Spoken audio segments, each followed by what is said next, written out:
Hello and welcome. Welcome to the seventh annual World of Work virtual conference. I'm your host, Meenakshi Iyer. So great to be with all of you today. Thank you so much for sharing part of your Friday and upcoming weekend with me here. It's absolutely wonderful to be with everyone here.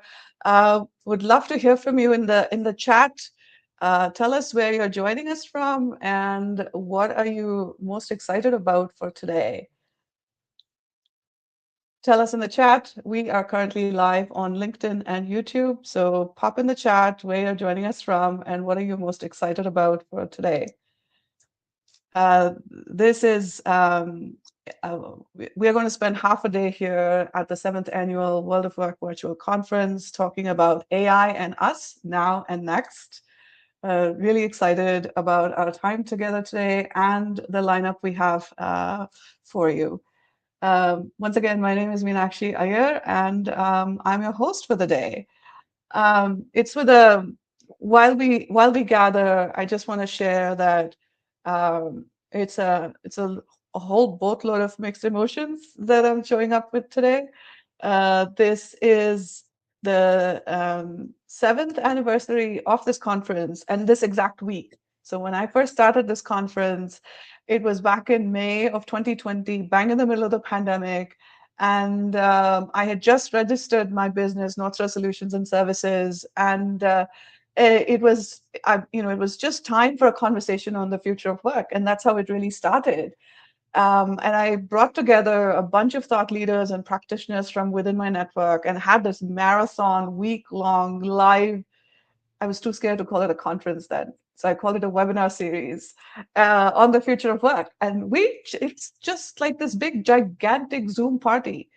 And then the same year, later in the year, I met who would then become one of my best friends and fellow solopreneurs, Tiffany Castano.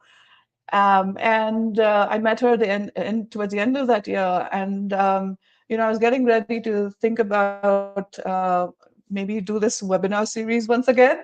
And I asked her if she would like to be my co-host. And she just said yes. And so since then, so this is our 6th year doing this together. What started as a webinar series 7 years ago. And we are so excited that we can share this with you. And this week is a ton of celebrations. It's Tiffany's consultancy, CEPHR. It's CEPHR's 6th anniversary, which was on May 11th. This week is International Coaching Week, and I'm seeing a lot of people here in the chat. Shout out if you're a coach. So happy International Coaching Week to everyone. This is also Mental Health Awareness Month. May is Mental Health Awareness Month. And this is the anniversary week of this conference. And on the sort of the other piece that I'm kind of struggling with today is missing Tiffany. Tiffany, unfortunately, is not able to join us today as she's navigating the complexities of caregiving. And so that's the part that I'm really struggling with today. But I do want to share a video message from Tiffany. So in the middle of all this, she managed to send us a video message. So I'd like to play that for everyone just now. And thank you, everyone, for joining here. Give me 1 second. And we're going to... Everyone, I just wanted to share that I wish that I could be with you. I'm very grateful for this community, for my partner Meenakshi, for the opportunity that we've gotten to do this every year. And I'm very sorry that I can't be there with you all. I'm visiting my mother. She has been very ill, but I wanted to just leave you all a message of encouragement. And I hope you can share in the excitement that we have about this conference this year. It's Meenakshi's and North Star's 7th year and CEPHR's 6th in partnership with North Star and with Meenakshi. And what a gift. And I'm very excited about this topic today. There have been so many amazing things that have gone into this, and what an exciting time to be talking about AI and its intersections with humans, leadership, careers, all of the things that we know are starting to influence, and we're starting to hear things. What an exciting time for you all to be here, investing in yourselves, in the community, and hopefully you are finding new community as well during this conference. We celebrate you today for showing up for yourselves and for showing up for us. And we want you to take this forward and give yourself a round of applause for making this investment in yourself today. And we encourage you to explore beyond today, to network beyond today, and to think about this very relevant, very important topic as you move through today. So we really are excited to welcome you, and we hope you have a great day. Together, let's keep making big impact and keeping the human in the loop. We are community. We are the future of work. This is the power of community, true community. I again apologize I can't be with you. Thank you all for your thoughts and prayers as we wait for my mom to get better. She's getting a little bit stronger day by day. Thank you. Have a great day. Yes, and oh, thank you, Tiffany. That was such a heartfelt and warm message, and thank you. And I'm also happy to share with all of you. I just had a message from her this morning that her mom's actually feeling better, and for the first time in many days, she was able to speak with her mom. Like her mom is able to talk to everyone. So that was such a lovely start to today, despite all these emotions that both Tiffany and I are experiencing. But we could not be here without the community, without all of you showing up. I'm seeing all the chat messages coming through. I'm going to pop them in just a few minutes. And without the amazing community of speakers who are all here gathered here from different parts of the US and the world to share their insights and thoughts on this such a uh, burning, relevant, timely topic around AI and us. So we're going to get started today. Once again, thank you, everyone. Sajid, Manoj, Stacy, Felipe, Melissa, G. Oh, this is fantastic. Tina, Stacy. I'm just going to pop in some of the messages we're getting. Hi, Aqua. We met because of you, Aqua. Tiffany and I. Hi, Anna. Oh, this is fantastic. Thank you all for being here. Yes, we're all thinking about you, Tiffany, and your mom, sending so much love and care. Absolutely, G. I don't know how she managed it. Tiffany managed to make the video in the hospital. That just goes to show commitment and to the community and everything that you're doing for us. So I do want to call out one thing. If you find me looking around like a meerkat, it's because I have two screens. I have YouTube up on one, and I have LinkedIn up on the other, and I have StreamYard, which is how I'm able to connect with everyone.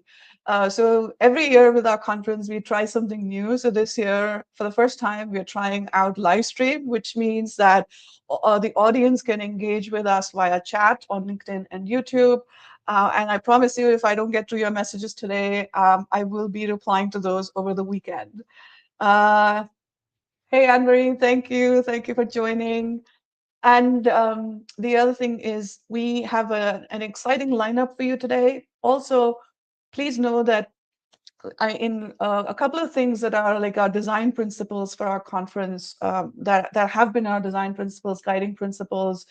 Um, for us, community is important, so we always try to cap our attendee limit, number of attendees at 100 or 150, so that our goal is that each attendee is able to walk away with at least one new connection.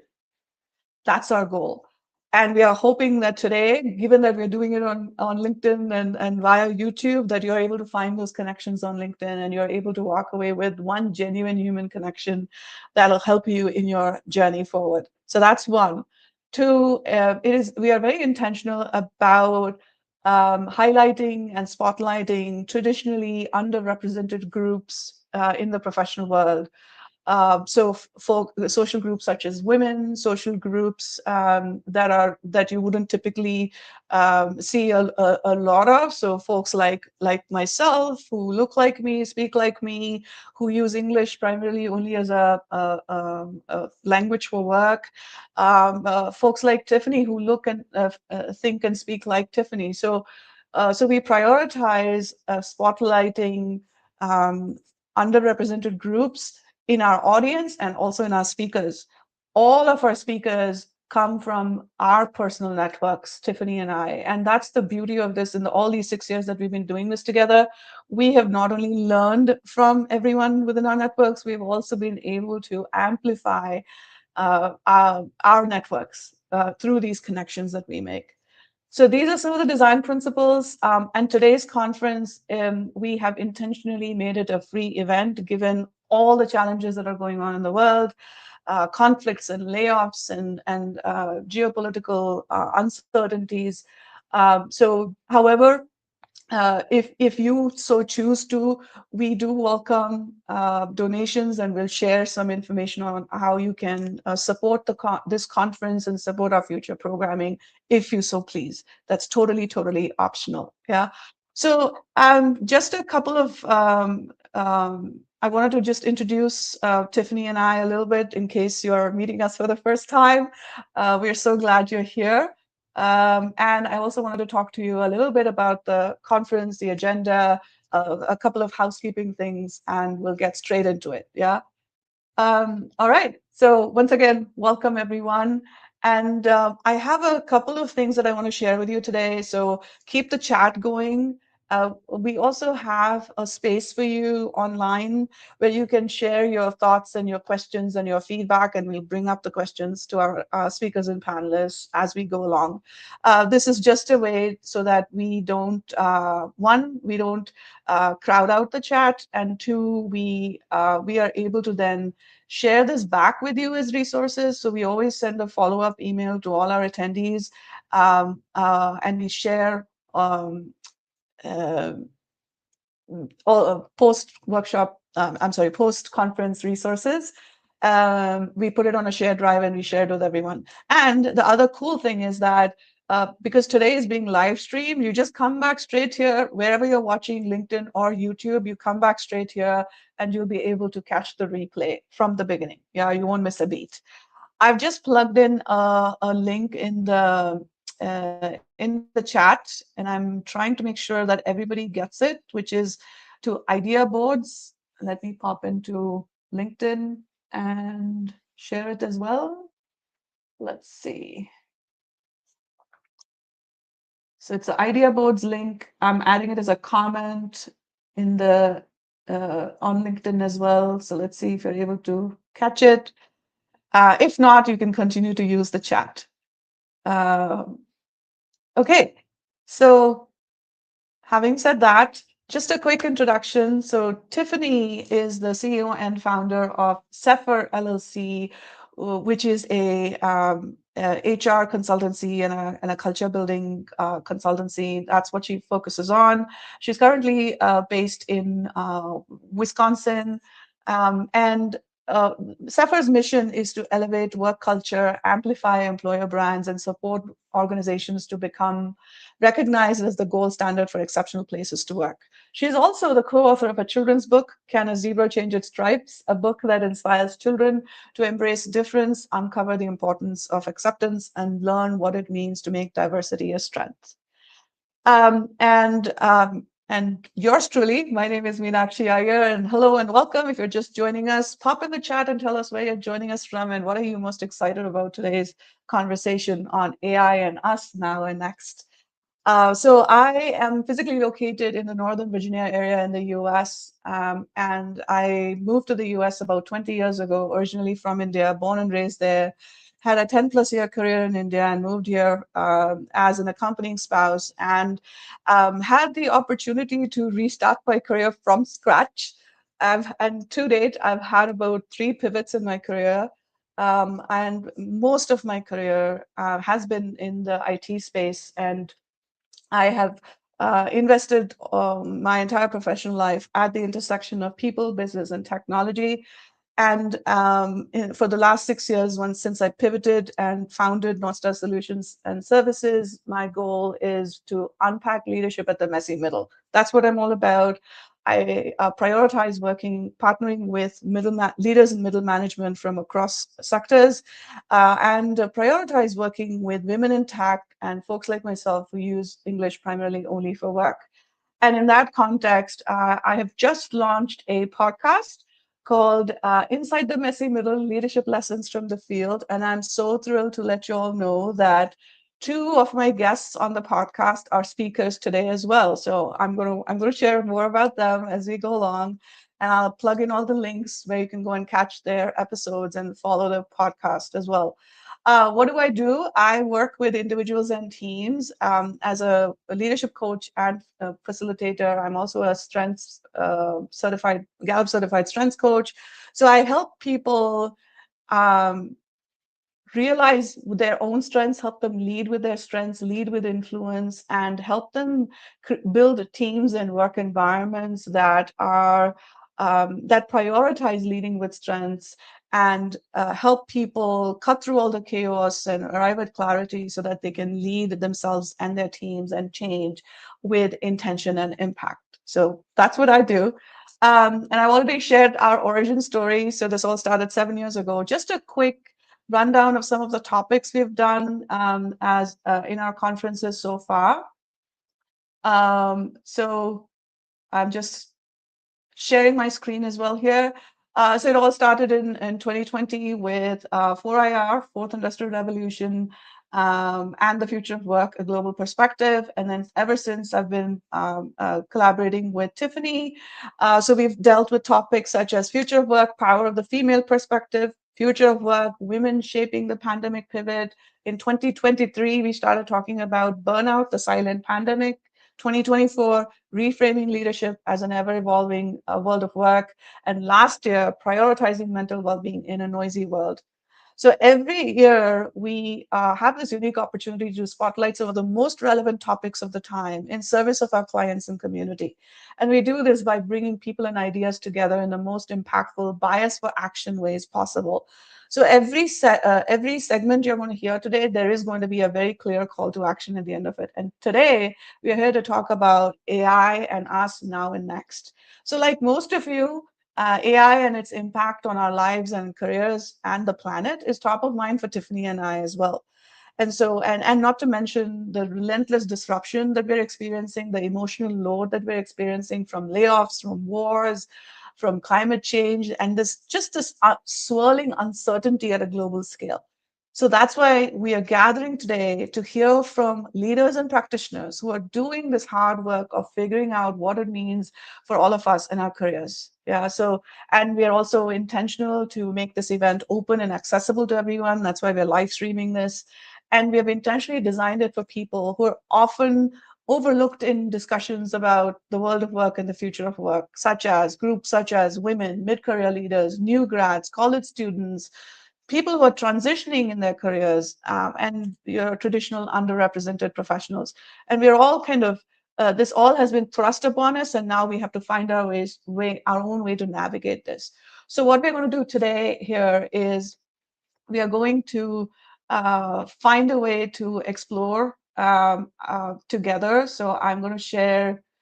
Um, Unfortunately, the visual is not as clear as I thought it would be. I'm learning about tech here.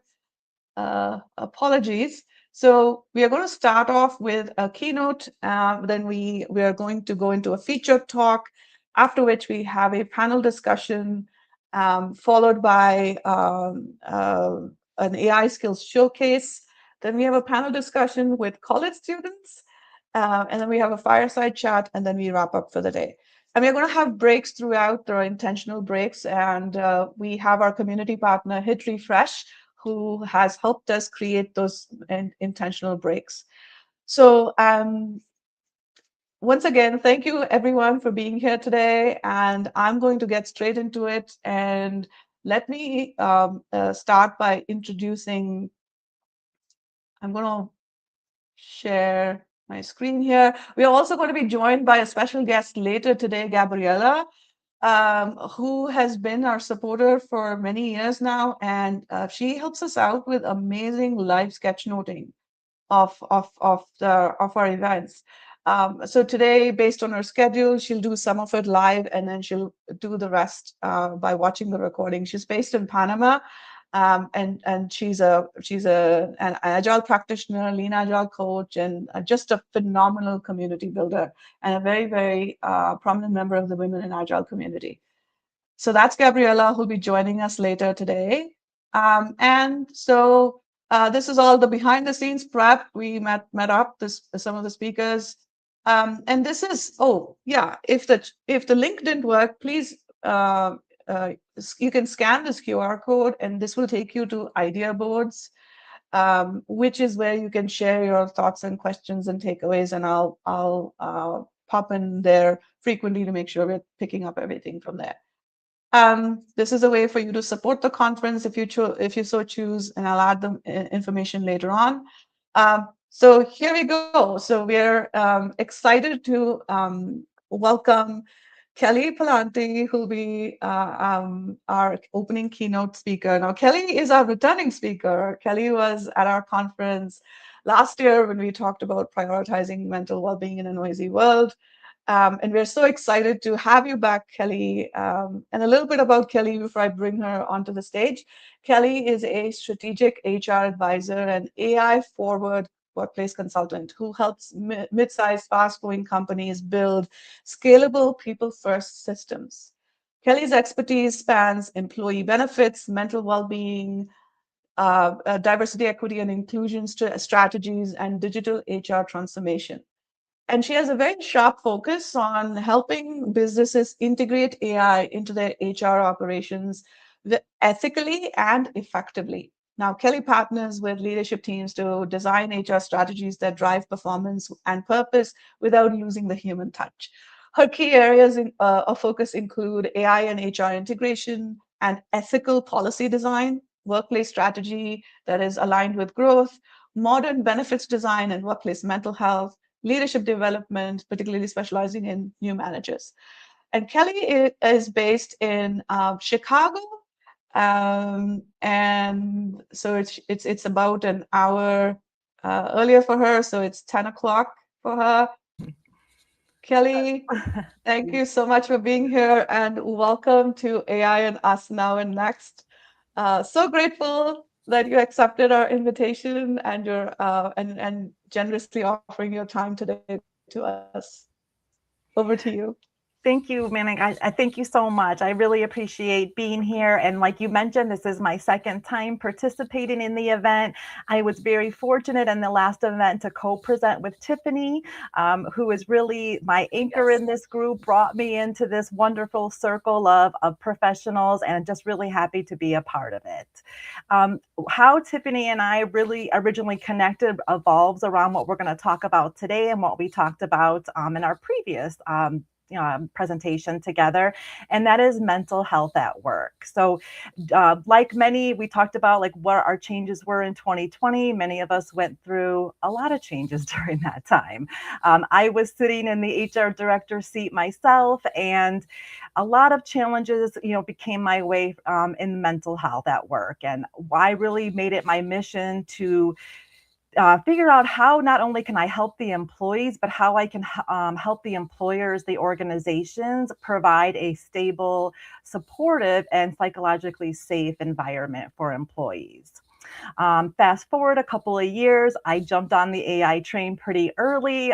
Very interested in seeing how AI can assist HR or augment our HR skills.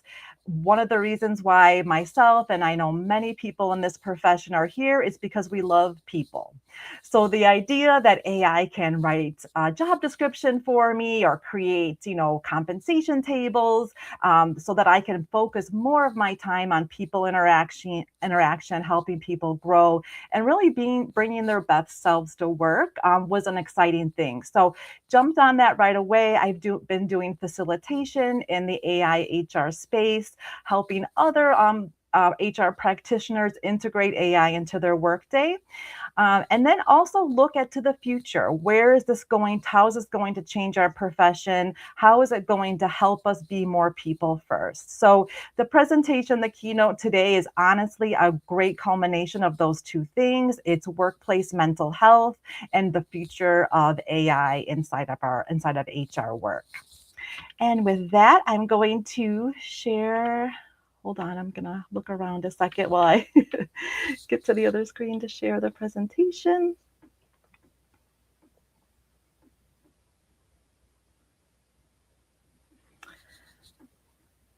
All right.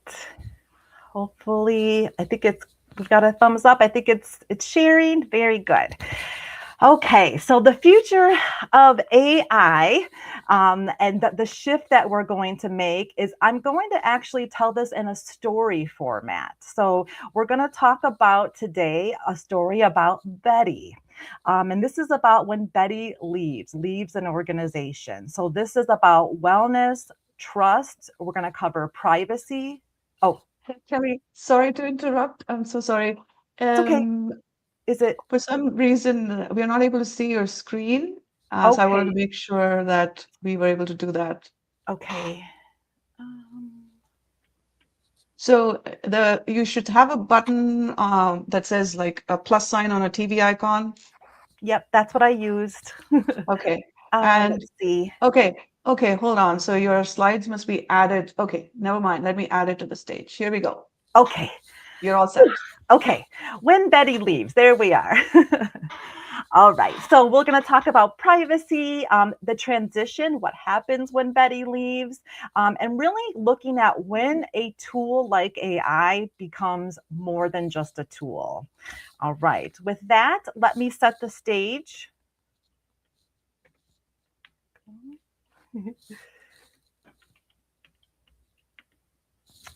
Well, I'm going to set the stage.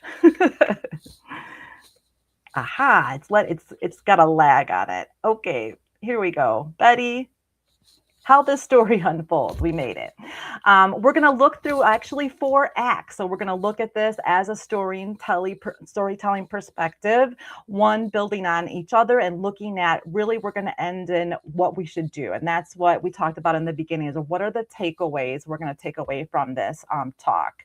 We'll start off by looking at Betty as the helpful coach. So it being Coaches Week, coach, or oftentimes as I'll refer to her in the presentation, a companion. She's an AI companion. She exists inside Teams, Slack, wherever employees work, inside email. So she's integrated into the everyday workflow of employee systems. Then we'll take a look at what happens when it takes a little bit of a turn and employees start sharing information with Betty that is either medical, private, and what this does is increase risks for the organization. So we'll look at that.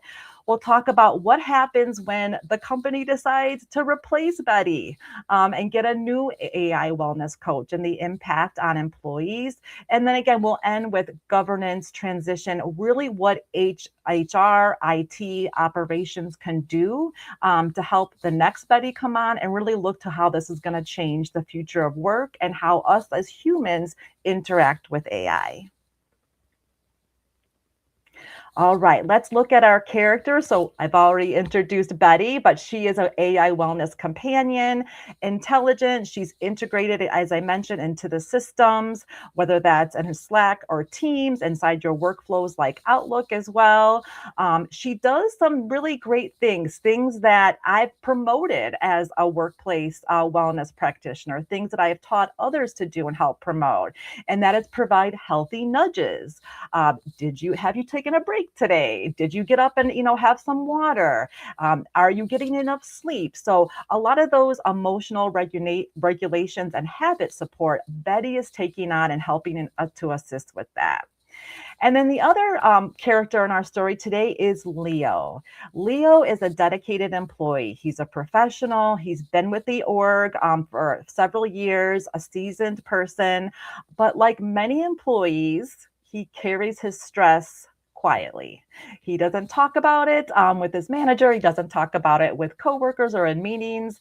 So he just really deals with the day-to-day. And as we know as practitioners, when stress builds and builds and builds, then we get to that term we hear a lot is burnout, or we just have a break, honestly. So this is where we see Leo, and Leo really likes the interactions with Betty. He finds that during his difficult moments at work, Betty is a big help for him.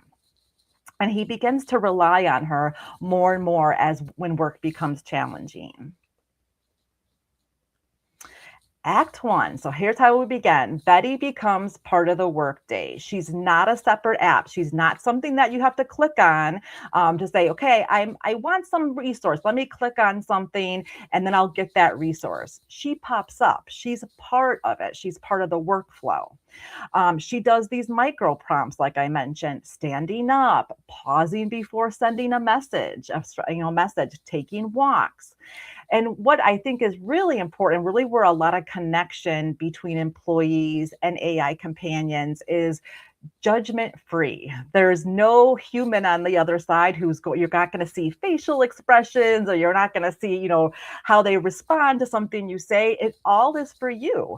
And you've probably experienced this yourself if you've used ChatGPT. Chat loves to tell us, right, how wonderful we are, how they can help us, how they can do things better, and really kind of makes us feel a little bit good, right, about ourselves. That is really Betty's role here as well.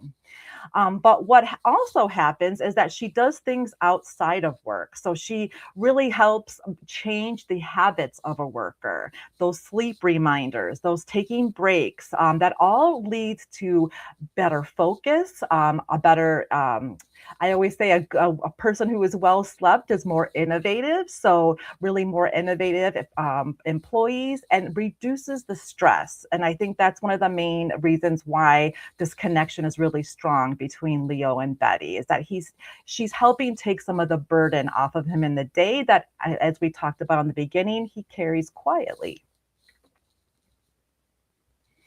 Why does Leo like her then? Well, let's look at an example of one of their conversations.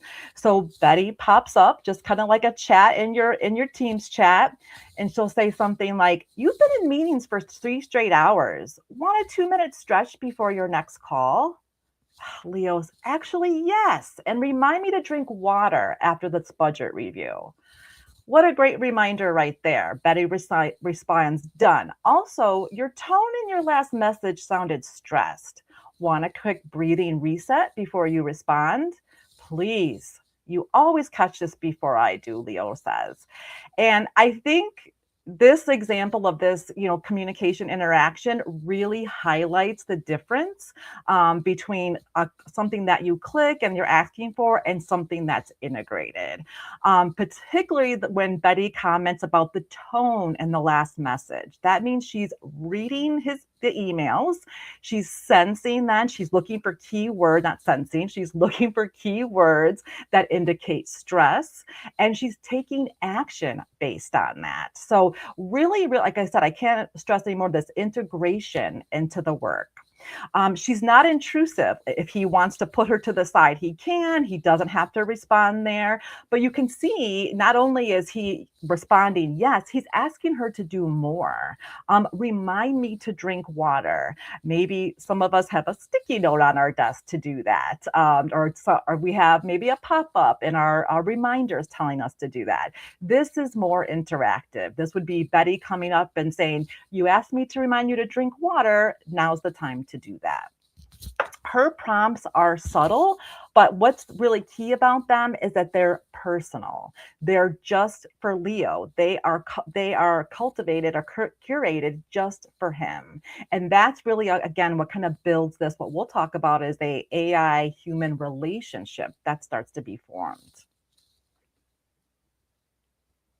Now, for the employer, this has many benefits. So a lot of the things that we as humans, as workplace wellness practitioners really advocate for is that we want to see these things.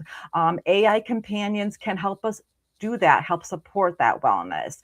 It leads, as I mentioned, to better focus. So if you are really reactive in emails, typically Betty can step in and make sure that you're maybe taking a beat before you respond. She can even help you curate that next email before you respond. So focus is key. Recovery. For those like myself, or even if you're not in a remote environment, micro breaks are so important. I talk about micro breaks all the time with my direct reports. I literally ask, did you take a break today? Did you exercise today? They're not required to, but it's just reminders that it's okay to do. It's something we want you to do as an employer, because I know that breaks equals less stress. It's a time for your brain to reset and come back and do work in a more thoughtful way. Her messages have a nice tone, right? They're very, like I mentioned, they're positive, they're interactive, they make Leo feel good, right? They don't make him feel judged or bad about what he's feeling. And this is going to lead to people, again, performing better at work. If people feel less stressed, they feel more supported, that is going to have an impact on them throughout the day.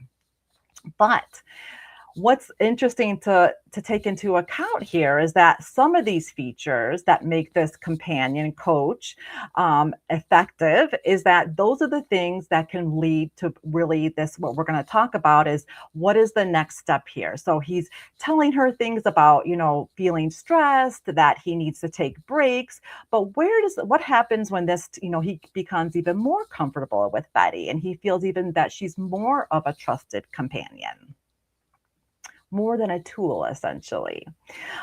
This is when the line, I say, like kind of quietly moves. So here's an example of an interaction with Leo and Betty when that line is moving and we're kind of moving past some general day-to-day stress. So Leo says to Betty, I've had migraines for years. Lately, they're worse on days with conflict. Could that be why I'm shutting down in meetings?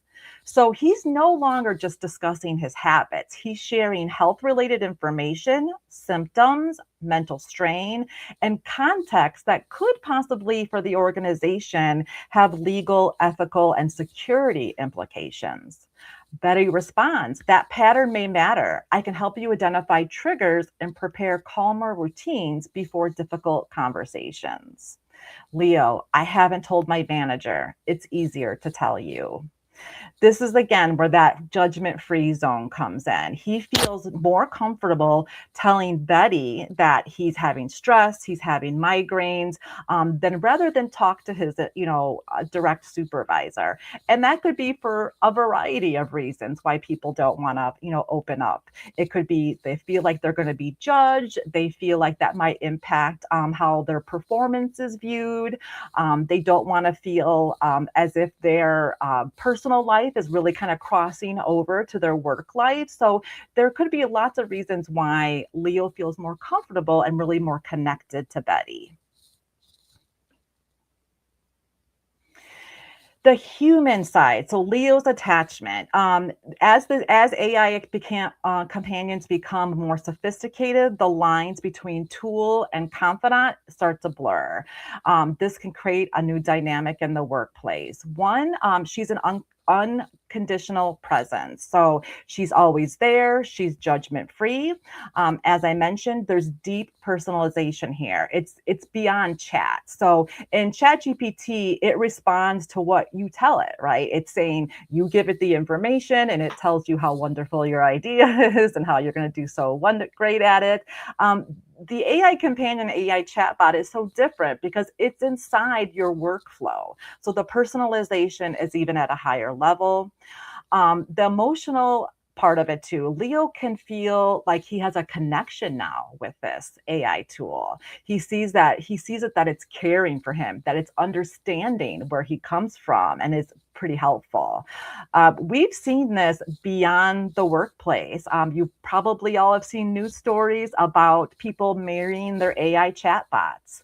I've seen probably half a dozen stories of that. So it's really not an uncommon thing to happen.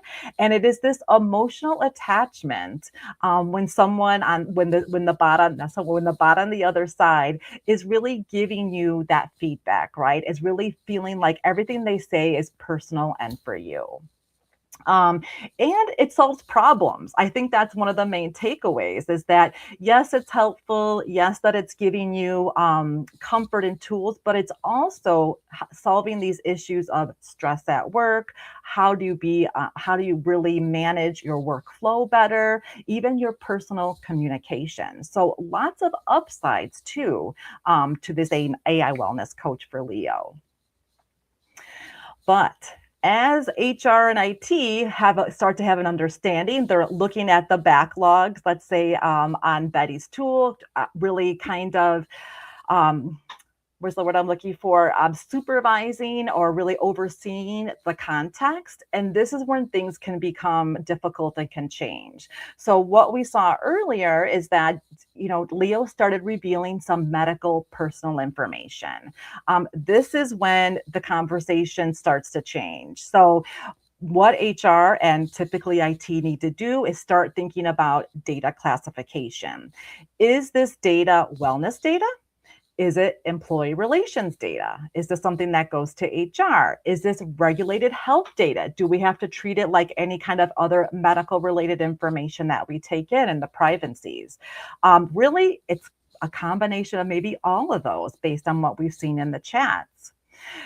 Important then for IT and HR to really look at the boundaries. So this information is being fed into Betty. Who can see this? Who can see the prompts, the logs, the summaries? Who is actually the human in the loop on this? Who's managing Betty's and how she's interacting with the employees? Is it the manager, vendor, HR? These are some of the questions that come up as Betty has been inside the organization. And then we talk about they'll consider the risk posture. If it's not privacy by design, then it's not creating the value that we need for employees. So it may leave us to some legal and regulatory vulnerabilities and some risks. So really think about when you're taking in any information from employees, how do you manage that information and how do you make sure that information is secure? So HR and IT come to a decision point. It's a hard truth that they're going to have to communicate across the organization. Betty is not secure. After they've looked at all of these, back ends, the classification, looked at the logs, how the privacy things, they discovered that it's not just habit prompts, but there's a usage of pattern that's beyond the scope of Betty. Betty, when they first brought her in the organization, I think the thought is that she would give prompts, that she would help, the taking drinks and taking breaks. But now she's moved a little bit beyond that because as employees become more comfortable with her, they're really sharing more information. So it's time for the organization this is the typical pattern that we do next is we start to look at what else can we bring in? What other tools can we bring in that are more secure, that are going to really help us with policies, retentions, and reduce the risk for the organization? So we do anything like we do with other implementations. We look at different vendors, we select a platform, we go through all of our checks and balances there. And then we have to do what we all love to do, a technical migration. And this is not only just a tech migration, but a human migration, because now we have humans that are really embedded in interacting with this tool. So it's something that they trust. So we've really got to consider how this is communicated. So we got to Act 3 already. Betty is leaving. The decision has been made. The vendor choice has been made, and we're going to look at another tool to replace her. So Leo receives an email on June 1st. Betty will be replaced with a new wellness companion on a different platform. His response is, wait, replaced? I talk to Betty every day. Will the new one know me? What if it answers differently? I know it's just software, but this feels awful. Transition like this and the loss of a tool is something that is going to be real in our future of work. And that's really why I wanted to talk about this today, is as we bring AI and different tools into our organizations, we need to think about the human component in that and how things like what loss can feel like. It's not just like he mentioned, I know it's a software, but it's more than that. It's a relationship that he has built with this tool.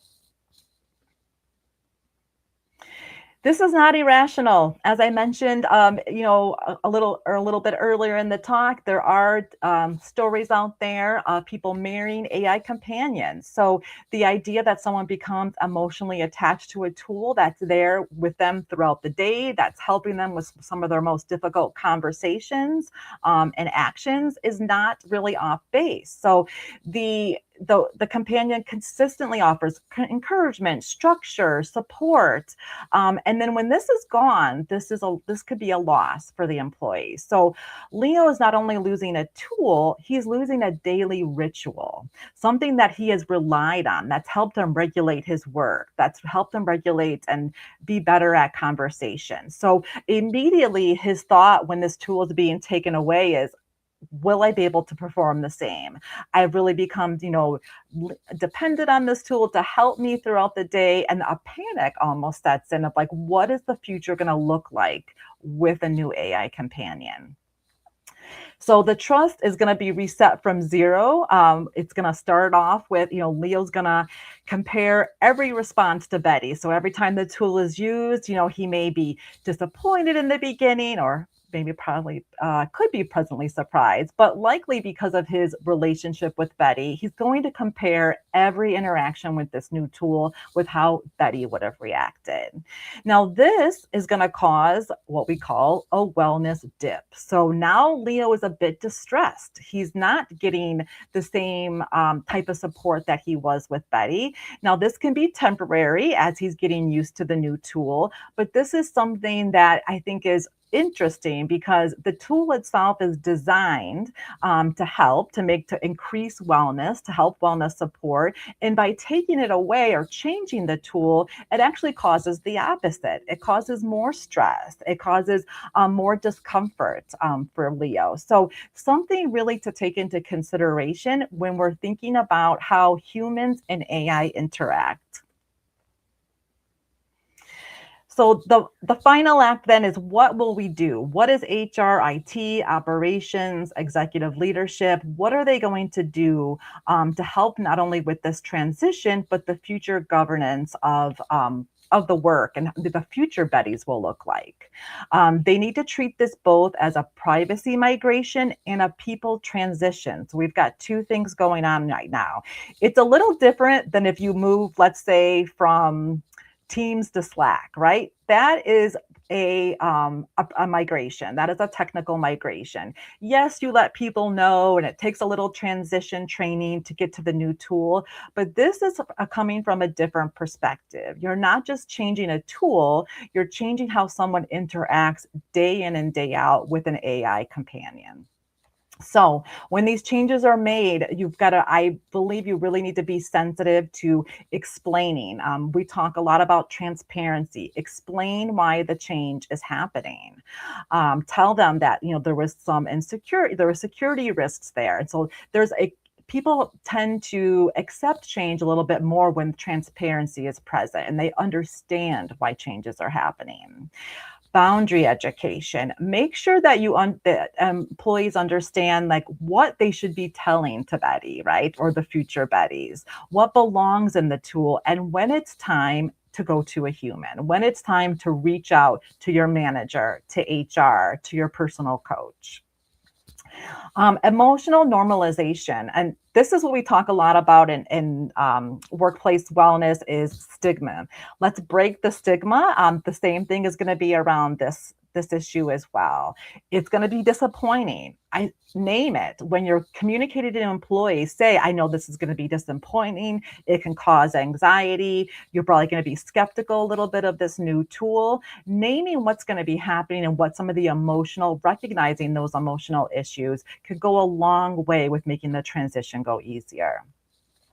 You want to make sure when you bring this new tool on that you're always having kind of a bridge period where you're really taking, some of the actions that the old tool did, make sure that the new tool does, so people start to feel some familiarity with it. And then just like every other AI tool, there has to be a constant feedback loop, so that you can always improve and make sure that you're reducing that risk. An ideal framework for HR, when you think about governance and how this is going to work, we're going to design for disclosure. Assume that people are going to overshare. So we have, a concrete example inside this organization.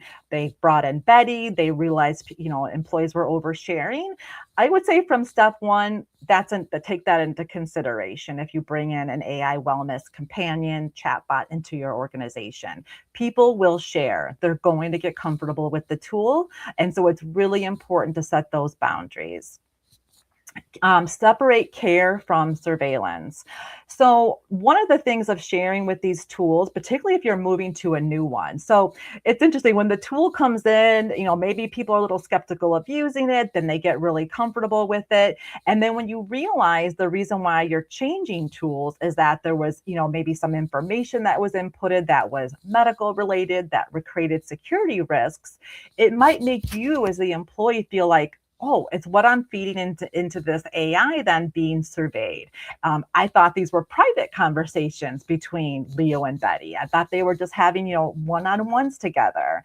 So that is still true. You want that comfortability to be there. You want them to trust the tool, and you don't want them to feel like every interaction is surveyed, but there does need to be clear boundaries that information is going to be collected to make sure that the organization and the employees stay safe.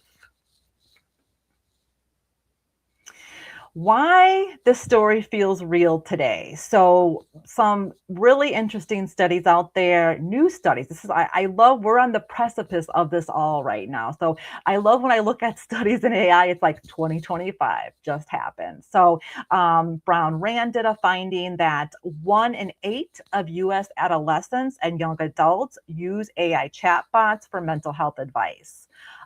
This is what's interesting to me. Among those users, more than 93% say the advice they received was helpful.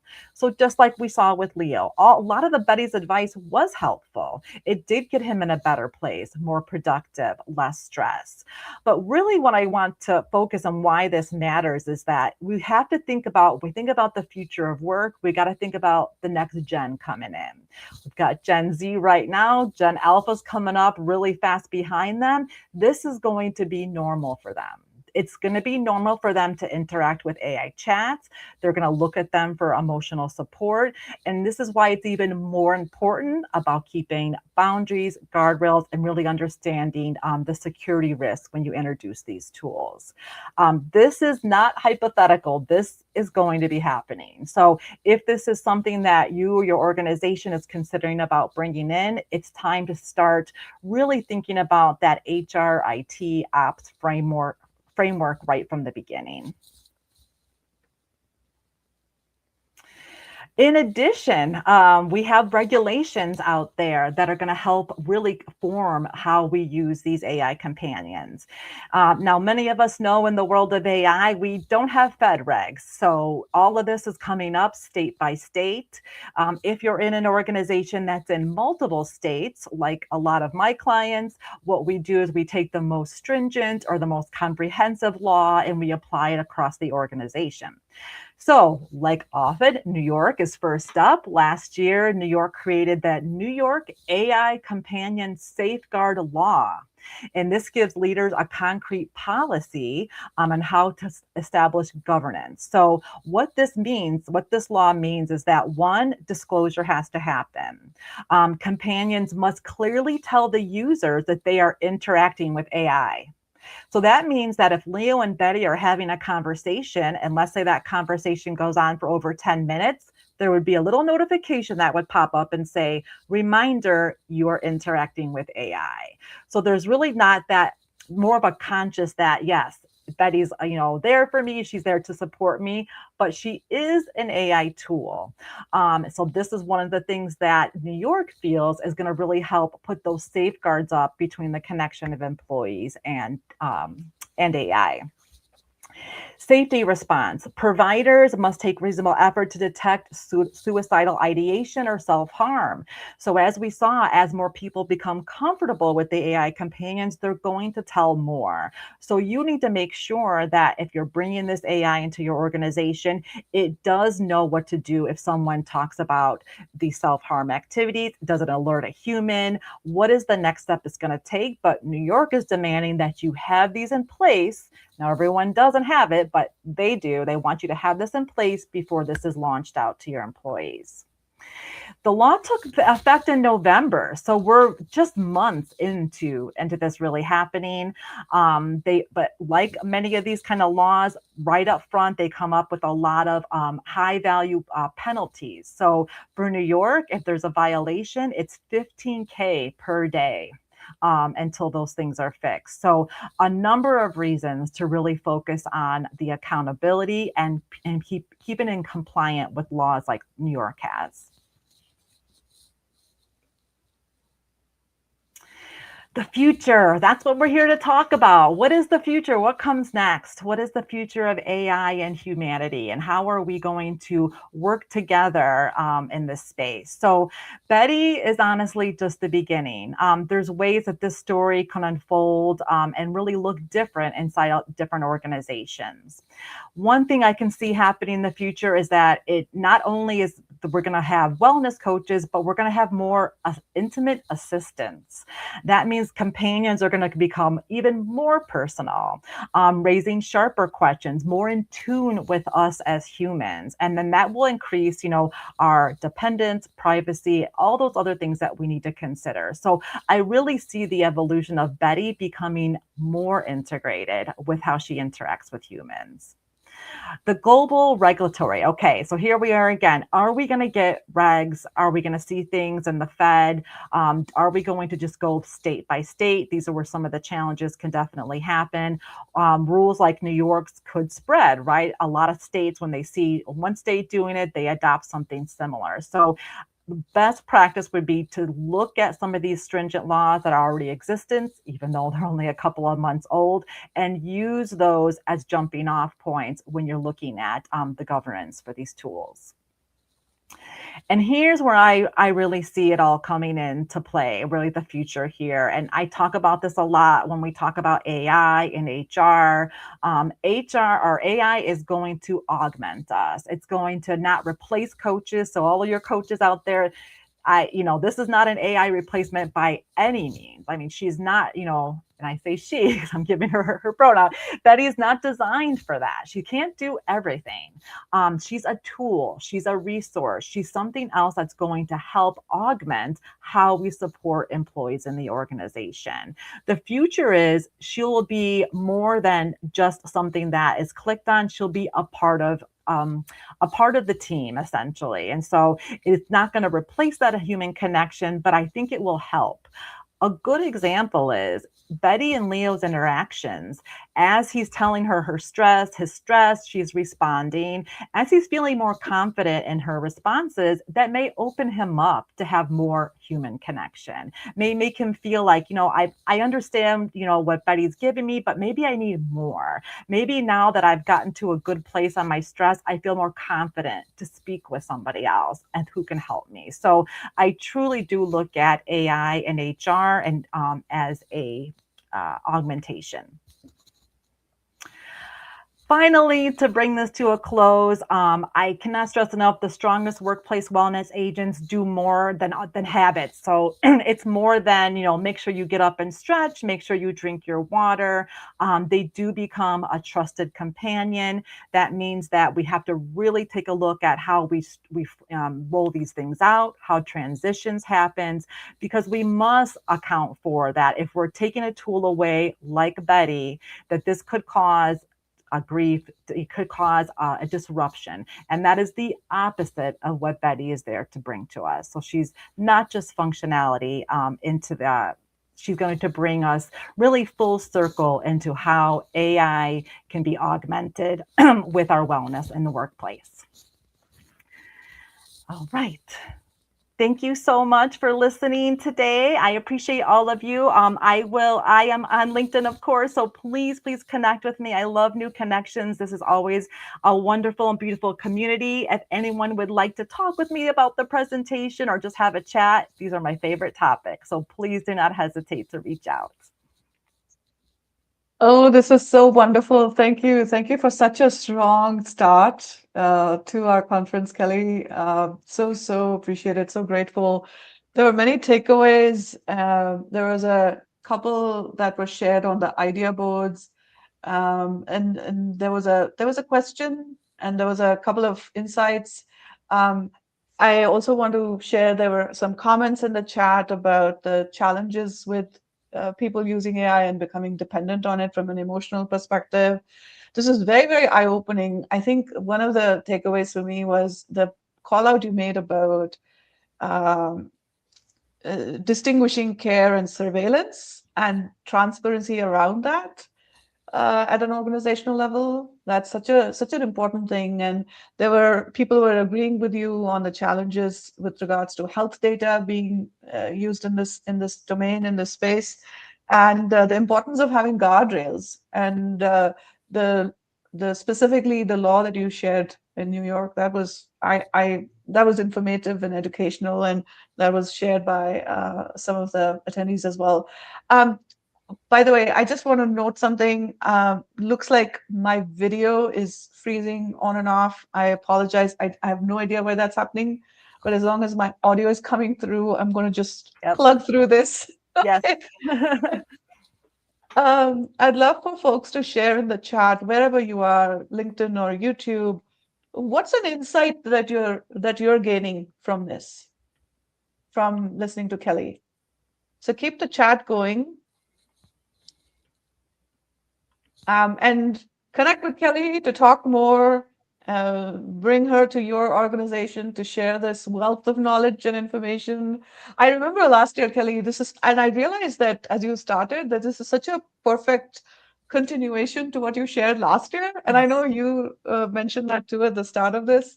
You and Tiffany presented the Surgeon General's framework for mental well-being. Right. The US Surgeon General's framework. Yeah, I actually used that and referred to you at a talk in India last year. Oh, wonderful. Oh, that's so yeah. great to hear. Thank you so much. Yeah, you are so correct. It's really, it just flowed so nice. So when I was invited to speak, I really got excited about really combining these two topics. That is fabulous. Lots of gratitude coming your way in the chat. I'm just popping a few remarks here. Thank you. Thank you, Felipe, Anne-Marie. This is fantastic.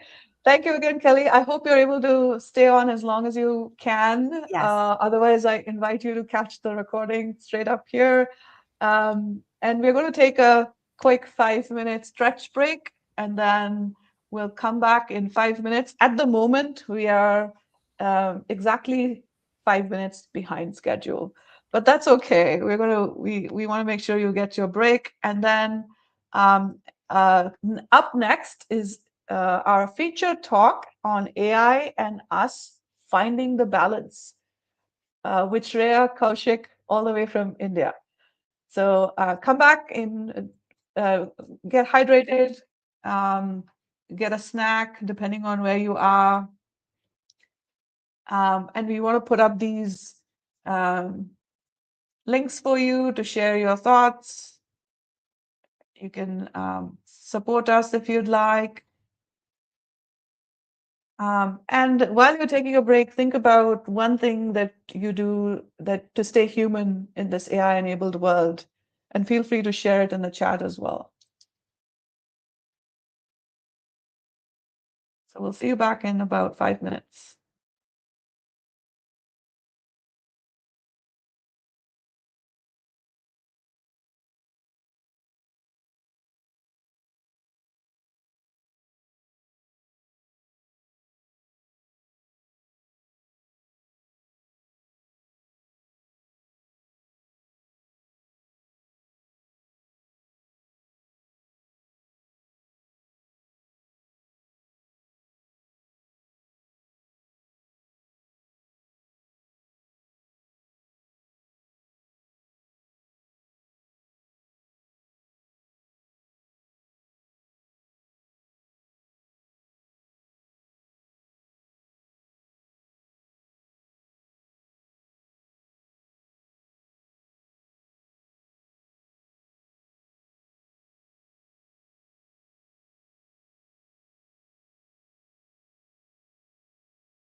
All right. As we start to make our way back. Oh, thanks, Mel, for sharing. One thing I'm doing today to stay human in the AI world is eating cake during this break outside. Feel the sun and hear the birds. We need to rub that in.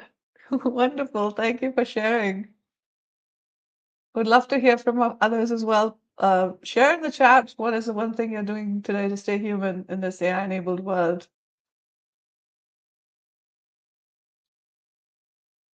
And as we come back,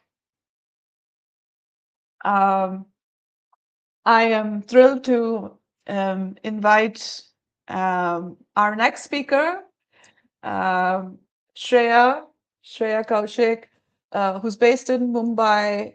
It's 9:30 your time. Thank you so much for making the time here, Shreya. Let me add you, welcome you to the stage here. Thank you.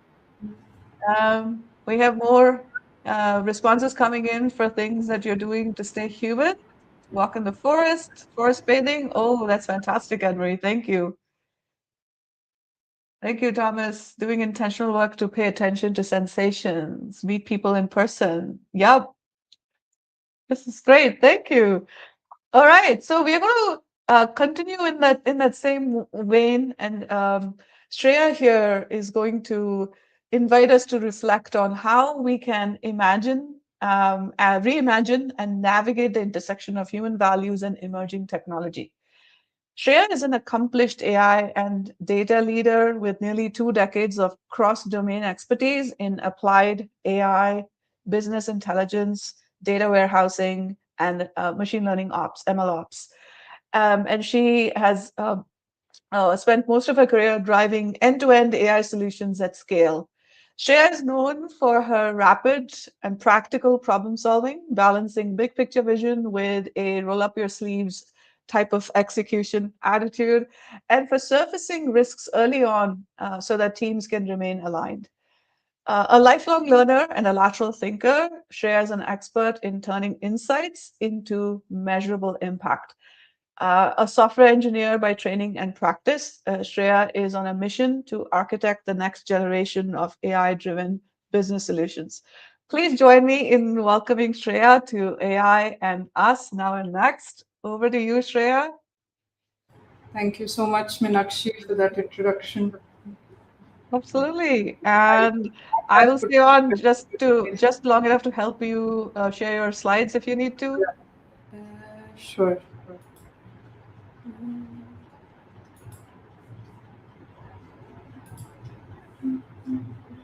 And once again, folks, if you're just now joining us, welcome. We are an hour into our 7th annual virtual World of Work conference. The theme for this year is AI and Us Now and Next. I'm your host, Meenakshi Iyer. My co-host and partner and collaborator, Tiffany Castaño, unfortunately couldn't join us today, but we played her video message earlier on in the session today. And we know she's with us despite everything that's going on as she navigates the complexities of caregiving. Anybody that's just now joining us, welcome. Pop in the chat where you're joining us from. Hey, Andrea, welcome. And not to worry, you'll be able to catch the recording straight here on LinkedIn or on YouTube, wherever you're watching us right now. All right. So give me a minute. I was running into some technical difficulties. Of course. It's all right. That's to be expected. Yeah. I was talking to a friend yesterday who said, "Oh, all us humans will be fine. It's the tech that we never know how and when it'll act up."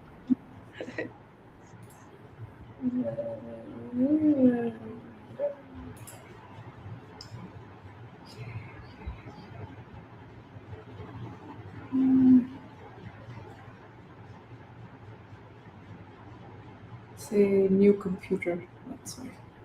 No worries. I'm here to help however I can. Yeah, it's Is the version that you had sent me, is that good? Do you want me to bring that up? I did make some changes there. Give me Okay, just a minute. no worries. Can I email it to you? Okay, Yeah, I that think I that might take, I think it yeah, might take the same amount of time. yeah. In the meantime, I invite people to connect with one another on LinkedIn, and also share what is one insight that you've taken away so far.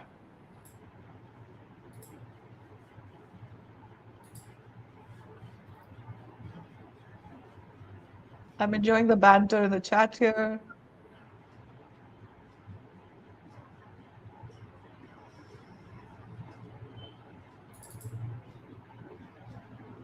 That's a good one if you're thinking about the implications of AI companions.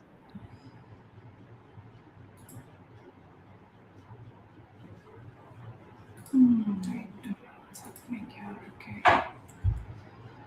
Um,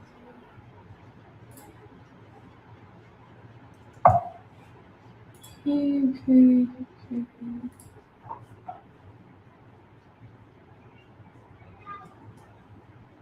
Let me see if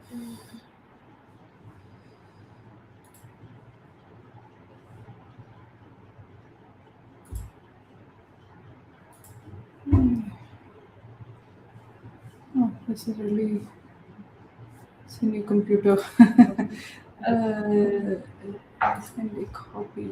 Okay, as attachment. Yes. So if you see that icon with a like it looks like a TV with a plus sign, if you just click that, Yeah.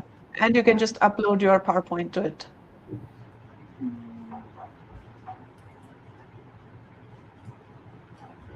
Yeah, the computer isn't allowing me to do that. It's not the app. Okay, then just email it to me, and I would Yeah. invite you to start speaking, and then I'll add the slides and bring it up for you. All right. Okay. Let me still give me. Let me just try one more time. Sure. Hmm.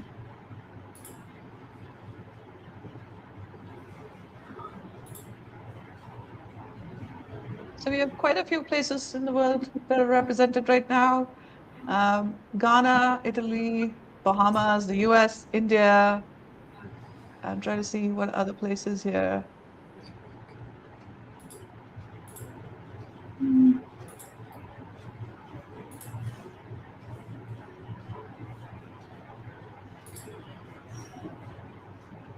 Come on. Why is this taking so long?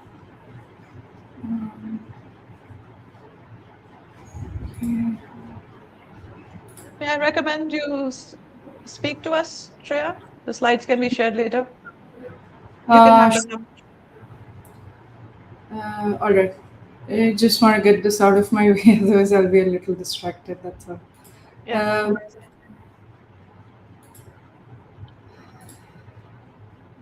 okay, I think I got it. All right. See if you can access this one, actually. You've sent it on email or did you upload it here? I've uploaded it here. No, I can't see it yet. Why don't you just carry on? That's Sure. fine. So I'm extremely sorry about the technical glitches, but like Meenakshi said, these things are to be expected at such events. Um, Good morning, good evening, everyone. Thank you for spending a Friday with us. Just before walking into the weekend, I hope we're able to. I hope we're able to give you something to think about. And before, okay, I do this here. All right. So before I talk about AI and us now and next, I want to take you back a little bit and tell you that AI has always been here. That idiom or that phrase that we hear these days, that AI is here, AI actually has always been here. It was back in 1990s when the email providers started adding email spam filters. And it was back in 94 that Bill Gates said that spam would be a thing of the past, and he wasn't wrong. And the technology, the algorithm that drives email spam filters is something very simple called as Bayesian filtering.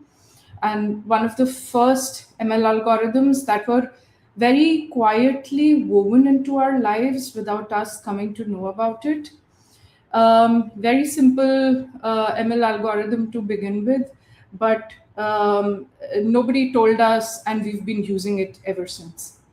Another very commonplace example is Amazon recommendations. So in 2003, Amazon introduced something called as You Might Also Like, or what we see on Netflix these days, Because You Watched, and they give you their own recommendations. Another very good example of something called as collaborative filtering, which in today's words is AI. So we may not have realized it, but AI has been quietly woven into our lives, invisibly into the background, in the movies we watch, in the emails we receive, and nobody actually told us about it. The difference now is that the big AI companies, the big software companies, they from GPT 3.5 or Chat GPT as it's commonly known, they packaged a incredibly niche software and algorithm and just handed it to all of us. That reach, which has expanded in the last 3 years, is what is remarkable, is what has changed everybody's perception. But AI, to be honest, it's been in our lives at least for 30 years now. And that's the context that I want you to hold on to, that this isn't something new that we are seeing. It was always there in the background. It's just been, the reach has been amplified. Now you may wonder that, if the technology has always been around, why is the anxiety at such why are we seeing such peak levels of anxiety around it? Well, actually, the anxiety is also not new. And I'm sure most of you have seen this wonderful movie called Hidden Figures. If you haven't, please catch it. It's a great movie. It's a story about three brilliant female African American mathematicians in the 1960s working at NASA during the Mercury program. And one of the mathematicians, Dorothy Vaughan, um, in one of the scenes, she turns around to her friends and colleagues and quietly says that pretty soon the mainframes are going to replace us. And I happened to catch that clip a few days ago on YouTube, and I couldn't help but sit in that moment of just contemplating that it's been 60 years.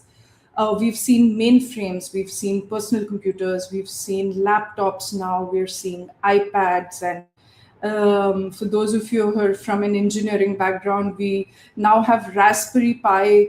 So we've seen the evolution from those really big mainframe computers to computers which literally fit in our hands. And yet, even 60 years down the line, we're asking the same question: will AI replace us? And I'm not here to give you a definitive answer to that question.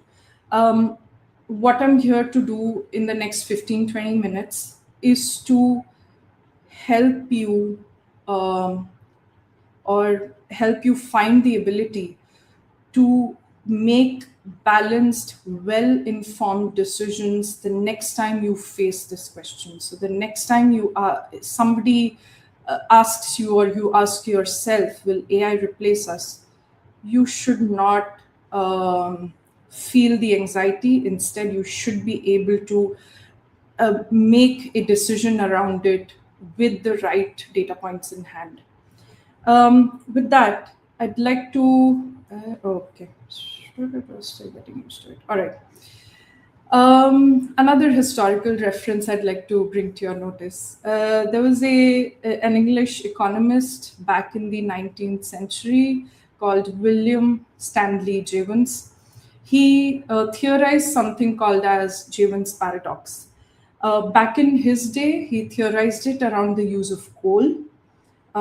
His theory was that, or rather, he observed that improving the efficiency of coal use didn't reduce the demand for coal, it dramatically increased it.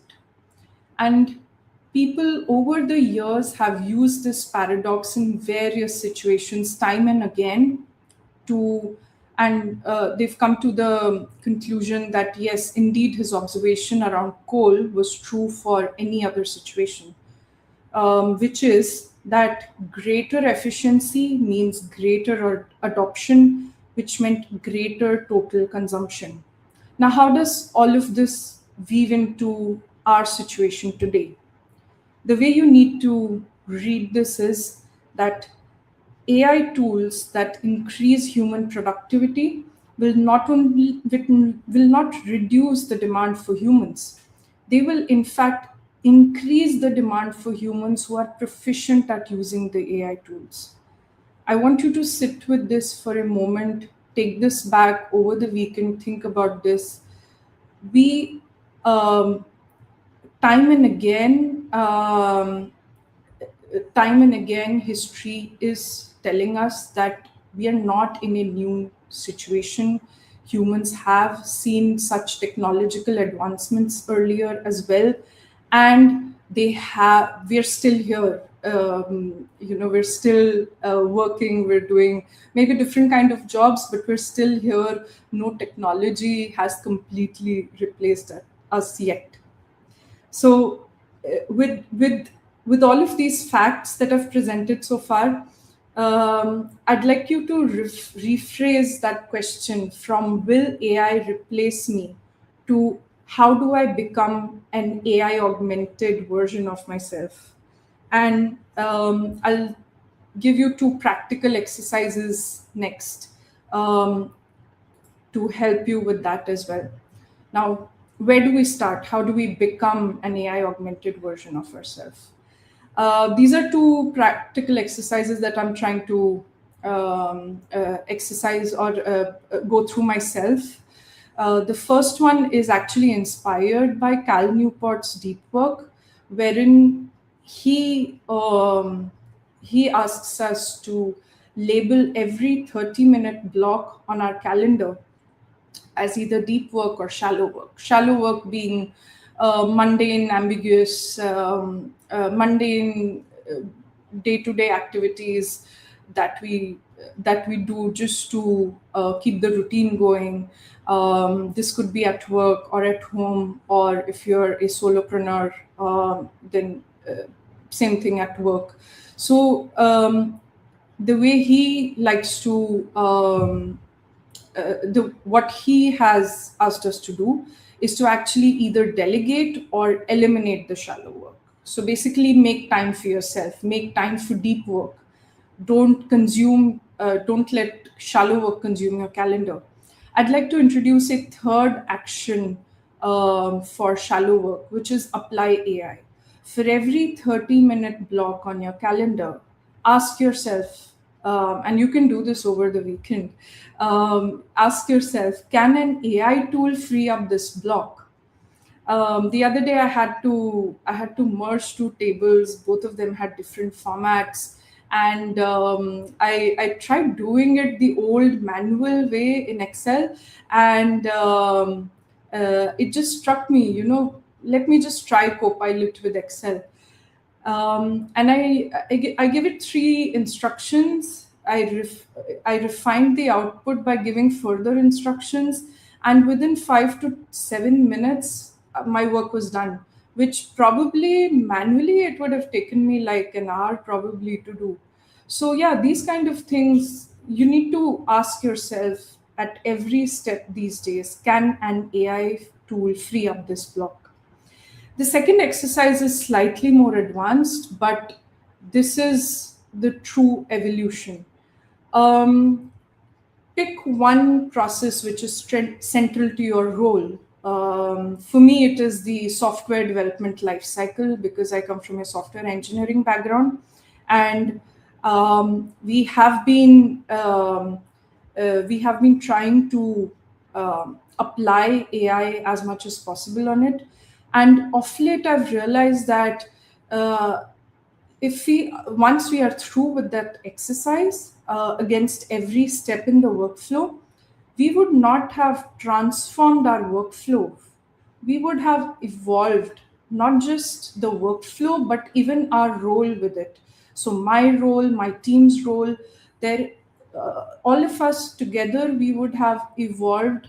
The way we work, or the way we've been using the SDLC process all these years, will have evolved by the end of this exercise. So this is another key takeaway that I'd like you to go back, sit with yourself, sit with your team, map out your entire workflow into tangible steps, and again, ask yourself, ask your team, what would AI transform here? And don't just think automation, don't just think transformation, think evolution.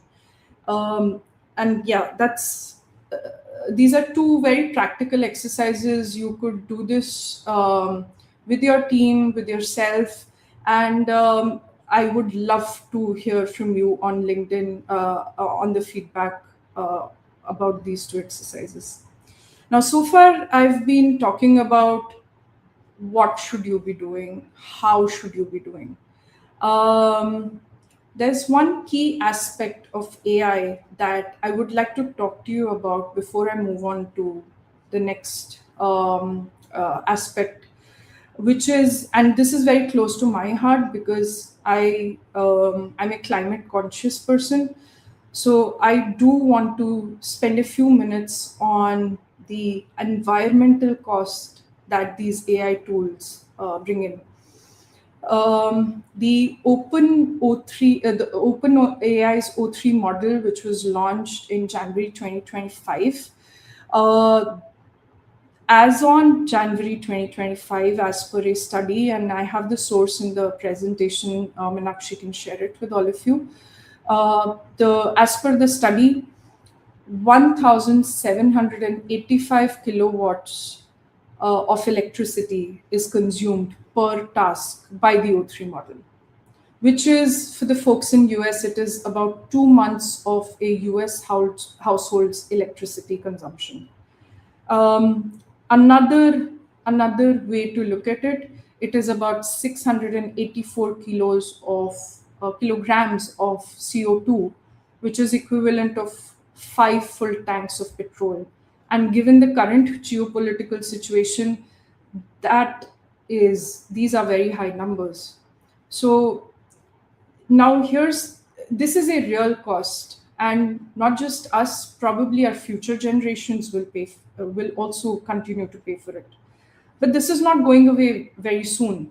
The gap between the first mass-produced petrol car and the first mass-produced electric car is 90 years, which means that we could look at a similar trajectory with respect to these AI tools working sustainably as well. Now, here's the real catch-22 situation. If we don't use these tools, we don't create the demand, we don't create the commercial pressure on the AI companies, software companies, to do something about the environmental cost. If this continues to be a niche product, then they will not act upon making it sustainable, sovereign, responsible. So it is a real catch-22 situation. We have to do both. We have to use them, but we have to use them sustainably. So I have some tips here on how to do that. We should try and write specific and concise prompts. Let's not give essays to the models to solve. Please don't use AI tools for simple searches. We have Google. It has an environmental cost as well, but not as high as this one. Start new chats frequently as much as possible. You should use the right model for the task. If you just need to summarize a document, or if you just want a text to be formatted, then you don't need a reasoning model to do that. So become aware of the purpose of each of the models deployed by these companies and use them appropriately. Combine as many related query into a single prompt as possible. Consider off-peak hours for heavy intensive tasks, and yeah, limit high intensity use as much as possible. Right. All right. Now, with that, so far I've been telling you to use AI tools and become an AI augmented version of yourself. I also want to tell you what not to do. And these are very practical observations based on my experience so far.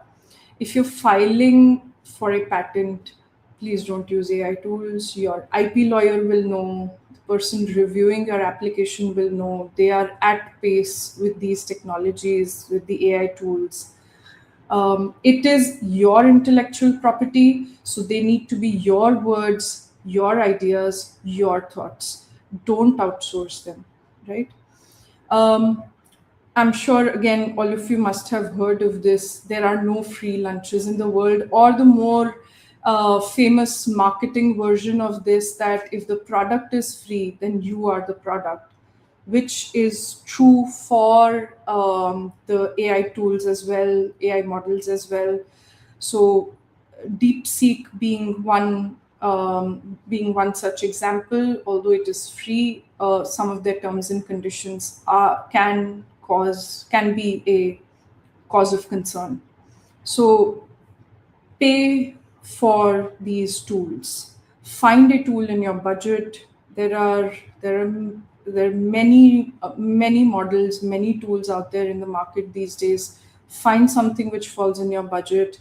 If you're using it for work, ask your company to foot the bill. But please pay for these AI tools. Avoid using the free versions as much as possible. Keep an eye on the token costs. With that, I'd like to also highlight one more thing. Please read the terms and conditions as well. Like I said, DeepSeek is one case in point. So please read the terms and conditions. They will highlight many more concerns, like how do they use how do they use your data, for how long do they retain it. Sometimes these things are not very clear, and before using anything, please seek that clarity. Please watch for token costs. They can increase exponentially. You lose out on any cost efficiency that you may have aimed for. So set your limits, set your budgets, keep check on your bills. Most of the companies also keep revising the pricing tiers. So please keep an eye on those bills, keep an eye on the token costs. And last but not the least, this is the one that I feel the most strongly about, that these tools are extraordinary. Truly, they're going to transform the way we work. They're going to transform our roles. They may end up creating new jobs, and all of that is great. But they should not replace your thinking. They should only support it. Okay, these tools should amplify your thinking. You are the most important variable in this equation, and please remember that while working with these tools. With that, I'd like to close my talk for today.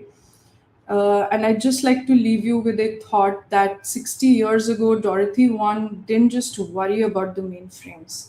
She taught herself Fortran, she taught her team Fortran.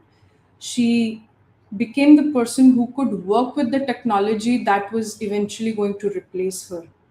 So rather than asking the question, will AI replace us? The next time you're faced in such a situation or with this question, rephrase that question to, will we do what Dorothy Vaughan did 60 years ago? Thank you so much for your time today again. Thank you for spending your Friday with us. Have a nice weekend. I'm available on LinkedIn. Please feel free to reach out. Thank you.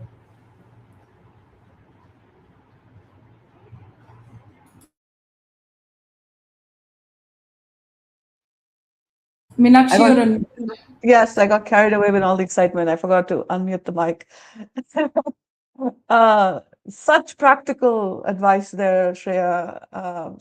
So much to think about and consider. I loved how you packed so much in just a few minutes.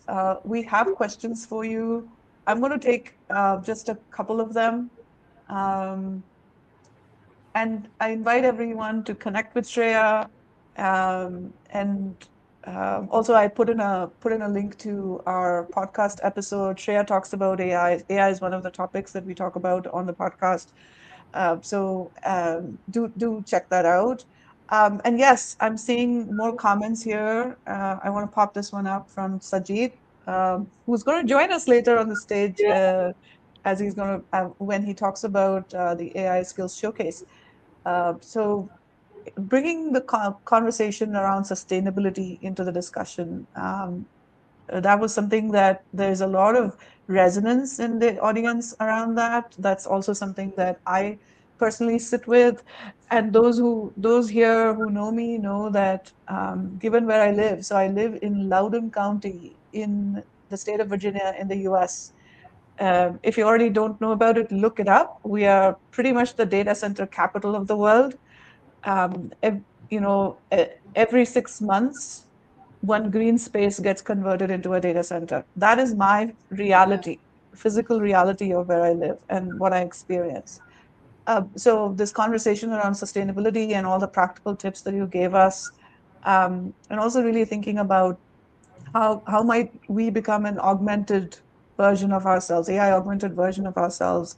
And it's really not this debate of is it going to replace us or not? What are we doing about it? It's here. So what are we doing about it? So in that context,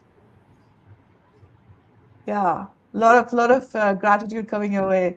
So Thank you. I'm gonna take one question here. This is Sure. a good one. So what is one question about AI we aren't asking enough? This comes from Manoj. Oh, that's a very good question, actually. Um,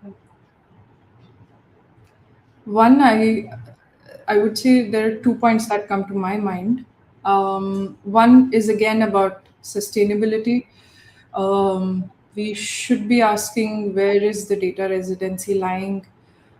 We should be asking, what is the environmental cost of this? If you follow Microsoft roadshows, especially the ones that Satya Nadella hosts, they are already talking about sovereign AI. So we need to ask such questions in open forums so that they they think about it. They at least think about it. Of course, commercials will always be their priority, but we should be aware about the decisions that we're taking. So sustainability, yes, ask them about data residency, environmental costs, what are they doing about it. um, Second thing that I would say we should ask is, how are they training these models? Where is that data coming from? Of course, some of it is procured from valid sources, paid sources. So a lot of pharma companies pay actually provide this data to AI companies for training. But we should still we should still ask them about data. Where is all of this data coming from? We've understood, I feel there are enough articles, enough discussions on the technology behind it. But all of that technology is of no use without the data. So, where is that data coming from? So these are two questions that I feel off the top of my head that we should be asking in open forums. We should be talking about. We should be seeking that clarity. They may be doing, they may be taking the right steps, but we need that clarity so that we are rest assured. Yeah. Mhm. Thank you. Thank you so much. There are a few more questions. I'm going to send you those, Shreya, and then we can do a follow-up. So that's the Sure. other thing that Tiffany and I are looking forward to doing, is continuing this conversation outside of today and bringing in more thought leaders and practitioners like Shreya, and continuing this conversation with the larger global community. So we are really excited to continue that. And Shreya, you're definitely coming back for more conversations. Thank you for having me, Meenakshi. I unfortunately have not been able to meet Tiffany till now, but thank you so much for having me. Yeah, Uh, absolutely. This has been thank such a joy, and I really appreciate you taking time. I know it's late in the night for you, and thank you so much for being here. no, And I hope you have a lovely rest of the weekend. And please stay on for as long as you can, and otherwise you can catch us the rest on the recording. Yeah. Thank you so much. all right. Thank you. Bye. Bye. All right. So we are two segments into the conversation today. A few more to go. Uh, Next up, so I want to also, sort of bring you along the story arc for today. One of the design principles for this year's conference was to look at the career arc as a whole. So whether you're just starting out, whether you're still in college, whether you're a mid-career professional at HR or a business leader, how is AI affecting us where we are? And so we have been intentional in bringing together speakers and panelists who can address these different points in the career arc. So far, you've heard from Kelly, who set us up from a HR, technology, business, from an organizational context. And then you heard from Shreya from an individual and also a business context, some things to think about. And then what I loved about what Shreya did was so beautifully bring in the planet as a key stakeholder in this conversation. And so now we are going to pivot a little bit and get into the middle, the messy middle, which is, my favorite space to be in, of our careers. And so where we are headed next is a panel discussion on how AI is reshaping career paths, skills, and opportunities. What does the view look like from the middle? And to have this conversation with me, we are going to welcome our panelists, three panelists, Anjali Leon, Liana Holmquist, and Thomas Peng. And I'm going to bring them on to the stage here one by one. So bear with me. Hi, Anjali, welcome. Hi, Liana, welcome. Hi, Thomas, welcome. Thank you all so much for making time and sharing your time so generously with me. So I want to just introduce you really quickly to everyone, and then we'll get into it. Yeah. So the context really is AI is reshaping every corner of the workplace. Mid-career professionals particularly find ourselves, and that's the uh, group that I partner with the most. And mid-career professionals, I'm hearing this from all my clients. They're finding themselves at this pivotal crossroads, expected to deliver today while reinventing themselves for tomorrow. And I want to bring in some additional context from the Gallup survey. So Gallup's Q1 2026 US workforce survey, it states it finds that finds that two top drivers of frequent AI use within organizations are AI integration within existing systems and, guess what, manager-led AI adoption. And most often, it's leaders and managers and middle management who are chartered with this work. And as of February of this year, although 2 in 5, which is 40% of employees, said that their organization is integrating AI tools, only 13% of US employees use AI daily in their role. And about 28% use it a few times a week or more. So what this tells us is that while experimentation is widespread, and we have heard that from Kelly and Shreya as well, regular adoption in a responsible, meaningful way still remains limited. And implementation, just because there is AI, there is availability of AI, doesn't guarantee its use. So it's against this landscape that we want to have this, convene this panel, and we want to explore how those of us in the middle can really navigate this disruption, harness these new tools, and redefine our value, and also create value for our organizations. So we'll look to unpack the realities, the opportunities, and the challenges of working in an AI-enabled world, and what it takes to navigate this really seismic shift in the world of work. Yeah, so having said that, I want to introduce our panelists, starting with Anjali. So I'm just going in alphabetical order here. Anjali Leon is based in Tampa, Florida. And Anjali is a collaborative leadership strategist and coach, and the founding principal of PPL Coach, with a background spanning engineering, product, and technology leadership, and more than a decade of leadership and agile coaching and executive coaching. Anjali partners with organizations when old leadership patterns stop working and new ones haven't fully formed yet. And how does she help them? She helps them by bringing that inner clarity, relational wisdom, and adaptive capacity that's required to lead people and AI to bring out the outcomes and lead with confidence and clarity. And she believes that thriving leaders create conditions for thriving teams. That's so powerful. Leaders and teams who are alive to do the work, their people and their purpose. And so this is how organizations meet what's next. Anjali is also the co-founder of Hit Refresh, which is a virtual workplace well-being and resilience building community. You heard me refer to them earlier. Hit Refresh has been a conference partner for us for the last, I want to say 2 or 3 years. And we've used their prompts during the break throughout this conference as well. So through Hit Refresh, Anjali and her co-founders advanced the mission of nurturing thriving, eco-vitalized individuals and organizations by promoting sustainable practices. And the whole idea is to make workplaces living and human. Thank you, Anjali, for being here today, and so looking forward to hearing from you.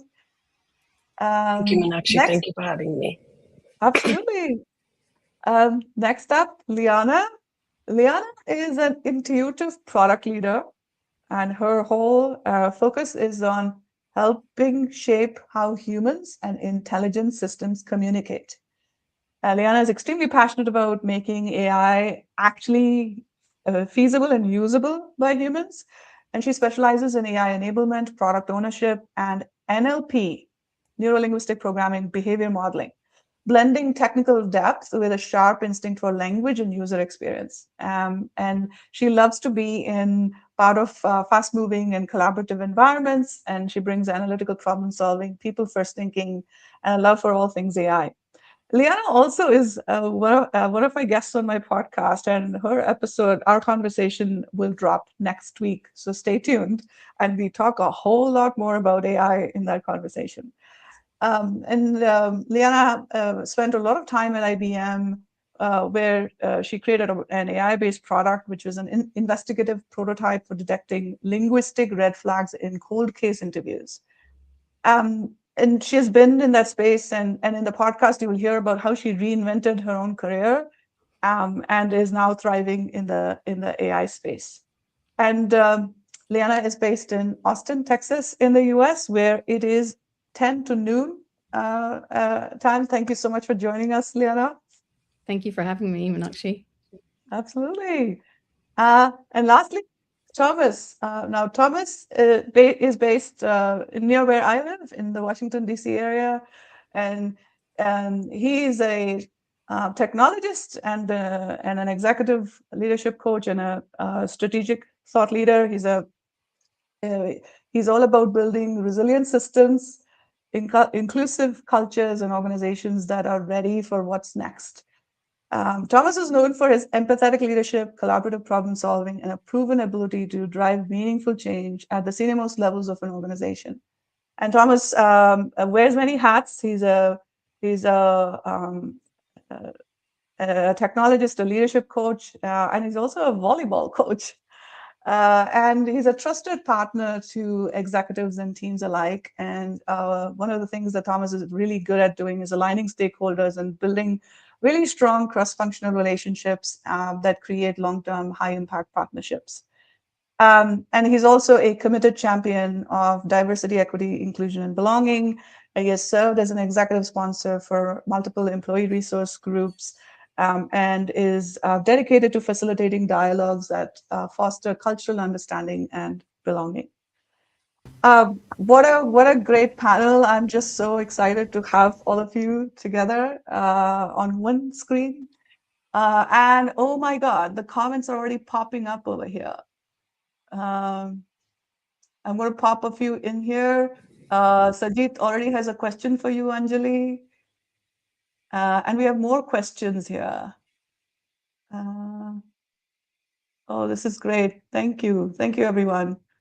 All right. Okay, so let's get started. I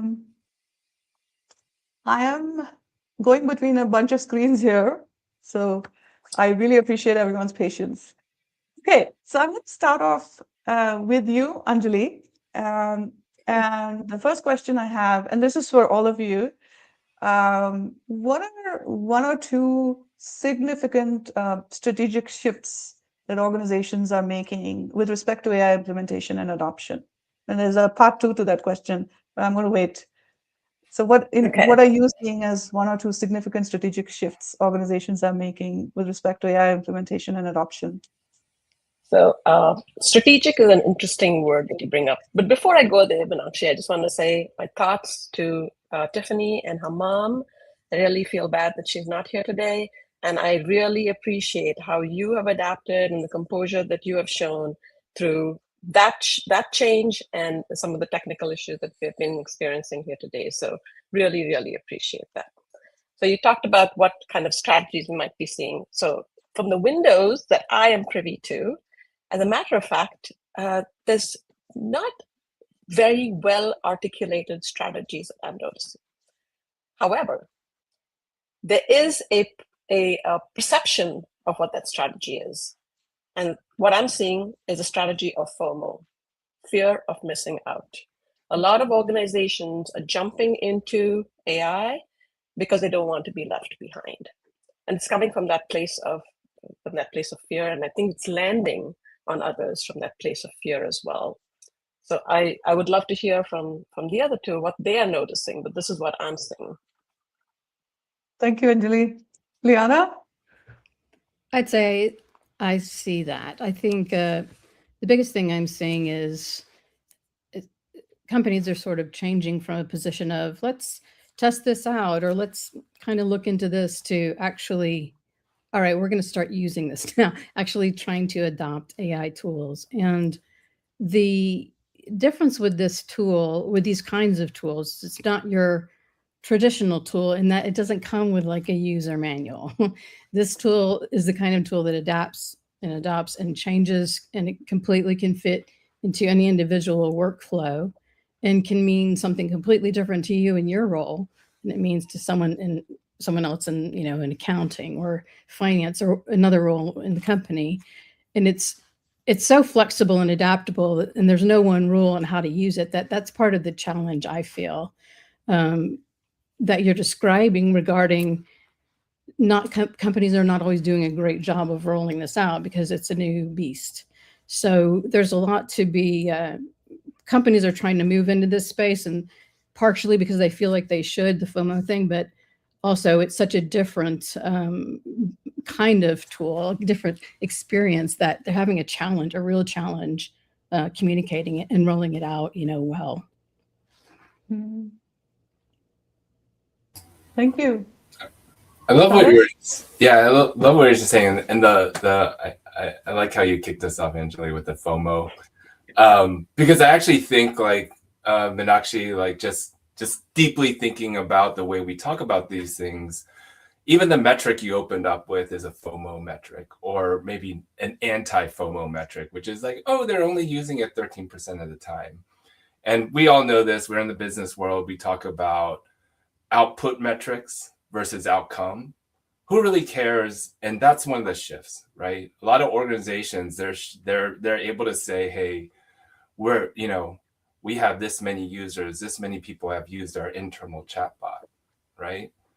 But I think the real shift here is right now is like, what am I getting out of it? Right? And it doesn't matter if I'm using it every day. Does it matter if I'm using it every day? What if I use it once at the beginning of the week and that does all my work for the week that I used to be able to do? So we really need to shift to the outcome. And I think the fear is real. There's this FOMO. We were definitely, so I teach a lot of AI classes as part of my work. And there's definitely, I think, in the beginning, it was the early adopters, technologists who are taking. And then later on, now there are people who are in that FOMO. They had fear of AI, but now they're in that FOMO. And so now they're in the classes. I got to learn how to use this thing. Mhm. Yeah. And yeah, go ahead. Having said that, the kind of strategies that companies are adopting, I think there are some thoughtful strategies that we can consider and think about. One of them is efficiency, right? Which a lot of companies are really thinking about. How do we use this to make things faster, to leverage the speed of AI? And that can, often lead to many of us experiencing that fear of, maybe my job is in jeopardy. But there are other strategies available too. Augmentation, like how do I do more than I could do before? How do I leverage this tool to really amplify, accelerate what the value that I can bring? But recently I've heard something that I think it was from Gartner. They talked about a faith-based strategy. Now, this is not religious faith, but to really think about, to take a leap, to think about what might be possible, how might we leverage this technology to really solve the big problems that we've been grappling with forever. Whether it is climate, whether it is energy, whether it is democracy. So there are some real opportunities out there, and I think it's up to our leaders to think big in terms of how we can apply a strategy inside of organizations that's exciting, that will want people to contribute in a meaningful way. Thank you so much. This reminded me, I was able to attend part of a conference yesterday that's organized by MIT. It's an annual conference. They call it Work slash in the year. So it was Work 26. And of course, AI was one of the topics, but it's a leadership conference. And, one of the things they talked about in that, one of the speakers talked about was how the advent of AI has really changed how we think about change and change management and leadership in that context. So the whole idea of followership really is being challenged at the moment, because leaders themselves are, they don't know exactly where they're going. And the metaphors that they use were, we are now moving from path making to wayfinding. And it just stayed with me, right? So, and that's exactly what I heard reflected I was reminded of that as I was listening to all three of you, is because we're so focused on outcomes, on outputs, do we know now what the next generation of outcomes need to be? And if we don't, then we are collectively wayfinding, right? And so how are organizations and organizational leaders who are so used to knowing where to go, now they no longer know that. So how are they leading their people and teams, right? So so I wanted to bring that back to my sort of part two of that first question is, in your experience, how are you seeing this strategy even being communicated within organizations? Go ahead, Leona. AI strategy, how's it being communicated, you said? Yes. Well, it usually comes from, the top and gets translated down. I think, through middle managers, they have a critical role in communicating, the vision, I guess, of the company regarding AI. Meanwhile, translating it to, what's in it for me, for their team, because it's not always the same thing. The CEO or the company knows it needs to get on the bandwagon or FOMO or whatever, but it's more than just bringing in an AI tool and assuming adoption. Just because you've brought the tool in doesn't mean people are going to use it. And it's not the same kind of tool, as other simpler tools with instruction manuals, like I said before. So the middle manager, I feel, has a large responsibility here to not only maintain and manage their usual, numbers or targets, but now they also have to create a safe space and an educational space to bring their team in and bring them into some kind of, balance with this new AI tool, and make sure that it makes sense for their team, finding workflows and, that AI could support, and not just using AI for the sake of AI. So, this kind of tool has an unusual sort of human side to it, where your team could be excited, skeptical, they could be curious, they could feel overwhelmed. So the middle manager has a lot of back and forth that they're kind of dealing with in this whole adoption landscape, I feel. Thank you. Thank you so much for highlighting that and spotlighting it. Anjali and Thomas, what are you seeing? I think there's a real opportunity to communicate a compelling vision and strategy for realizing that vision. And I think that is not activated enough. So I hear a lot of, we need to do this. Here are some tools. Go ahead, get whatever training you want to get, experiment, try these pilots. Like there's an unleashing of go forth and figure out how we can bring this AI thing into the work that we're doing. And now there's a slight shift that I'm hearing is like, okay, we need to now, we did this pilot, we did this learning, we need to show some ROI on the result, on this investment. But without a clear direction of, like what Thomas said, what outcomes are we driving towards? What is why do we want to bring AI into our organization? And there's, Shreya mentioned there's a whole spectrum of AI capabilities. Like what fits in for what particular purpose? Like there's a lot of confusion. There's a lot of, I think, non-clarity around it. And without a clear strategy, it's just adding more to the uncertainty that many, many people inside organizations are experiencing. So I think there's a real opportunity there for leaders to understand where they want to go, why they want to go there, how this tool can be leveraged to help people get there, and to paint that vision and that strategy for their people. Thank you. Thank you so much, Anjali. Yeah. Thomas, what are your thoughts? Yeah. Yeah, in terms of how this strategy is being communicated, and tongue in cheek, I think a lot of people say this is it's not being communicated very well. Like that's how it's not. Right? I would agree. I would agree. A lot of cases it's not yet. Yeah, because people don't know how to communicate this thing. It's different. I agree. Absolutely. And one thing I think where middle managers and what I've really found, and I'm community. I'm a big advocate of community. And, one of the things I've seen, and again, teach courses in AI as part of my work. And one of the things that I hear often, the most critical piece of feedback we get from our trainings, you did not share enough relevant examples to us, right? Or you didn't fill in the company blank. You did not fill whatever to North Star, to hit refresh. You did not share examples that applied to hit refresh, right? And what we really ended up decoding was like, you're not sharing things that are relevant to my organization. You didn't give me an example that I resonate with, right? But we kind of hide behind this for the organization. And what we found is it's the community.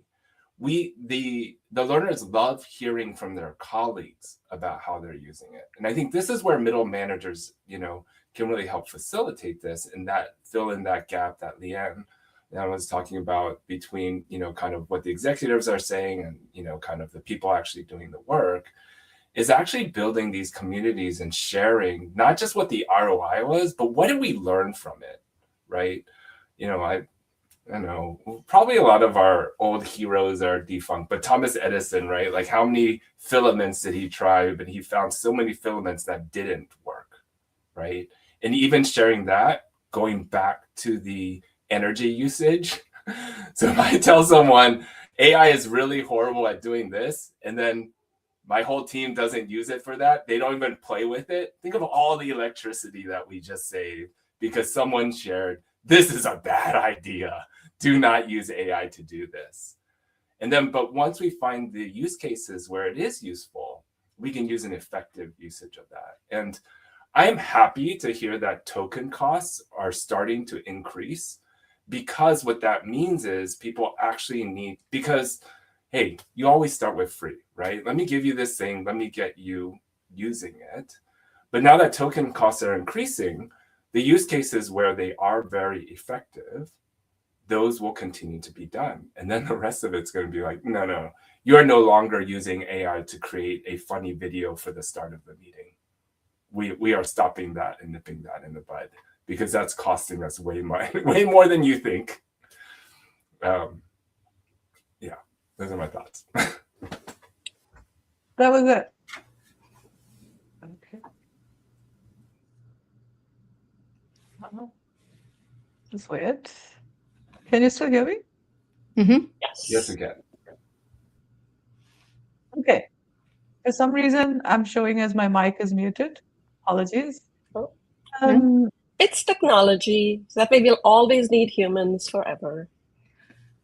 Good one, Anjali. We were talking, well, I think almost all of you talked about how the strategy is being communicated and the role of middle managers in all this. So I want to go back to you, Thomas, and my question to you is, what are the critical gaps in strategy and execution that middle managers are closest to identifying and resolving?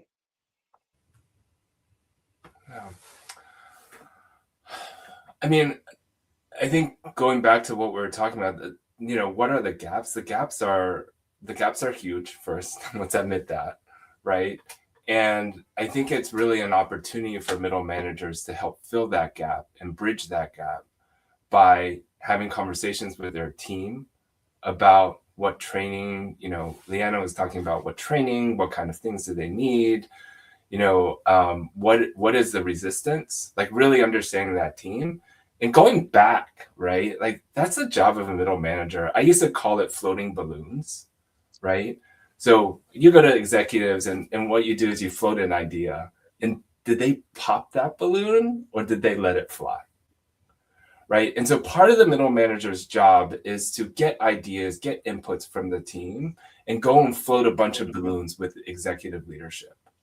Right. Because you go back and you say, hey, my team used AI to do X, Y, Z. And they're like, well, that wasn't very useful. Like, that's not what we're looking for. It's like, okay, pop balloon. Let me go back.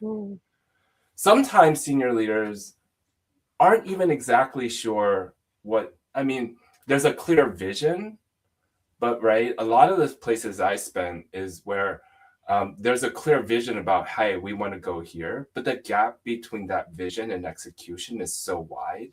It really takes that messy middle, the middle managers, to say, okay, well, that big vision, let's break it down into these key deliverables, and then take that to their team. Oh, I know how to do that, right?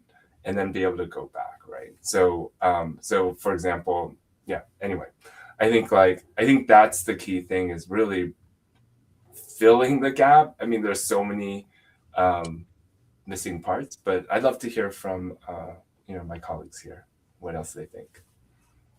Yeah, I think we know middle managers sit at that translation layer between the strategy execution. So they see things that executives often miss, like the gap between like what tool is supposed to do and what it actually does in their own specific context, which is the important part, right? So sometimes there's a gap with a feedback loop, like maybe the feedback loop is broken, like maybe what Thomas was describing, maybe you need to establish the taking your balloons in part more. Maybe, is there because management can't just say, or executive level, whatever, can't just say, here's the tool, make it work. They have to understand what's happening in the front lines and what's actually affecting the teams and what's working, what's not working. So clear ownership is part of it as well. Is it the middle manager that's owning this? Is it the IT department that's owning this? There's a lot of communication that needs to be sort of sorted out in order to really, make this work. And I think the middle managers are in a position where they're in the front line and they have the insights into what's needed, and they are uniquely positioned to see what needs to be done and see where the connective tissue, might be failing. My thoughts. Thank you for that. Yeah. Sorry, Anjali. I just want to say that the one theme that's coming up for me from both what Thomas and Liana shared is this middle managers really realizing their own sense of agency and their own power over circumstance.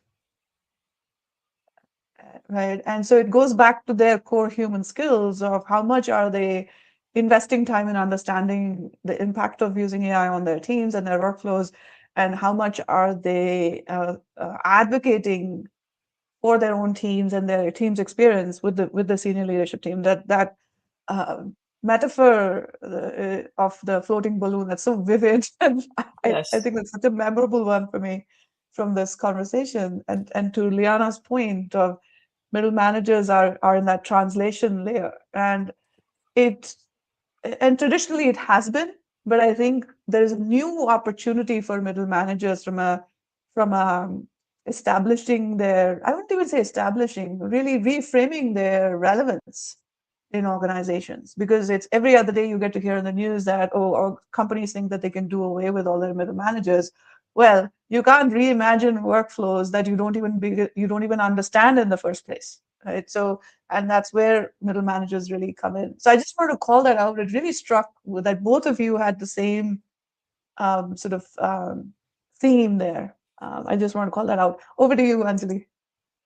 Yeah. Yes. To what both of you said and how you summarized it, Meenakshi. I think also the middle managers have earned the trust and respect both ways. And so they really have a critical part to play in that translation layer. So much of the work that's happening is trying to shift from experiments and pilots to enterprise level, enterprise ready solutions. And there is a gap there in making that jump. And I find that so many people, when they encounter the challenges in transitioning that gap, they're seeing challenges in maybe the quality of the system that really gets amplified with AI. And so there might be skeletons hidden in the software, or things that are happening that get amplified and exposed. And with AI, there's nowhere to hide. And so as you're making this transition, people in the front lines are seeing that. But often they're having a hard time finding a place for that newfound knowledge to land. Because often if you are saying anything that counters this energy and excitement around AI, you're seen as a resistor or somebody who's not yet ready for this shift. And so there's a real anxiety in people being able to express themselves. And so the middle managers, they've earned trust both ways in many cases, and they can really create, be those translators and create the space for those concerns to be vocalized and help them find a way forward. So any of these challenges are not complete blockers. There's a way around it, and middle managers often have the domain expertise, the tribal knowledge inside the organization. They have the problem-solving skills to be able to navigate that, and so I think that they really are pivotal in this transition that is happening. Thank you for sharing that. And trust, and I'm just going to put a pin in it because that's a whole nother conversation as well.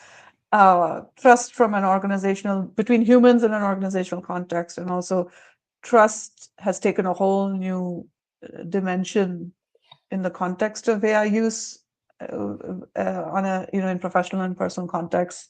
So I just want to put a pin in that because this is one of those threads I would like to pull as a follow-up conversation to this conference. And so moving on to from a strategic perspective to an operational perspective, and I'm going to start with you, Liana, on this question, is middle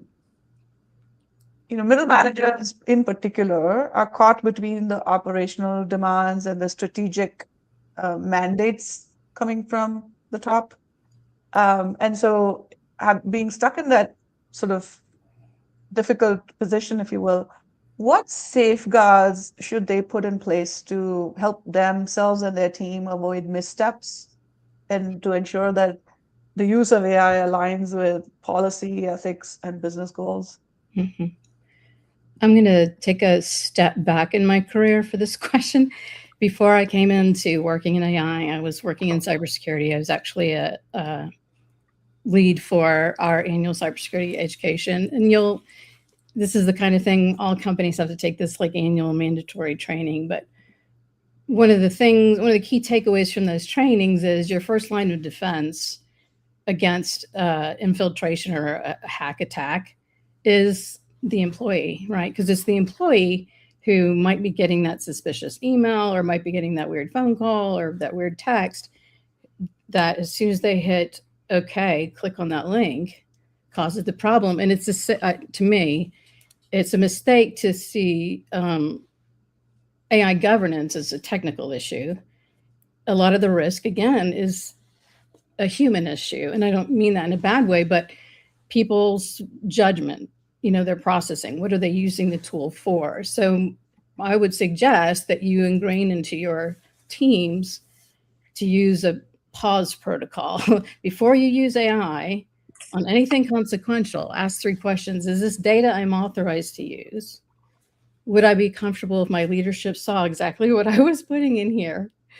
And does the output need to be human verified before it goes external or acts on anyone? So the middle manager obviously has to have a close relationship with your IT department or your legal department, wherever your governance policies come from.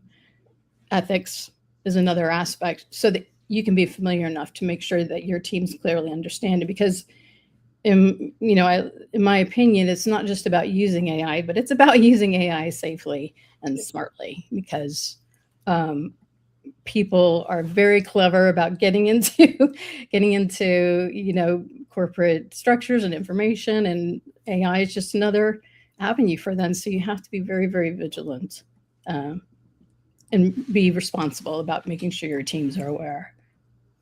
Those are such practical questions that you shared, Liana.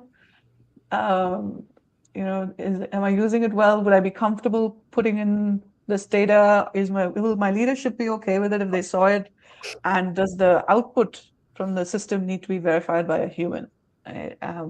There's such clear, practical tips there. And it made me think back to the opening keynote with Kelly, where she shared the use of an AI bot as a mental wellness assistant in organizations.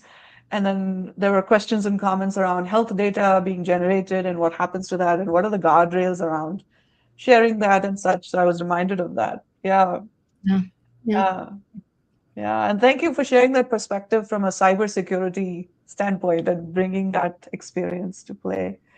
What are your thoughts, Thomas?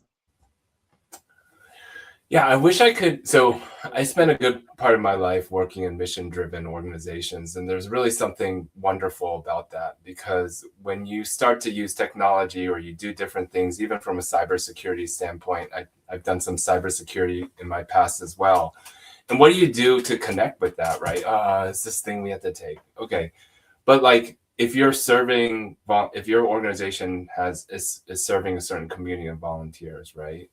Frame it in that way, right? Like, how is what I'm doing here, how might it affect adversely or positively the communities that I'm serving?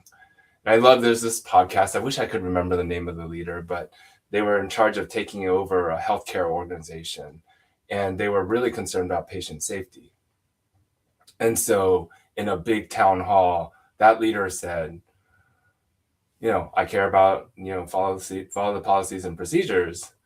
But they asked a really key question, which was, if it were your family member that we were taking care of, that you're in the operating room with a doctor on, is it as safe as you would want it for that family member?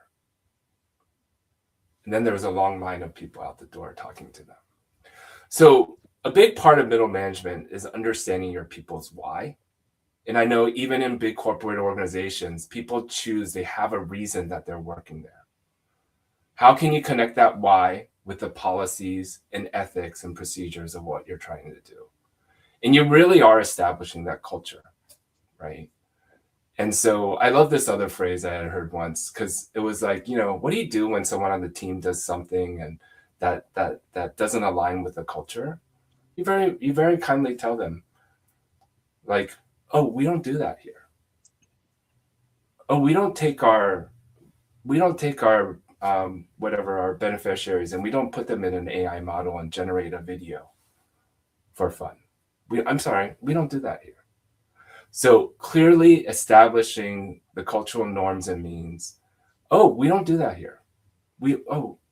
Us as a team, we don't take private information and patient data and upload it into any AI tool, right? So really establishing that culture, the values, the why, and connecting all that together, that resonates with people.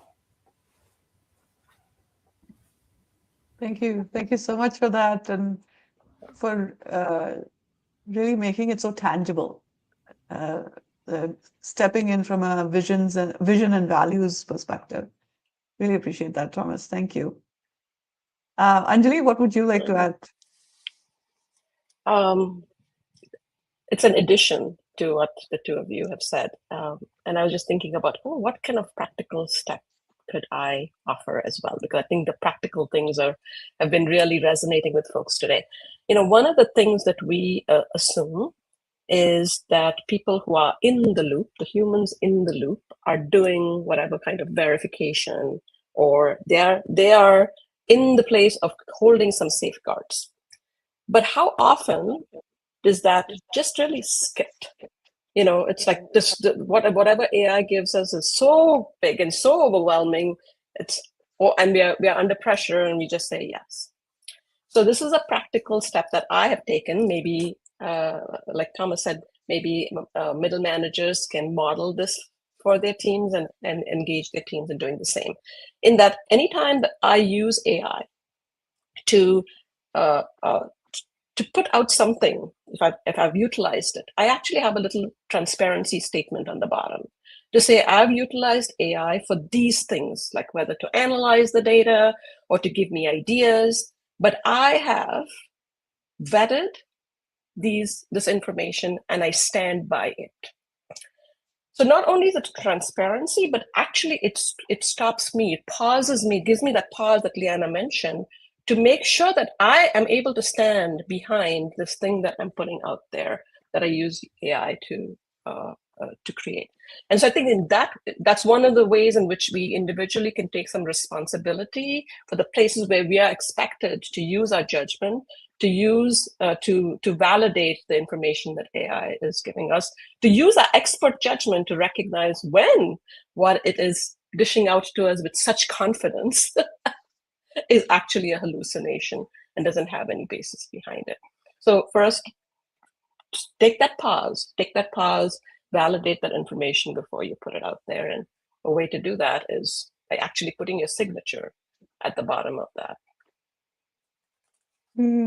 Thank you. Thank you so much for sharing that.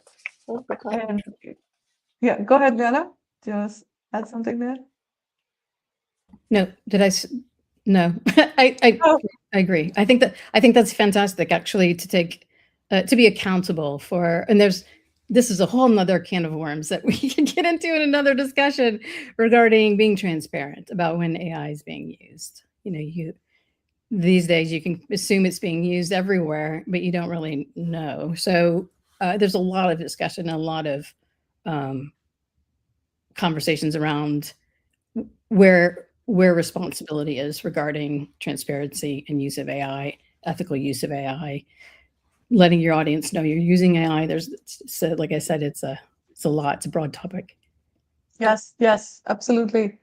And that reminds me that I completely missed mentioning this right up at the start of this conversation today, is that I heavily used Copilot through my licensed version of Microsoft to not only sketch out what the agenda of this conference will look like, but also the flow, and really used it as a sparring partner to say, okay, what will be most valuable?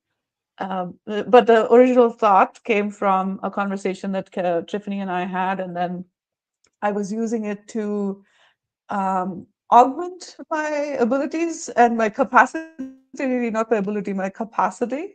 And with both Tiffany and I, life has happened to both of us in the last 6 months. And so this was a great tool that helped us put this together, in a much shorter time. But speaking of transparency, the setting of the agenda, even coming up with these questions for these panel discussion topics.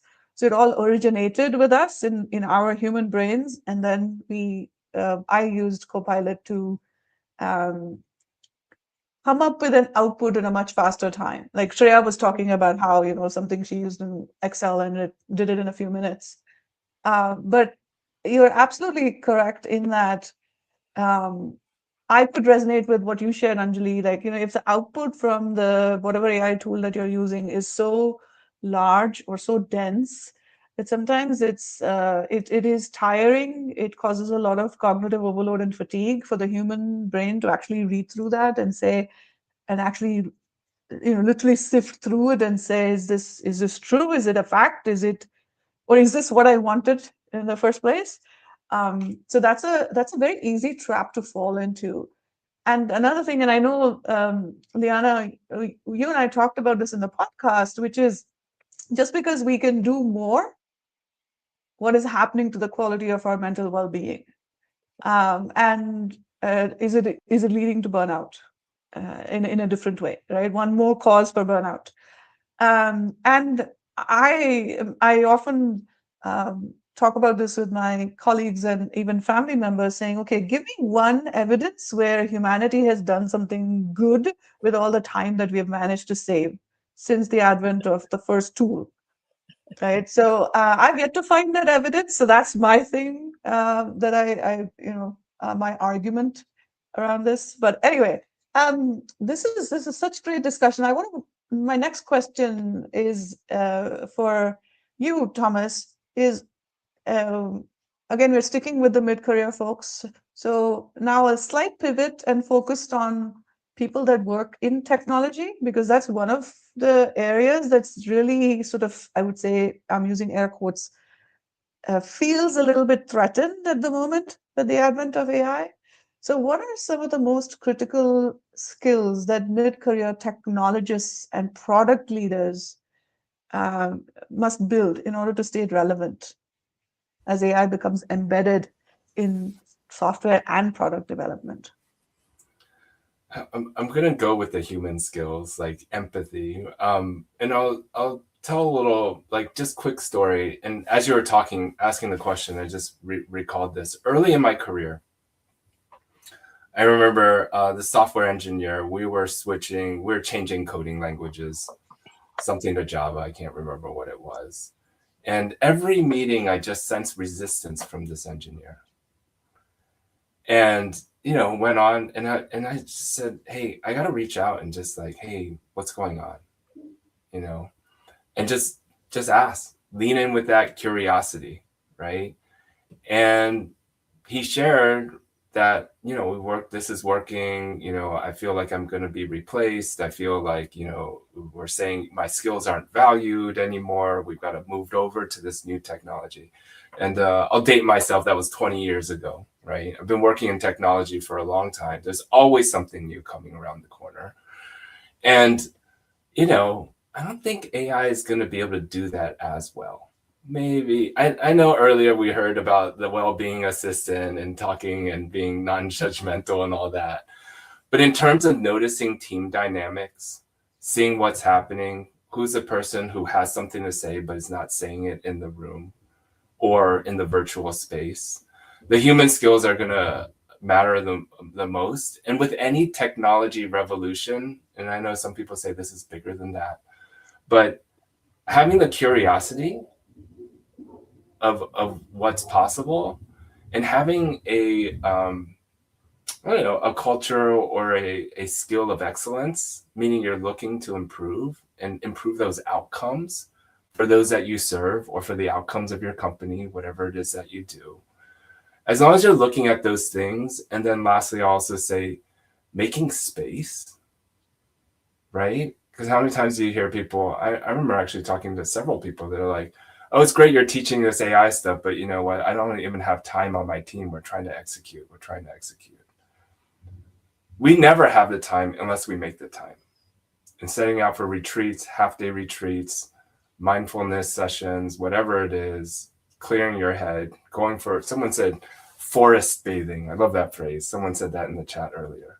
But unless we make that time and space for us, and we use AI to help us create that space for us, we're going to be in the same, kind of hamster wheel race.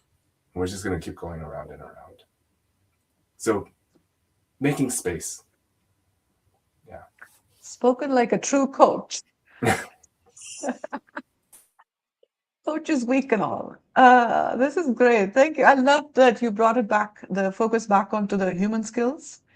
And if you're able to hang back till the end of the conference today, it's like you've already seen what's in my deck coming up. So that was wonderful that you shared that. I invite you, Anjali. What are your thoughts on this? What are some skills that techies need to double down on to stay relevant? Thomas was speaking my language, so preach away, Thomas. I can't, resonate so much with what you're talking about, both in terms of our right brain, activating our right brain, being part of ourselves, and then creating this space to be able to care for ourselves in this world. So using AI to be able to really create this space for that. And as you were talking about, the human side of it, and since we're talking about mid-career technologists, another story came to mind. I was recently talking to a developer at one of the clients that I work at, and he's somebody who everybody wants him to be on their team. So I was very curious about what are the kinds of things that he does that makes him so effective, and the people that want to work with him, his customers, the same thing. So he was kind of showing me some of his techniques, and then he said, "I want to show you what I'm doing now with AI." And he said, one of the things that I do that my customers love is that I'm available for them. And now I can be available for them even more. So he pulled up Claude AI, and he showed me how he just in real time, works on a visual prototype with his customer and figures out what it is that what the customer wants. And once they settle on something, he's able to generate React code and then pull it into Copilot. Like, all of my technology background was coming back to me, and as he was relating the story, and I was thinking, oh my gosh, is all of this possible? That code was able to be refactored immediately, taking the design system into consideration, and boom, within like a few minutes, he had working software. And I was like, oh my goodness, really, you can do all of this? And he was really excited about it. I said, aren't you afraid? Aren't you nervous that it's going to take away your job? And he looked at me with a little like smile on his face. He's like, no, I don't see myself as a developer. I see myself as a problem solver. Mm. Now, this technology gave him some superpowers to activate that human side of him, the empathy, the listening, the presence, the ability to, you apply critical thinking and recognize when something was good enough and then bring it into his tools. He recognized that he still needed to understand the edge cases, the integration that needed to happen. So he knew his stuff well, but he knew how to activate what he needed to activate. And this technology allowed him to do more of that. So I'm assuming that we'll hear more and more of those kinds of stories when people know how to expand the value that they can bring by leveraging this stuff. Deanna, what are your thoughts? I'm just gonna bring it back to more, since we've got a great representation here of how important the sort of human side is. I'm going to bring it back to just the technical skills side. As far as if you're in an environment already where your company's starting to use AI, integrate AI, some of the skills I think that will help keep you useful are really knowing, and this isn't an easy thing to know, but if you can have AI judgment, which would be knowing where to use AI and not AI. As I said before, just because you have AI doesn't mean you need to use it. That being discerning about, are there already tools that can accomplish this that aren't this tool? Because as we know, tokens cost money. Is there already a workflow that is similar to this that we could use, that we could implement? So rather, be discerning. Don't just jump on board to AI thinking it'll solve your problems. Think about, is this really the solution we need, or is there something else that exists? Another thing I'd say is prompt literacy. So not just knowing how to use the tool, but knowing how to get the right information out of it. And this takes practice, and this takes time, and this takes discipline. And a lot of people, myself included, start by kind of meandering around with our prompts and like trying to figure out what we're asking. If you can get into, again, a discipline where you know what you're asking, you know how to get it, that's critical. I believe that's critical skill to have. And also change translation. And this is maybe back to the human element. It's just the ability to take an abstract capability and understand your team's needs and how you can kind of pull those things together. So this facilitating of AI and human workflows, I think, is a person who can design that. That's also a hugely relevant skill. This is so powerful to get such a wide spectrum of responses in terms of skills. And there's human skills, there's technical skills, and there's also doubling down on competence. If you are really, really good at what you do and you know what that is, then AI can really serve as an augmenter. And this goes back to some of the things that both Shreya and Kelly shared as well. And really thinking about fit for purpose. Where are you using your skill, and where can you bring the most value instead of, and I think that this goes back to how are we viewing our skills, and where are we operating from? Is there a sense of, and I went through this whole cycle, and I think I'm still there, where I have this fear, which is a very real fear, that the skills I have are easily replaceable, or worse, they're irrelevant. They'll be irrelevant in 2-3 years. And so that's something that I kind of go through those motions myself. So, and I have come across colleagues and clients who are in that space. So personally for me, this has been very hopeful listening to all of you and the perspectives that you're sharing. And I hope that our audience has something to take away as well. And it's really about how are we sensing and responding? It really goes back to that. And I think personal agility gets like a completely different dimension in this space. So moving us along, I'm also doing a quick time check. I want to ask you a couple of final questions. One is more along the tied to what we were just talking about. What kind of skills? So tied to that, in your own personal, professional perspectives, from your own vantage point, looking ahead to the next year or two, even that feels like such a big time frame. So let's say just the next year, what kind of new roles or career paths do you expect to emerge for people in the middle? Anjali, would you like to start? Sure. You're absolutely right. With the pace of change, for us, giving any kind of precise predictions, even a year out, I think is a fool's errand, right? Like things are just changing so fast. It feels like we are in a fog, and we can really only see a few feet ahead. So I think we have to just kind of extrapolate based on what we're seeing. So I'm just going to share what am I seeing, and then I would love to hear what other people are seeing. So maybe together we can make sense of where we're going and what might be coming for us. So I am seeing some new roles emerge, right?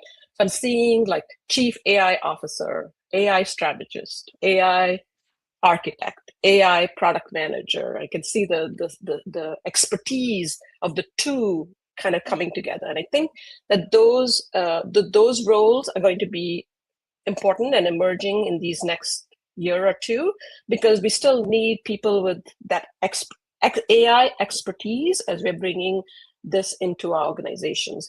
But I also foresee that AI part of those titles will probably be embedded into other roles just going forward.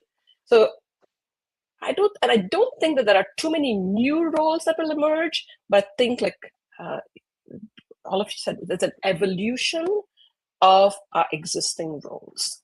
Stuff is going to be automated, and we have to really think about, I think Shreya gave us some really good ways to think about what of our work could be automated, what of our work could be leveraged by AI, how might our workflows change, so how we engage with it might be different.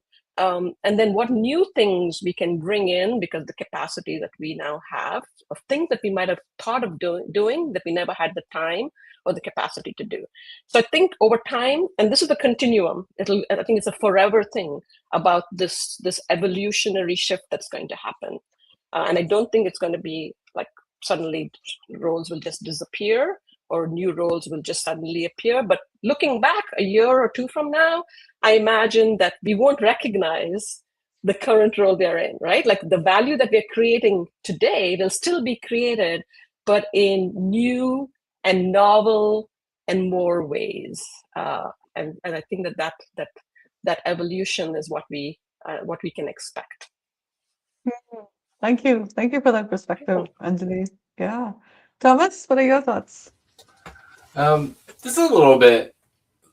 Well, Anjali's story about the developer really it stirred something in me that I've been thinking about, right? And so one of the things is that experienced developers are not being replaced by AI; they're being augmented by AI. So they have this now power tool, right? So before I used to be only put whatever 20 nails in a wooden deck at a certain time, and now I can do like 300, right? And so, but Anjali said something key, which is what was different about that developer had really good customer facing skills. Okay, yes, we've talked about the human skills. What's the other thing? They understood the integrations. They could see around corners. They had that experience to work in those different spaces.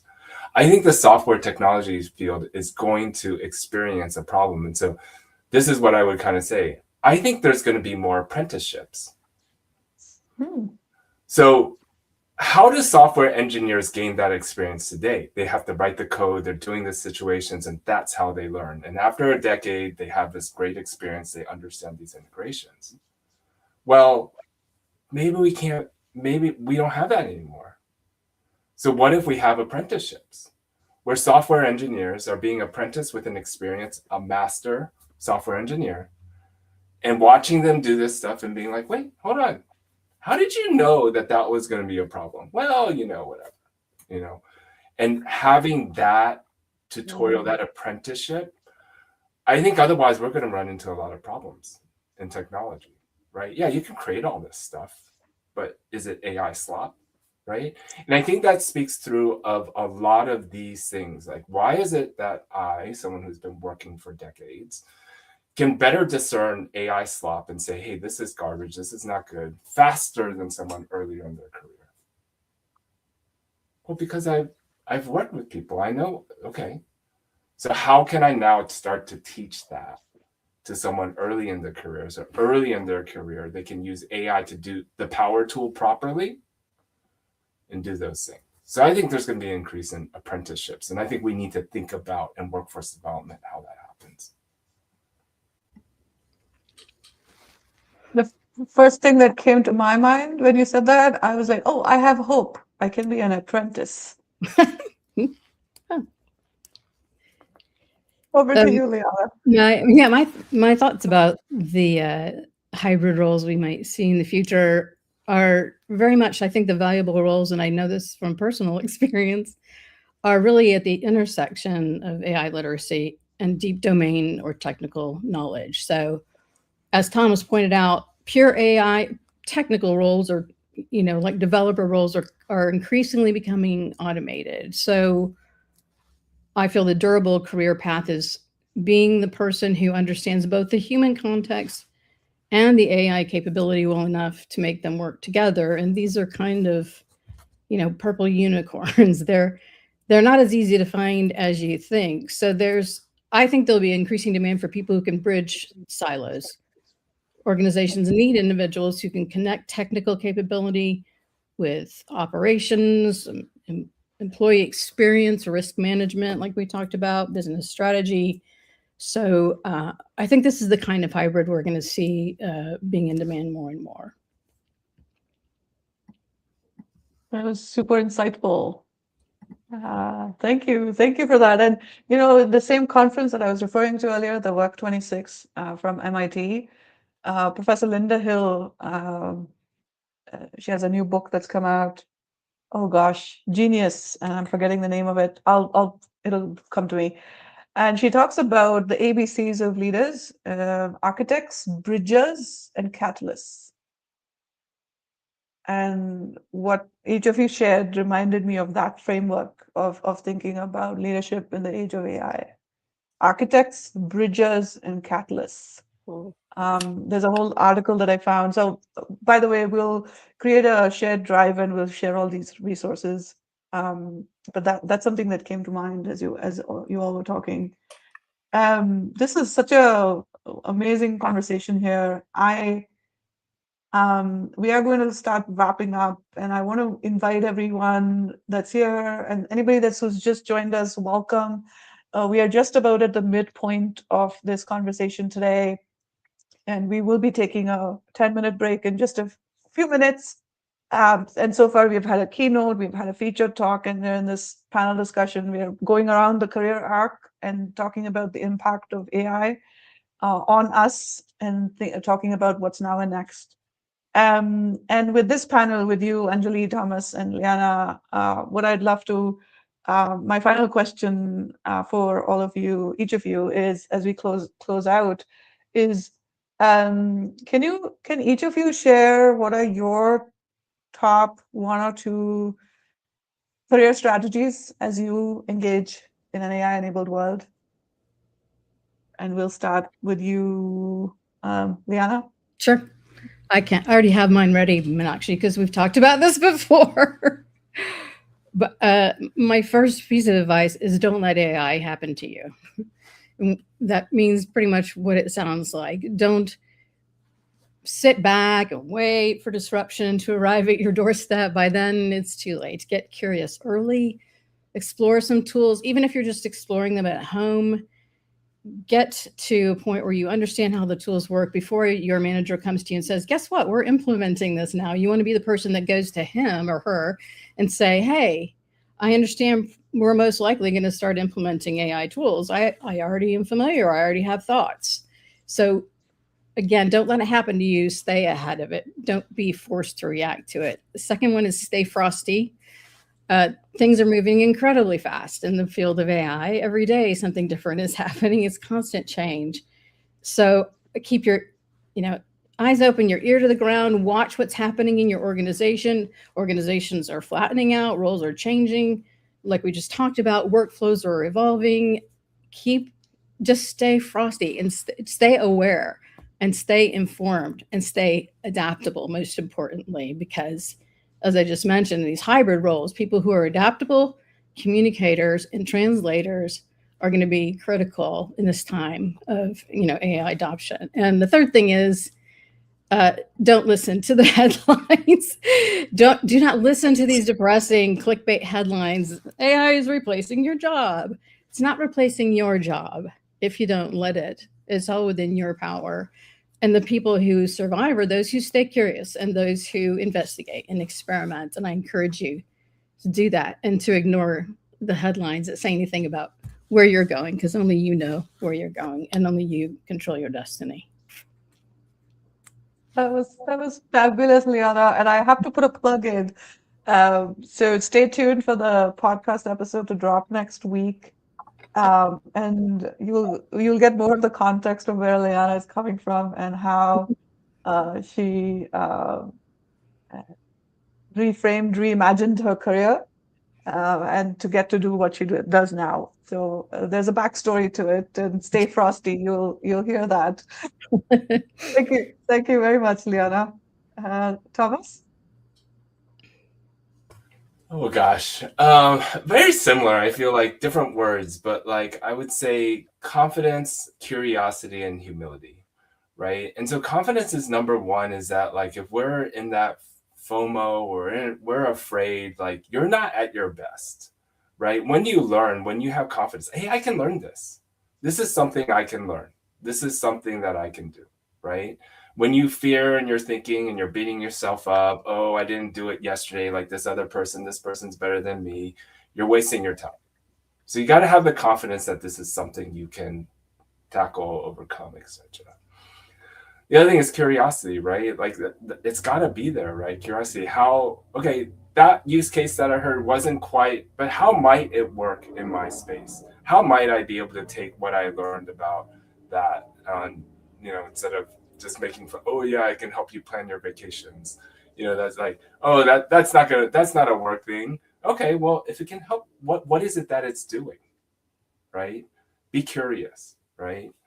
And then humility, right? If you have more confidence than humility, well, we know you got a problem, right? But like you're gonna run into a problem. It's like, oh, but just be humble and kind of like continue to say, hey, maybe I don't know everything. I can go to a colleague, and I can go to someone who just joined my team who's new to the workforce. I can talk to my kids and they can teach me something about AI.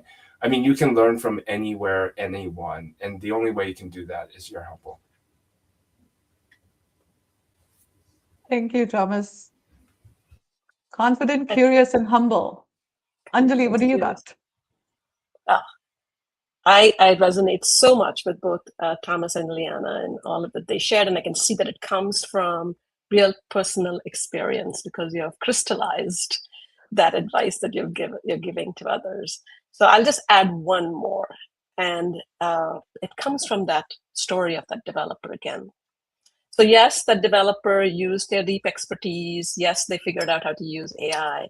But the one thing that they did that hasn't been talked about today is they tied their identity to the value that they create and not the task that they do or their role that they perform. He said he was a problem solver.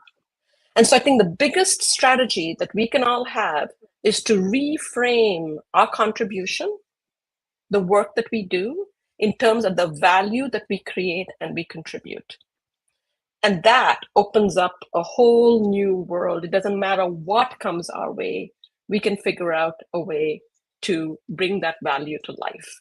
And so whether it is doing it yourself, just asking, put your tasks out on the table and think about who benefits from this and what is the value that this creates. And you might have to do it a few times, just like the 5 whys, to understand that. But then when you are able to articulate that, it changes everything.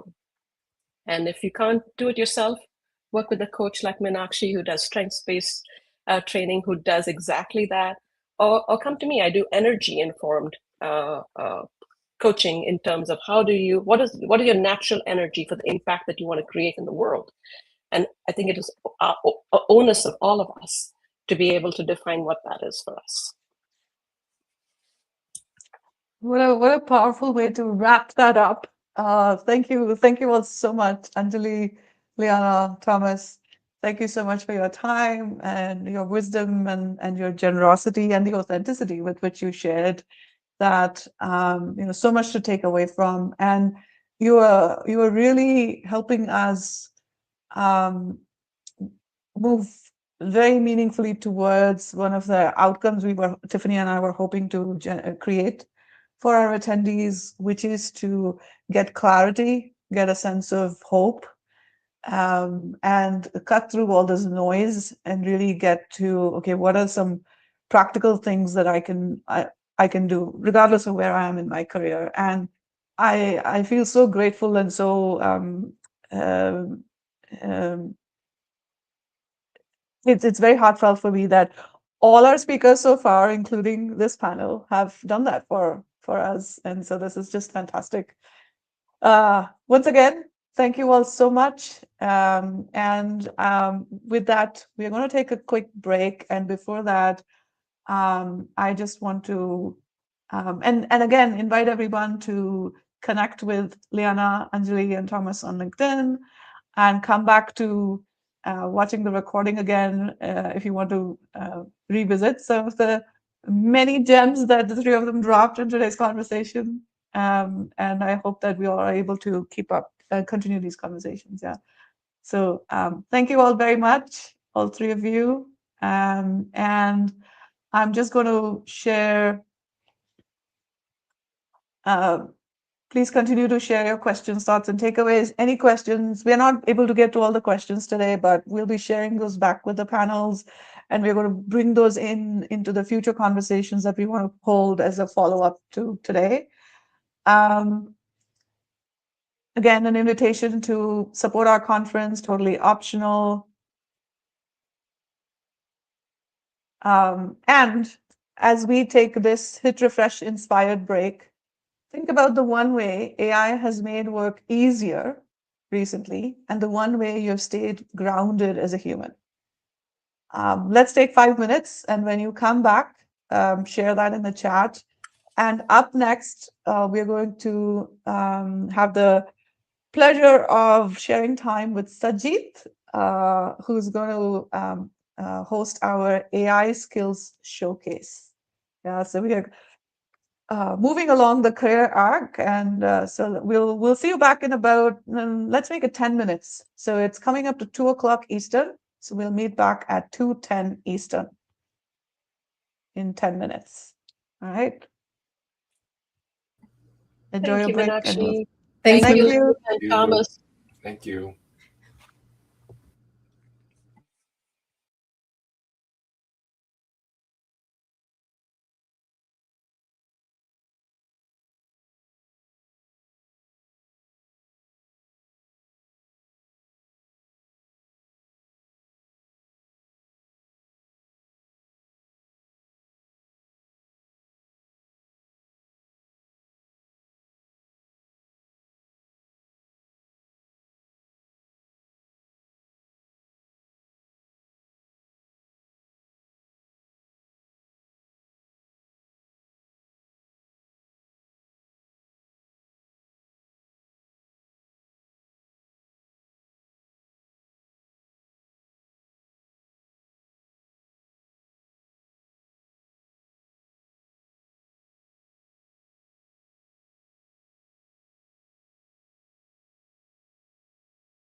Hello and welcome back. And as you start coming back, I'd love for you to share in the chat the one way AI has made work easier for you recently and the one way you've stayed grounded as a human. And I have some reflections here from Anne-Marie. It's made taking notes in meetings easier so you can focus on the people, the outcome we are co-creating, and the conversation. One way I stay grounded is centering with a centering practice. That's fantastic. And you know what? That reminded me. I read this recently that the AI, the note-taking capability, specifically using AI-based tools, that's one technology advancement that is actually working in favor of women, because we are invariably women get tasked with all this office housework type tasks, note taking being one of them. And now we have an AI tool that actually takes care of that. So it's making meetings a little bit more equitable, which was very insightful for me when I read that. So your comment, your reflection reminded me of that, Anne-Marie. Thank you for sharing. All right, keep the chats going, continue to share. And if you're just now joining us, welcome to AI and Us Now and Next. We are resuming after our 10-minute break. We just finished the first half of our conference today, and we are super excited about resuming this with an AI skills showcase with Sajid. And I just want to do a quick recap of, if you're just joining us, we started at 11 Eastern about, that's what, 3 hours ago. We have 2 more hours to go. We have had a keynote that was based on AI and humanity and how AI-based tools are being used in an organizational context, and things to remember around that, implementation and such. And that was delivered by Kelly Palanti. We had Shreya Kaushik talk to us about AI and us finding the balance. And she gave us some really practical tips and things to remember for us as individuals and wherever we may be in our career within organizations, and even outside of that, things to consider when we make choices around which AI tools to use and how. And we just finished a panel discussion on careers, view from the middle, careers in an AI-enabled era, view from the middle, with Thomas Pang, Liana Holmquist, and Anjali Leon. And we had a robust discussion around what skills will come in handy, what to keep in mind as we build ourselves up for an AI-enabled world. Now, with that all done so far, we are here to look at what skills should we focus on as we build ourselves for the next phase of what there is. And to help us do that, we have Sajid Kumar Swaminathan joining us from Toronto, Canada. And Sajid is a global talent acquisition leader who has built his career around one core mission: helping people tell powerful stories that land them the jobs they want. Where were you, Sajid? 10 years ago, I should have met you then. With international experience recruiting top tech talent, from CIOs to software architects and development managers, Sajid brings a deep understanding of how hiring decisions are made and how candidates can stand out. And Sajid is a passionate advocate for diversity in tech, and he has helped organizations hire more women and other underrepresented groups, ensuring that talent pipelines reflect the world we live in. A technologist at heart and an early adopter of emerging tools, Sajid has embraced AI as a game changer for both hiring teams and job seekers. Today, he uses AI to help candidates refine resumes, elevate their cover letters, and transform their LinkedIn presence into a compelling career narrative. We are so pleased to have you here with us, Sajid, and thank you so much for joining us. And I am so excited to hear from you. So over to you. Thank you, Meenakshi. So this friendship that has spanned over 7 8 years, what started off in COVID, and finally we share the same stage. So one tribute to that online tool which brought us together. And taking from you, want to just start this conversation with a social experiment, right? All the people who are here, who are talking, just start with a social experiment. This is what you're going to do. Just for 2 seconds, close your eyes and think about the happy space or a happy time where you have such fond memories, even be it in your conscious or subconscious mind, that you can think about that happy space or happy time. Have a few seconds about it. Think about it. What did you feel? How did you feel about it? Why that is still relevant for you, that you immediately thought about that happy moment. Just have a thought about it and ponder on that particular memory for at least a couple of seconds and see how your body is reacting to it. Just close your eyes and think about that. What do you feel? What do you hear? What do you understand? Is your body reacting to those memories? And come back, and if anybody in the audience wants to share what they felt or what that happy moment was, and then we'll take it from there. Anyone from the audience would like to share one happy moment or something that they thought about in that few seconds, one happy moment, and why it was very relevant?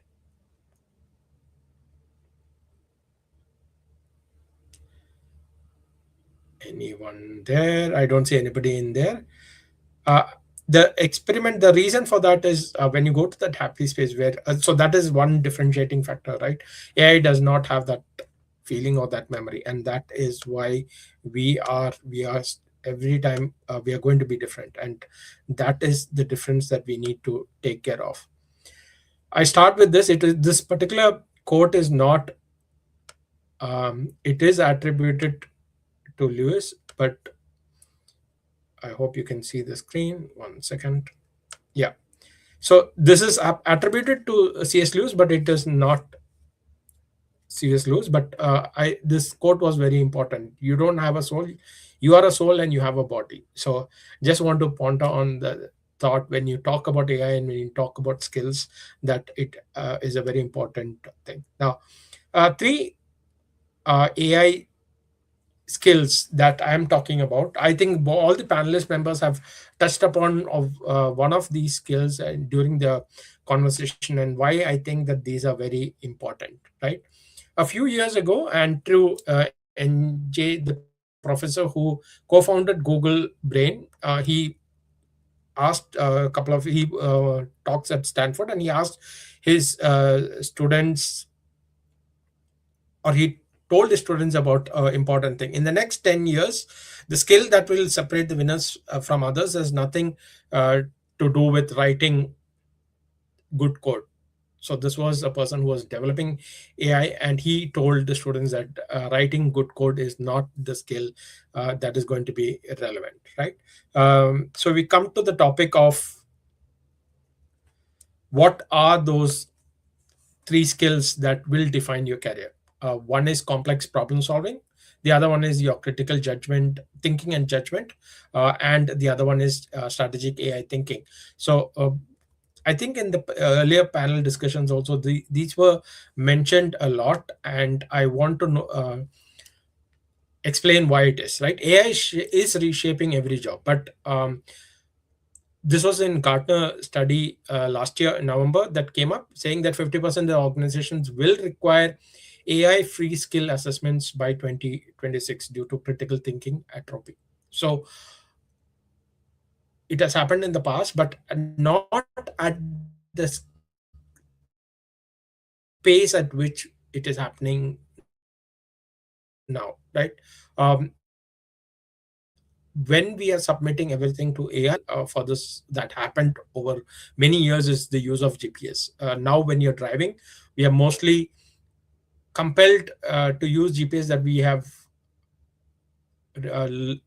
I wouldn't say completely lost, but we definitely have lost that ability to navigate, which we have built over very which we have built over so many years, and that skill we are losing it very quickly, because now without a GPS system we don't remember street names, we don't remember which left turn to take, and all those challenges that are there, right? Now 87% of the digital transformation fail because executives delegate AI strategy to the technology team. So adoption, it was mentioned in the last sessions also, adoption is key, but you also need to know what you don't decide or what you don't take. So this was shared by D. Kramer. He is a AI leader, and he shared that the reason that it fails is adoption is taken into consideration because of the FOMO. Everybody fears that they'll be left apart, and they want to jump into the bandwagon and implement the AI-based solutions, right? The 56% of the wage premium for workers who combine AI fluency with distinctively human skills that machines cannot replicate. So that was mentioned by Thomas also earlier. The combination of the human skills along with your AI skills is what is going to matter. So this is the wake-up call for everybody. The professionals who thrive are people who will take AI along with them. So that is something that definitely will happen. So this was what I was talking about in terms of the wake up call that we all are facing, right? Now, in terms of, let's go to the core three skills that we need to look at. Complex problem solving. So does AI help you solve better? Of course, we need humans. Good thinking, but it also magnifies bad thinking. If you're not thinking and you're letting everything for AI, that is definitely going to be a challenge. So the I don't think it is only the leaders who need to take a decision on that, but the leader who defines the problem is the person who gets it right. Okay, so problem solving is one key skills that hiring managers, all the hiring managers and leaders have constantly talk in one of the key aspects that we look in a candidate. Of course, let's say all the skills being the same is how good are they in solving a particular problem, and also in telling that story of how good they have solved that particular problem. Some are great problem solvers, but the challenge comes in telling that story or conveying that problem solving skill. So the first key skill is the complex problem solving skills.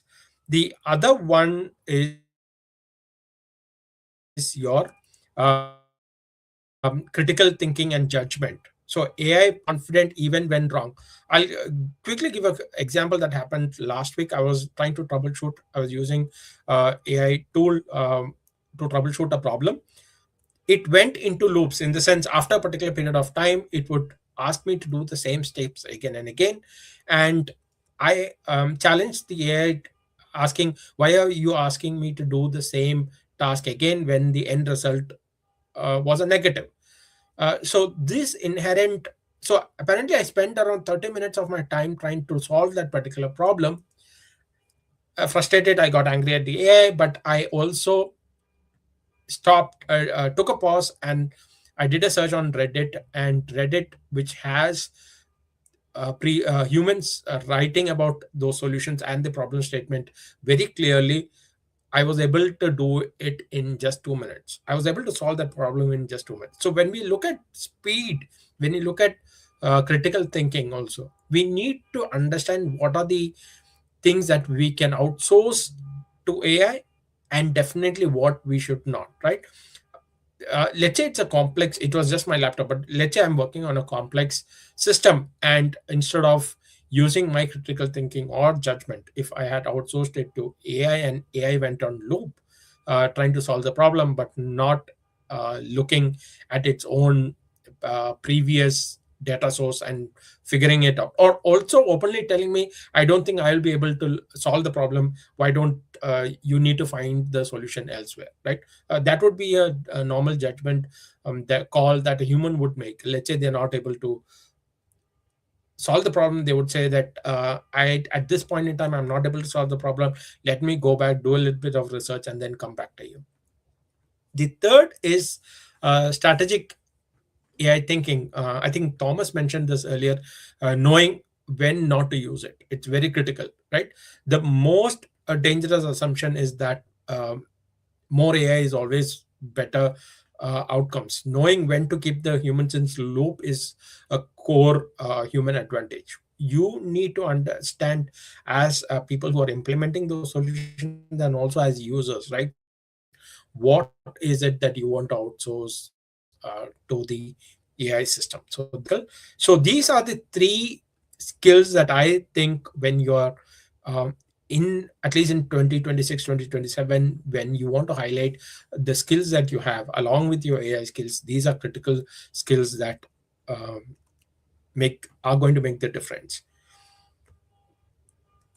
Quickly deep diving into those problem skills. Diagnose before you delegate. Very important, right? Messy problems need a human framing, because if you have real world challenges, does AI know all the real life challenges that a business or human beings face? I don't think so, because like I said, when you look at you think about a problem, the impact that how it will affect humans, or what you perceive as the challenges, AI might look at it differently. Garbage in problem is now exponential. You put in more garbage in terms of the question or even the problem statement, you're going to get a standard answer. So how you question is one critical part of the problem solving. Are you thinking more?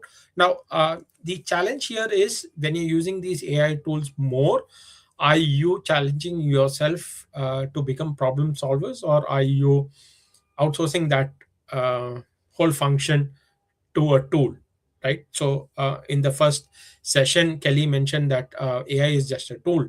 How you use it is still your decision, and we need to be aware of that thing, right? Problem framing, the AI tool proficiency, and prompt engineering. Those are things. So is prompt engineering a role right now? I don't think so, right? Claude, earlier Claude had released 100 Claude skills. Now it is 1,000 Claude skills. Maybe in a week's time or in a month's time, Claude will say we have 10,000 Claude skills. But as a human being, let's say in the last 3 months, while you are upgrading your AI skills, what are the human skills that you have concentrated on? Have you evaluated your core human skills, and are you challenging that, right? When using AI, are you also looking at your skills that you want to augment yourself? Of course, you can use AI, but you also need to look at your skills. The critical thinking judgment is AI fabricate. We have hallucination is part of the problem. AI fabricates. It gives you answers with the confidence that I believe people with mental disorders have, right? If you're a narcissist person, you might have this ability to talk on, or even say things that you know are not true, and AI does that very well, right? Executives are at more risk. The highest stakes are low frequency decisions. Exactly what C-suite leaders face are where AI is the least reliable. Can AI can give you a strategy how to market yourself better, or market your product, or market your company better. But who can make the better judgment as from past experience of whether a strategy would work or not, based on the understanding of your customers, be it a small organization, mid level, or a large organization? AI can give you insights based on the conversation that you have had with your clients, but who is the better judge of the market conditions, of the interactions with the clients, uh, and interaction with the humans. Ultimately, it's not AI that buys your product. There is a human at the end of this whole cycle. So that is very critical. So all decisions, especially the top level decisions, um, so you need to understand whether we are using AI for that. The skill that is atrophying is in real time is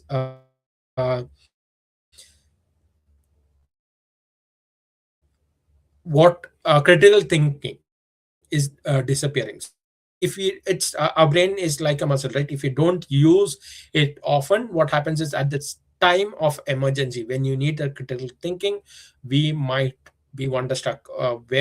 How deep have we stored that muscle, or since we have not exercised it enough, what it apart from using AI, it's also important. Let's say, so the argument is that we're using AI, we have more time. So with that more time, are we using it to build our memory? Are we using it to build our critical thinking? Are we using it to do more problem solving? So those are the questions that we need to ask ourselves. Meenakshi mentioned about note taking. So while the session was on, I did my own note taking. One of the reasons for that is 2024, during a conversation that I was having with a coach, with a friend of mine, was about coloring books, and I we were talking about that, and I realized that I've not colored books or used coloring for a very long time. I was interested, I was good at drawing, but not great. But I wasn't doing it. Was a skill that was lying dormant. So I picked up a adult coloring book and started doing that in 2024, right? And uh, during my vacation last time back home, during my conversation with my mom made a comment saying that, hey, your handwriting skills have become so worse. It was good. Why is your handwriting skill so bad? Now, it's not something that is evaluated or judged or even looked up right now. Handwriting skills, nobody says, hey, Sajid, you have a great handwriting right now. But there is a deeper connection between writing, thinking, and also how you address problems. There is a connection between that. So I realized that I've not been doing that. In this particular note taking, I didn't write it, but I did not use an AI purposefully, because I thought, let me listen to what has been talked and sentences towards it. So that is something that I did. The third thing is the strategic AI thinking. We are all talking about how to implement, where to implement AI, and how to use AI, but it is also important to know where not to use AI. So that is one competitive advantage that you might have. Making the decision of, for this particular activity, I'm not going to use AI at all. Just because everybody is using it does not mean that you need to use it. Knowing when not to use AI is going to be as critical, as strategic as using AI, right? So the focus has also to be, okay, do you want to use human skills more to solve these kind of problems, or do you want to use only AI skills to solve these kind of problems? So from a leadership standpoint also, and also from an individual standpoint, a personal standpoint also, we need to um, draw the line as to how we are going to use AI, right? Now, what might be beneficial for one person or for one role might not be the same for other. From a HR perspective, something that I find really challenging is AI has not reached a level where it can help a human being make the hiring decision, right? Or help a company make the hiring decision. Of course, it will augment, it will help in a lot of data analysis and all those things, but the hiring decision, it's best left to human beings. So these are the three things that I believe in terms of skill set that are critical. and to ensure that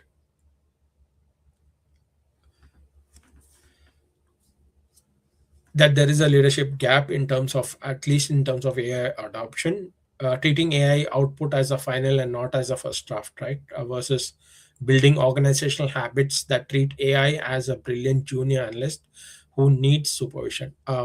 I think Meenakshi brought this up. Are we evaluating, or are we um, of course we are getting an output, but are we also looking at the process, how we are reaching that particular output? Are we leaving everything to AI, or is there an human element who is doing the supervision, right?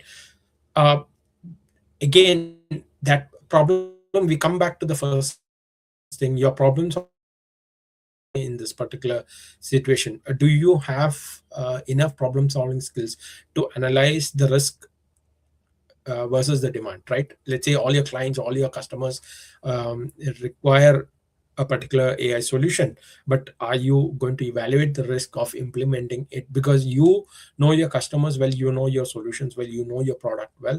What is going to be the decision based on that particular analysis? The compounding effect is, again, so an AI resilient leader that is separate from each other, each skill can make an executive irrepressible at the age of AI. If you have those three skills, so I'm not talking only about leaders or people with 20, 25 years of experience, but even as a fresh new grad, right? If this is a combination that you have, uh, where you're going to highlight your problem solving skills, you're going to showcase how you have used critical thinking, not with AI, but you have used your own brains and how you have tried to solve a particular problem, and also used strategic AI. So this is the combination that is going to make you a leader. And in the in the future, these are the things that we need to take into consideration. Now let's say I want you to have this takeaway. Start Monday, you run an audit, pick top 3 AI use cases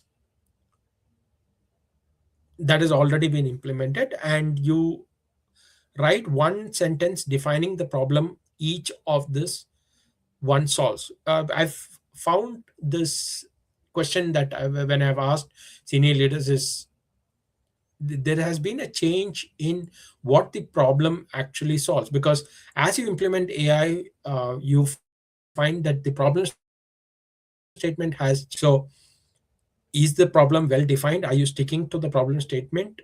Is that the gap that you're trying to close, right? The second thing is, every AI output that influences a major decision must be challenged by at least one senior person who wasn't involved in prompting it. Now, let's say you ask the AI engineer, has it solved the problem? Yes, because he would answer it, he or she would answer it in an affirmative, because he has built that AI system. So all the prompting is there. But if you give that testing phase to a person without using AI, or who hasn't understood that particular problem using AI, that would enhance the critical thinking of that particular challenge, right? If you use a personal one, right, that you can test it out in the next 30 days, every AI output.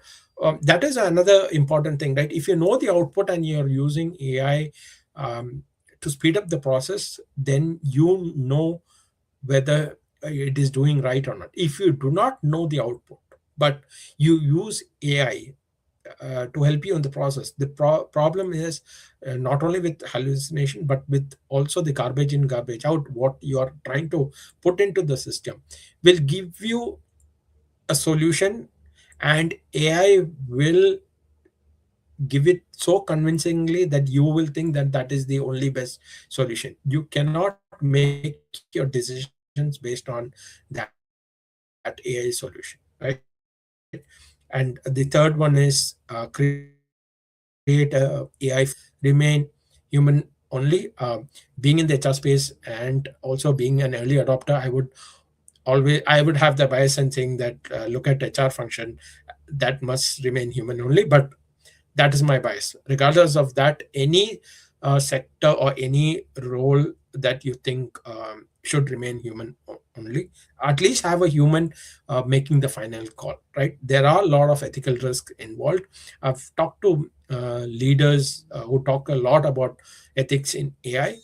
That discussion from 2024 to now, I believe that as more implementation and adoption has taken place, the discussion on ethics has reduced a lot, and that has to it cannot be in that particular state. The more we implement it blindly, the discussion on ethics has to increase. Unfortunately, that is not something that I'm seeing.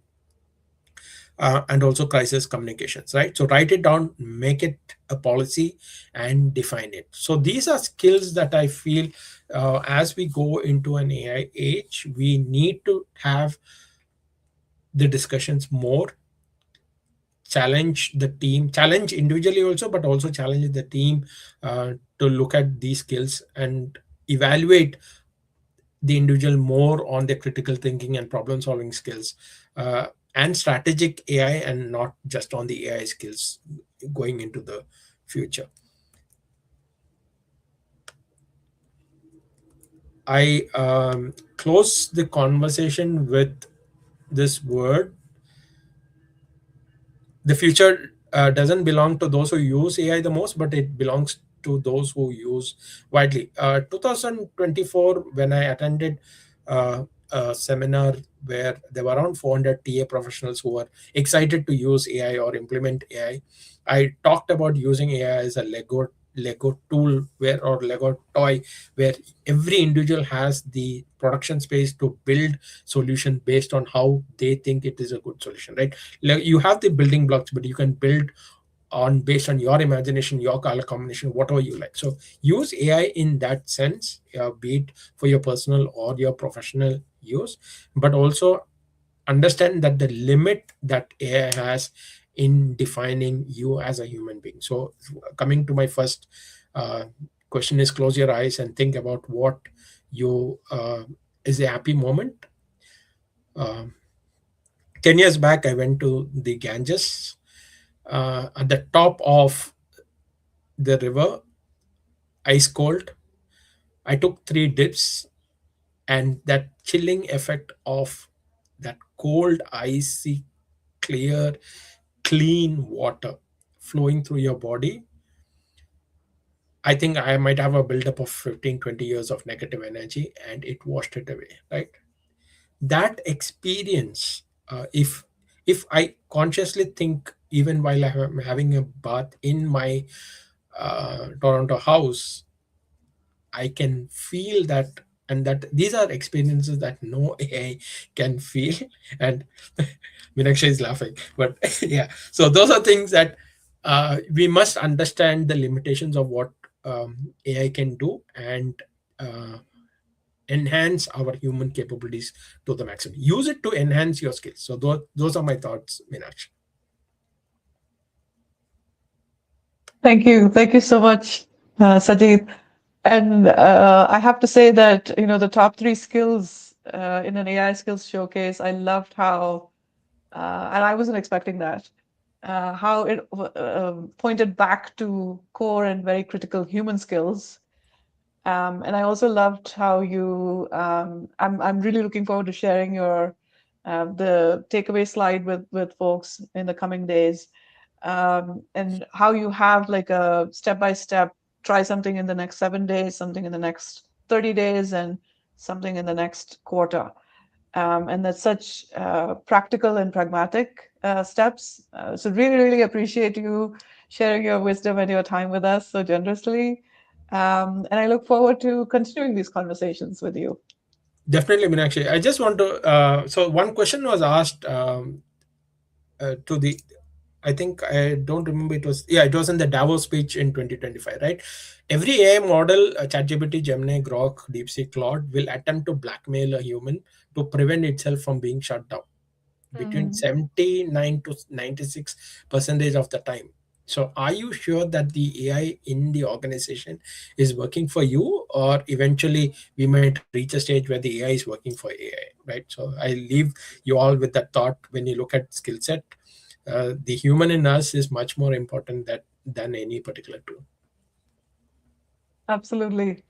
What a wrap. Thank you so much, Sajid. Take And care. Bye-bye. yeah, thank you. And we are going to continue the conversation, and we're going to bring in our next panel.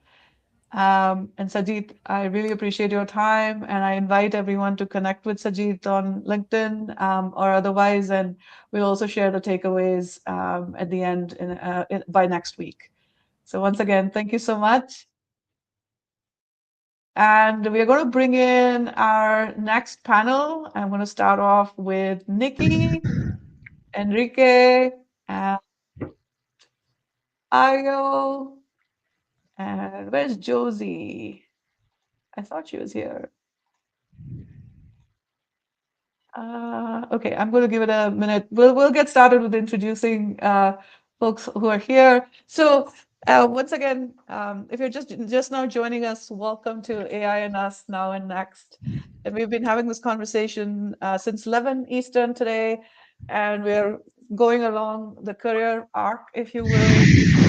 And this upcoming panel is with college students who are currently in college pursuing STEM careers. And so we have a couple of students paired with a couple of extremely accomplished, well-established industry professionals. And we wanted to really bring the voice of people who are getting ready to enter the workforce and an AI-driven, AI-enabled workforce, and what are they coming with, and what do people who are already in the industry in this space, what do they have to offer them? So I wanted to introduce the panel and the context, and then we'll dig straight in. So welcome to a conversation on From College to Career in an AI-enabled world. So we are bringing together voices who understand this journey from education to industry, and who are across the spectrum, and how AI is reshaping this transition. So we have with us Ayomide Rilwan, Enrique Rubio, and Dr. Nicole Kerlock. Ayo is a biomedical engineering and computer science student at the University of Illinois, Chicago, specializing in AI, ML, imaging, and computational methods for healthcare. So Ayo operates at this intersection of tech and healthcare, and her work focuses on applying data-driven and AI-enabled systems to improve clinical insight and healthcare delivery.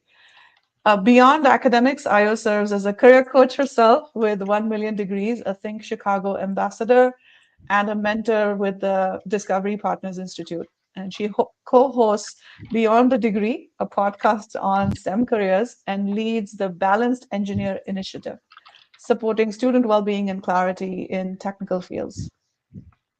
How I met Ayo is through the 2026 Kamala Scholars Program at unitw.org. Ayo is one of the 100 Kamala Scholars in this year. Thank you so much for being here, Ayo, and I'm so thrilled that you're part of this conversation today. And welcome. And we also have Josie. Thank you. All right. Next up, I want to welcome Enrique. Enrique, I'm so glad Tiffany introduced us, and I'm so sorry Tiffany's not able to join us today, and we shared her video message earlier at the start of the conference, but I'm so glad that you and I are connected through Tiffany. Enrique is the founder of Hacking HR, a global community of HR leaders and practitioners. He's an electronic engineer by training, has an executive master's in public administration with a focus on HR, and he's also a Fulbright scholar. Passionate about human resources, people operations, technology, and innovation. And over the past 20 years, he's worked in the HR and tech world. So he is also at that same intersection as Kelly Palante, if you remember from our keynote. And Enrique is super interested in the digitization of the workplace and human resources, and that intersection of future of work, technology, and HR. So we are so excited to have you today, and I'm looking forward to hearing your insights, particularly in the context of our um, college students who are getting ready to enter the workforce. Thank you. Thank you. Um, Yes. And next we have Josan Boneo, Josie. Josie is a product-minded technologist and a first-generation college student pursuing computer science and technology entrepreneurship at the New York Institute of Technology. And she blends full-stack development, AI/ML, UI/UX design to bring and build human-centered tools that expand educational access, advance language equity, and connect students to opportunity. Josie's experiences with Breakthrough Tech, MLT, and CodePath have strengthened her skills in machine learning, ethical design, and cross-functional collaboration. And she's driven by curiosity and impact and aims to help build purposeful products at the intersection of technology, business, and society.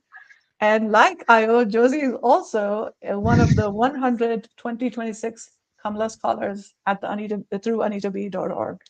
And that's how I met you, Josie. And I'm so excited that you are able to join us today. And I have to say, both Iowa and Josie are just coming off of their college finals. They just finished it earlier this week, and the whole Canvas fiasco. So bravo to both of you, and thank you for still making time and being here with us. Nikki, Dr. Nicole Kerlock. Nikki is a strategic executive leader working at the intersection of AI governance, UX research, and public interest technology. Nikki comes with a background in anthropology, policy advising, and applied research, and she translates complex technical and regulatory challenges into ethical, human-centered strategies for governments, institutions, and emerging tech teams. Nikki has led nationwide UX and AI policy initiatives in the US, shaping federal modernization efforts, expanding access to digital services, and strengthening public's trust in automated systems. She's a frequent speaker on AI ethics and has trained hundreds of professionals in responsible AI, inclusive design, and data equity. Nikki brings an interdisciplinary lens to building equitable, trustworthy technology that serves marginalized communities. I could not have dreamed of a better panel, so this is fantastic. Thank you all so much for making time.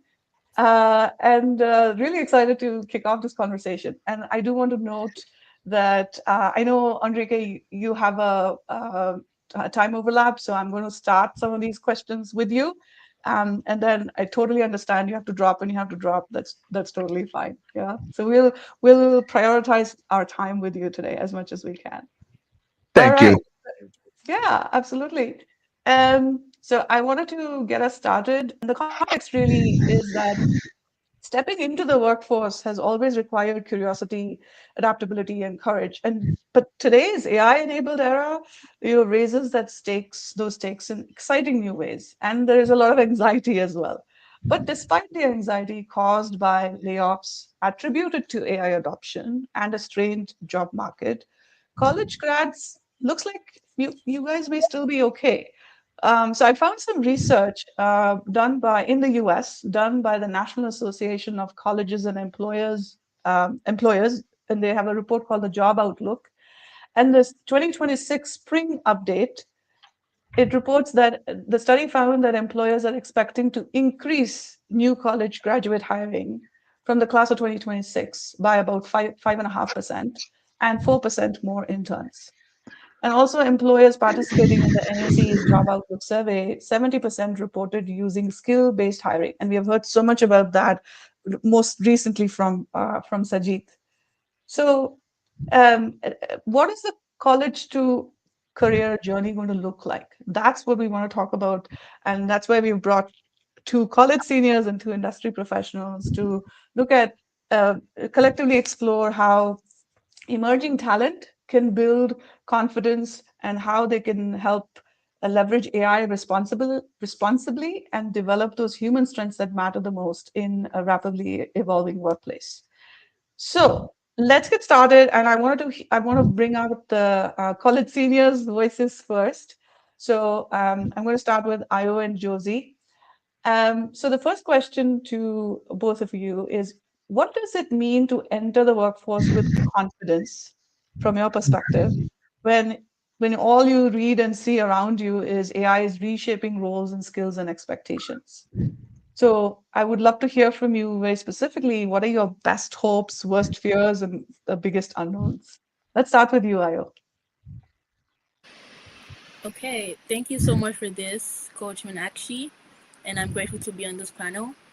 That's a very big question because if you had asked me this last year, then I'll be like, I'm so scared. I don't know what's going on. But right now, it's different because we now know, I personally now know what is going on. So getting more information, I think, is the baseline. So understanding how AI works now and what you think it can help you with, that's another thing.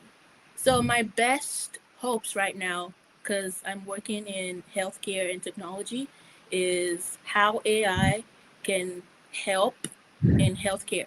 For example, in precision oncology, in cancer detection, how can we utilize AI to help us do things that we couldn't do years ago? That's my best hope right now. You also mentioned what's my worst fear. I would say students relying on AI to do simple homework. That's my worst fear. Like, how is our critical thinking changing? How can AI, reduce our IQ? Is there a causation? Is there a correlation? So things like that makes me wonder how AI is going to improve or AI is going to affect us in the future. And lastly, my biggest unknowns is that with the way AI is being trained, what happens if we run out of data? What happens if there's no high quality data and we use this AI slop to train AI? So what happens then? What happens to humanity? What happens to how we use AI? So these are the things that goes on in my mind. And like I said, getting more information, knowing what's going on currently in society is going to help you as a college student. So thank you for the question, Meenakshi. Thank you so much, Ayo. Such a rich response. Yeah, thank you. Josie? Okay, thank you so much for this opportunity.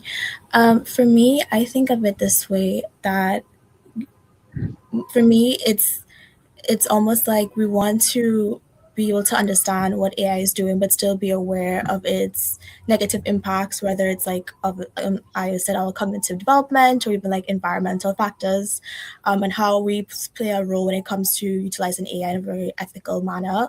For me, one of my biggest hopes is that we are able to use these tools to not just help our personal development, but also give back to our community. That's kind of the driving force of like what I do, whether it's I'm using tools to help me build or like help assist with like looking at different insights or like even doing simple tasks. I think the way in which you want to use AI tools is to create solutions, whether it's helping people looking at different passion projects I'm a part of and seeing how I could use AI to help with prototyping that, or even like looking at analyzing user data so I could use like particularly think about solutions I could implement to help communities.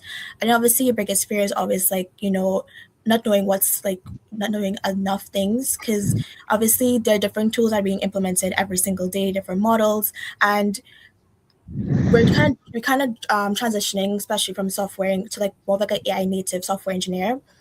So we just don't want to know the tools. We want to know how the tools could be implemented from a product standpoint. I think that's why I kind of transitioned from like software engineering to product. I want to understand how like, these tools could be used, how these tools could impact customers or organizations. And obviously my biggest unknown is like how roles would change. I mean, in terms of like how roles are changing and how often or frequently we're expected to use AI tools, versus obviously ensuring that we're still utilizing our critical thinking skills. Mm. Thank you. Thank you so much for sharing that. Lot of such a thoughtful response. And I hope if you missed it live, I hope you're able to go back and catch some of the recording from the previous sessions. We did talk about evolving roles and what are the key skills. And so far, the through line has been it all comes back to the core human skills. So I definitely am feeling way more hopeful than I did at the start of this morning. So I would encourage you to do that. And I want to follow this back up, and I'm going to start with you, Josie. How has AI influenced the way you individually you learn, create, or solve problems? For me, in the way in which I learn, I have to be conscious of whether I'm consuming AI or creating AI, because you could get a loop of just consuming different answers that you're prompting AI to solve for you, but you must be able to understand critically, like, what is it telling you, what is this going to change, like, especially if you're like coding, like, how it's going to change your code base, how is these suggestions going to be impacting the bigger concern that the bigger problem you're trying to solve. So for me, when it comes to learning, yes, I go about like ensuring that once I learn what my model is for, what is the pros and cons of it, and obviously I have to be conscious of different biases, whether it's building a model, and then when it comes to learning and creating, that's the way in which I kind of go about it. And then obviously for solving problems, you mightn't always want to leverage AI tools for everything. So obviously we want to still leverage our connections, our networks, to ensure that we're still having that humanity loop type of mentality. We're still not just consuming, but also getting feedback from people around us, so having that knowing from other people as well. That was so wise. Create versus consume. I'm taking that back with me. That's wonderful. Yes. Thank you. Yeah, thank you so much. Ayo, how about you? Yes, that was wonderful, Josie. Create versus consume. Yes, that's definitely great. So I think back on how we use AI, for example, chatbots, and then once you ask the question, it always asks, okay, I can do this extra. Do you want me to do this? And then you say yes, and then it's like continuous, it never stops. So you have to actually know what you're looking for. You have to know what you're using AI for. As Josie said, create versus consuming. So if you constantly consume, then it doesn't give you that opportunity to think about something or use your idea. So ideation is yours. You don't need AI to give you ideas. You need to bring ideas first, and then the AI gives you ways on how to execute. So I use AI to execute. It has helped me in execution in every phase that I'm in. If I have an idea, I know what the problem statement is. I know who I want to help because I've gotten feedback from people, actual people. Now, once you have all that information and you want to execute, that's where AI comes in. So you create versus consume. Thank you. Such wisdom, Nikki and Enrique. We have a great future up ahead, don't we? Oh, this is fabulous. So I'm going to now pivot to Enrique. My question for both of you, Nikki and Enrique, is how do you evaluate AI-assisted work from early career candidates? So this is from wearing a hiring manager or an HR hat. So I'm going to start with you, Enrique. You've now heard from two of our STEM students how they're using it. So how, from the other perspective, how do you evaluate AI-assisted work from folks like Io and Josie? Building stuff in front of us. I think that's there are traditionally, when you say that you know how to do something without being in the work environment, it would have been very hard to know that you knew how to do that something.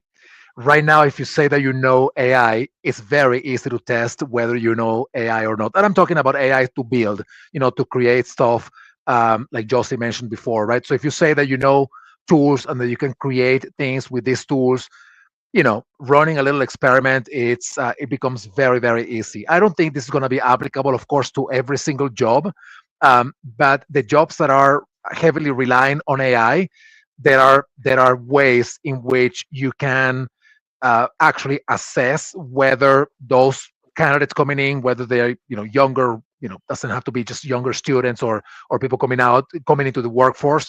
You can just ask them to build. So I think that's a strong way to do it. I think that the timeline of the resume will change. I thought it was going to die last year, and it hasn't died yet. I think it's going to die soonish.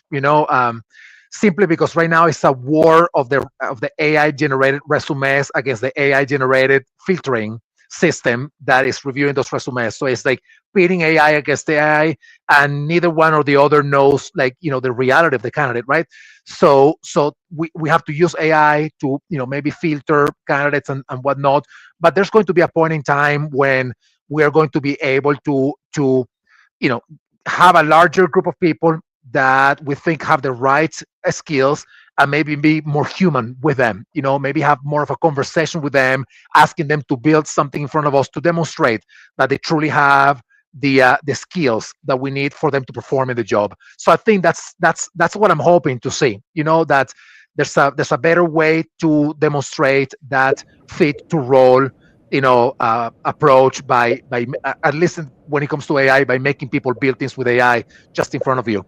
I remember, by the way, when I started my interviews, and I think some of us are probably in that camp of generationally, you had to resolve a test in front of the recruiters. Like, remember, having these tests that were, some of them were very complicated, by the way, and you had to, like, a personality test, but like a spatial test, or like a mathematical test, depending on the job that you were going to get, and you needed to resolve those problems in front of the recruiter. So anyway, the same way, it's like going in full circle, right? But now with AI. Yes, yes. And I have to say this, I think about 12 years ago, I think. But that was my first time. My first screening interview was with a bot. The, yeah, I think it was a software called Montage. So the questions were recorded by the hiring manager, and I just had to log in, and I was literally speaking to myself, recording my response to a recorded question. And it was a phone call too. I mean, it was not a video thing at all. So when you're talking about interviews, I was reminded of that. And it is true, it's full circle. And that's a through line I'm noticing with what Io and Josie shared as well, is you're going back to your core human skills, and that's been sort of the theme that's emerging today. Nikki, I want to hear from you. No, precisely. Just to like double click on everything that everyone's been saying. One of the things that you focus on a bit further on in your career is the actual knowledge, like the actual work. Now, AI is great, to your point about giving you infrastructure for a thought or idea that you had. But oftentimes, even when you are at the very beginning of your field and you are a novice, if you use AI to inflate your capabilities and your abilities to do the work, there are real ways that someone at a certain level will be able to kind of immediately see in at the heart of that work, because the foundation of any skill set, of any craft, right? Of any knowledge that you're trying to do is that what I like to call that like ugly middle of, do I even know what I'm doing? Is this the right thing? You take one step and it's a misstep. You think you've designed your way into something beautiful and it messed up. And that work of building the wrong thing, creating the ugly thing, making the wrong choice is actually part of what it means to grow in that career. It's part of what it means to become a professional. And I feel like there's a lot of individuals who want to skip that kind of ugly middle. They want to skip that learning section, right? But there are always tells when people have tried to skip that ugly moment where you don't know enough and you're still trying and striving. That's the heart of true rich growth, and a lot of people want to skip it. And unfortunately, there are a lot of tells. So I would say, particularly, don't be afraid to produce a thing that could be wrong, to try it out, to throw it out there, see what happens, find out what's wrong, come back, fix it yourself, grow those capabilities. Because especially when you're at a certain stage in your career, no one is expecting a junior researcher, a junior developer to produce at the level of a director, right? And so I say be okay with being in that novice space. That is actually such a gift, because you get to craft yourself. You get to craft a voice that's yours, a way, a style of working, a thing that will become uniquely yours, and unlike any pre-cropped, set up AI talking point, it becomes uniquely yours, and that's a gift that nothing can actually reproduce. I loved how you shared that. Um, being okay, okay is a very soft word there. Being really wanting to still be in that novice space and not hurrying that up, not rushing that. Yeah. Because that's where learning happens, and learning that's long lasting. That's where Right. that happens. You need to put in the reps, Right. and not take shortcuts there. Thank you so much for sharing that. I do. By the way, I just want to note there has been a technical issue, and our live stream is no longer active on LinkedIn for some reason. So I'm sorry about I that. know what the reason is. When the LinkedIn has only a top of 4 hours, and you have already gone over those 4 hours. It's happened to us in Oh. Agriculture so many times. Oh, thank you for letting us know. So, folks, whoever there is, if you can put a comment and ask people to go to the YouTube channel, that would be great. I learned something today. Thank you. All right, and Io, welcome back. So the next question I have, and again, this is for Enrique and Nikki. And I'm going to start with you, Enrique. What are the biggest misconceptions you see new grads having about the use of AI at work? Well, first of all, that work has figured it out. That is the first misconception. Work has not figured it out yet. I don't think anybody has, to be honest. And actually, there's research that I've been talking about in my programs by McKinsey, saying that 88% of companies right now are using AI, but only 6% of them are getting some financial revenue, and value creation out of that, which means that most of them are using it, but they still have not figured out how to create true value from the use of AI. So number one misconception is work and senior people at work have not figured this thing out yet. It's like a journey, right? Number two, it's very difficult to predict the future. You see research saying like entry level jobs will disappear, and then the next day entry level jobs will be will flourish. So it's all over the place. So all of this to say, number one, there are two things that are important here. Number one, don't believe in all this noise. Just keep doing the work, keep building, keep investing in yourself, because the noise is going to be the noise, and the people who are making the noise, if they are wrong, very often they don't have a lot to lose, by the way, because they are not the people they are talking about. So don't try to filter out some of that noise. But number two, which is the other side of the same coin, is you still have to have some sense of urgency here.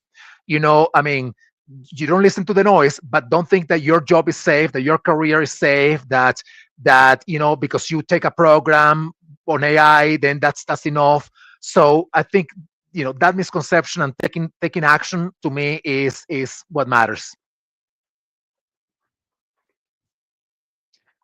I love that. That was like your 5-minute TED talk there. Like not even 5 minute, 2-minute TED talk, Enrique. That's fantastic. Yes, like I mean, Don't- actually, it's very important for students to know that we have been here before. There have been multiple technological revolutions in the history of humanity. The difference with this one is twofold, right? So number one, this is a cognitive revolution because that's what AI is doing. And number two, the timeline is a lot more shrunk than it ever was before. But all I'm saying with this is just putting fire under anybody tuning in right now. I'm putting fire under you. All I'm telling you is don't be defeated. If you see that your career is being impacted by AI or your industry is being impacted by AI, I think the opportunities are phenomenal. I always talk about the same company because I love it. Replit is a web development company. From 2016 to 2024, the dream of the founder of this company was to allow people to create websites without knowing how to code, and he had to hard code in the back end all the interactions with the potential users. And by 2024, he ended the year with $10 million in revenue. Then he leveraged the power of AI in 2025, and he ended the year with $300 million in revenue, 30 times more.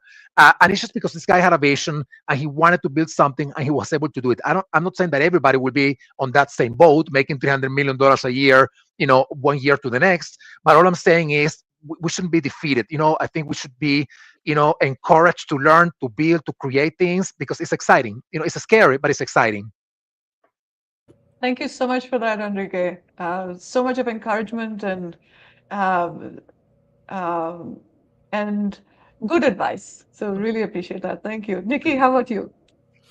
I think that perhaps it's my background as an anthropologist, but I always think that if we run behind everything that we think is going to be the next revolution, that the only thing that happens is exhaustion.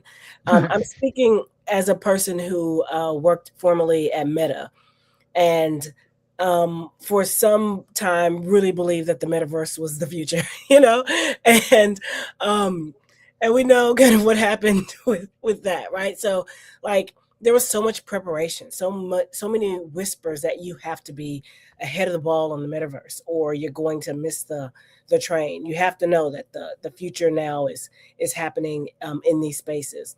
And to Enrique's point, like absolutely have urgency about these new spaces, but continue to mine and craft your particular skill and lean less into like drilling down deep into particular precise technologies, because the turnover is incredibly fast.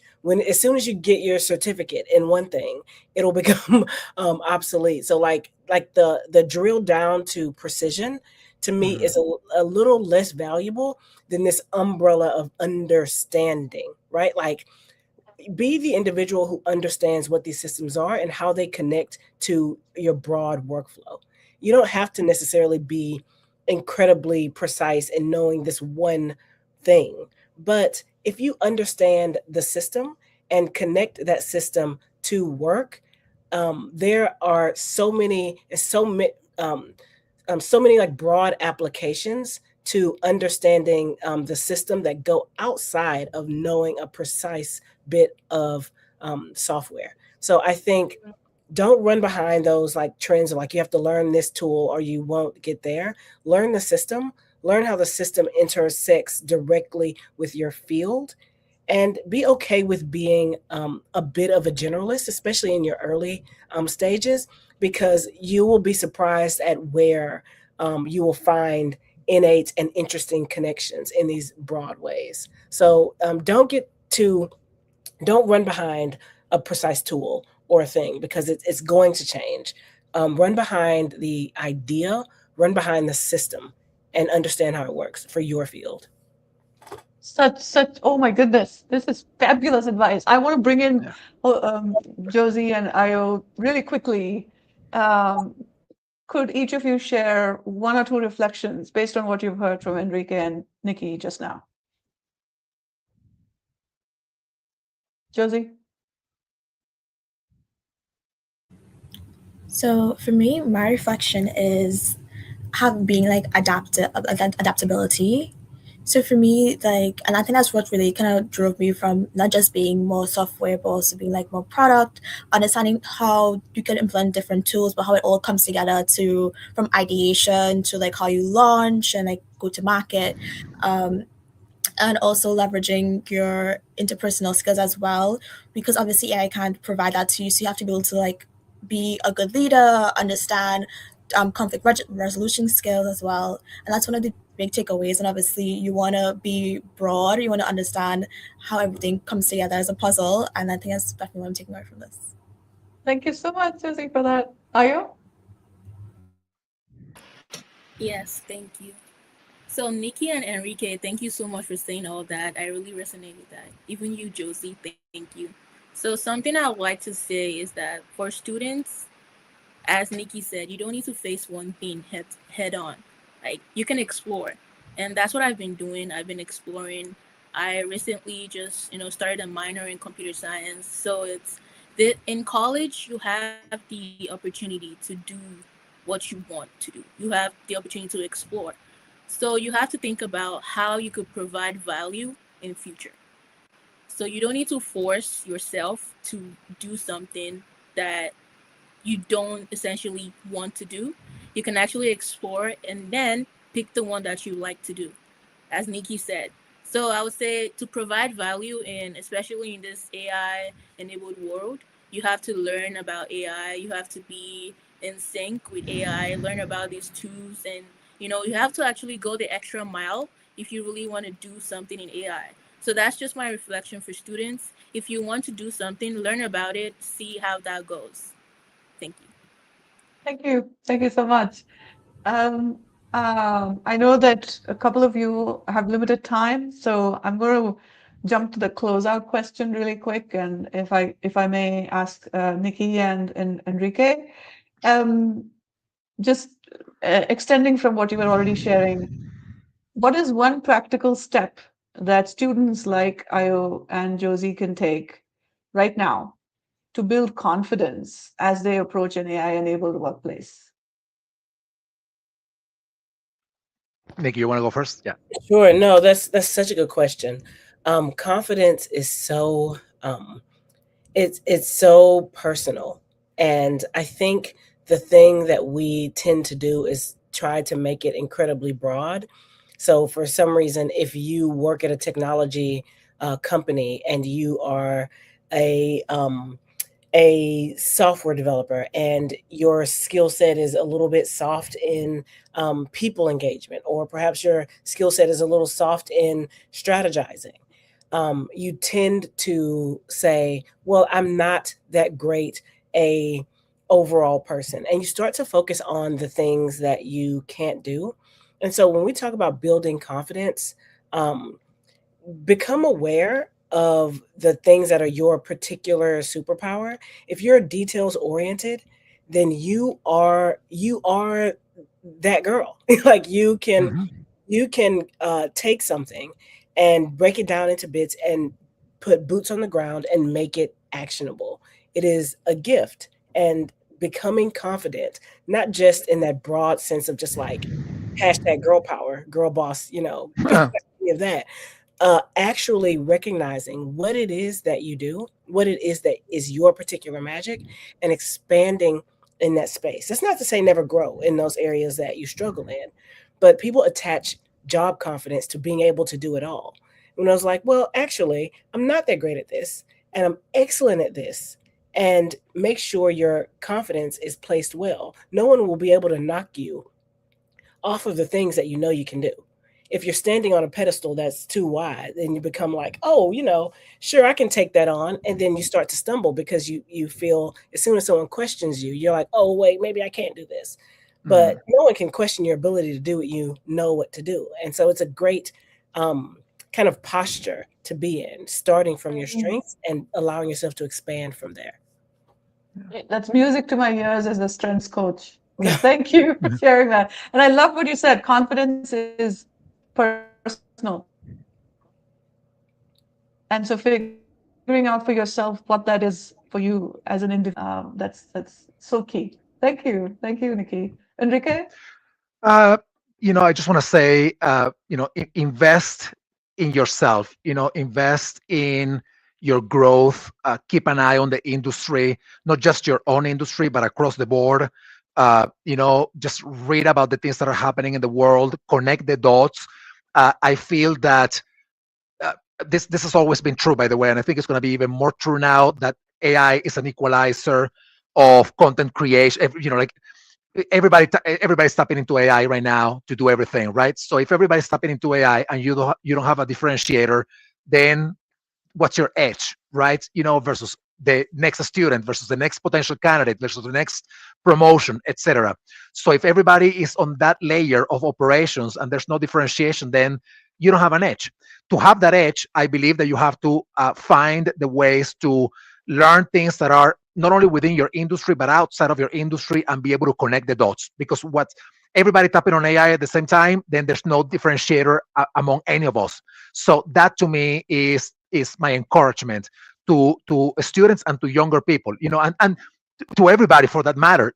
Just I come from HR, and I tell HR people, don't learn only about HR. Learn about all the things, and then connect the dots. Because when you know about HR and you're able to connect the dots, that's something that nobody else will be able to do. Nor AI, by the way, because AI is still limited. Even with all its knowledge, it's limited. So that's what I would say. Thank you. Thank you both so much. And I want to quickly bring in Ayo and Josie for your parting thoughts. And then I have a couple of calls to action for college students and for industry professionals. Ayo, go ahead. Yes. So finally, what I'll say to students right now, if you're in college right now, this is your chance to explore, as I said before. And if you're in a lab, if you're doing an internship, you have to think about what do you provide and what can you and only you provide in that setting. No matter where you are, you have to think about your strengths. What do I bring to the table? What kind of value can I provide? Do I have the necessary skills? And if not, how can I prepare myself for that in the future? Or how can I learn those skills before my internship starts? Things like that. Think outside the box. Don't just put yourself into a hole and just do what the job tells you to do.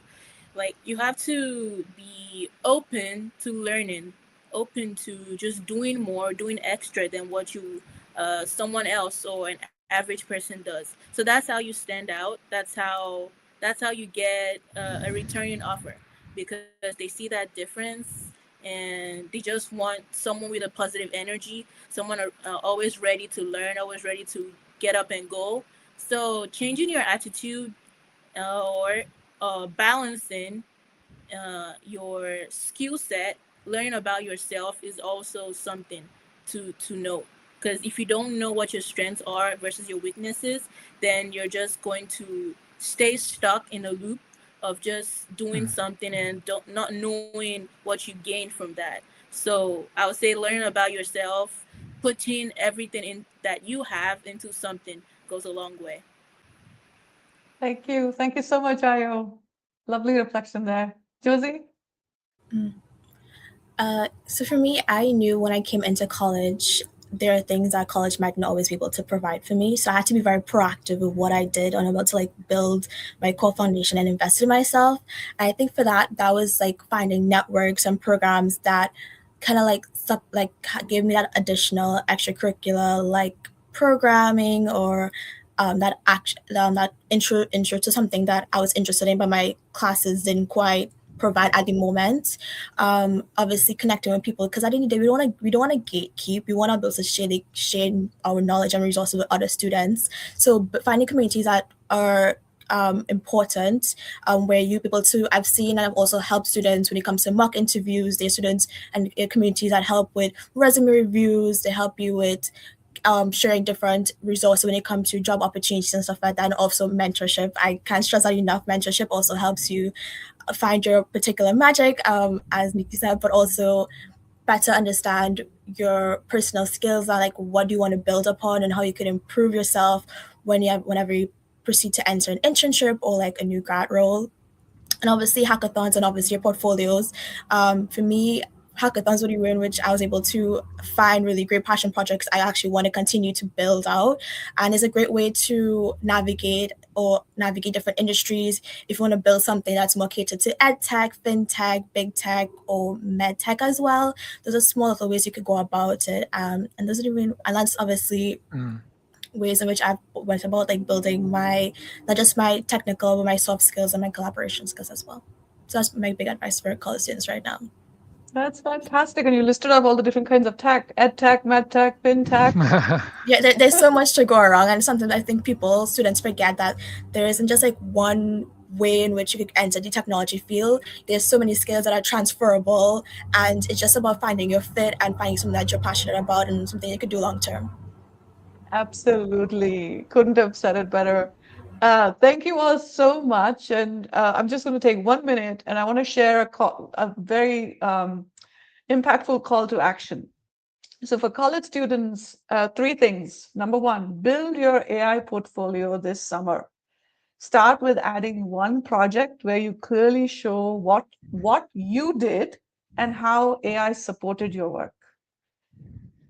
2, schedule 3 informational interviews with professionals in the field that you want to enter into, or even fields that you want to explore, to learn how AI is being used in real roles. And if you want to figure out how to set up informational interviews, I can help you with that. Talk to me. Number 3, pick one AI tool that is relevant to the industries that you're pursuing and commit to practicing with it weekly. Just pick one tool, one industry, so that you graduate with hands-on fluency, not just awareness. So those are the 3 things. Build your AI portfolio, talk to industry professionals using informational interviews, and pick one AI tool this summer and become good at it. Yeah. And for you, industry professionals, one simple call to action: find out who in your community, in your neighborhood, is in college in final year, is a senior or getting ready to graduate. Offer one tangible opportunity to them. It could be a shadowing session, it could be an informational interview, a project review, a mock interview, and help that senior or that new grad in your community or network build that confidence and clarity. So I really hope that this was beneficial for both college students and for industry professionals, and to really look at this whole AI-enabled world from a different perspective. And with that, I'd like to thank each of you, Enrique, Nikki, Ayo, and Josie. Thank you so much for your Thank you. time and for being here with us today at AI and Us Now and Next. Thank you so much. Thank you so much. for having me. Thank you, everybody. Thank you so much. Bye. Bye. Thank you. Bye. Bye. Thank you. All right. Thank you all. Oh gosh, so much wisdom. I wish young people were running governments. And I can't believe it's coming up to the end of the day. We made it. Tech issues and all. We made it. And I am so grateful for everyone watching. And I know there was some challenges, and I hope you're catching it on YouTube, and the replay will also be available. We're in the last leg of this conversation today, AI and Us Now and Next. And if you've just joined us, welcome. And we are about 40 minutes out from closing, 30 minutes out from closing, sorry.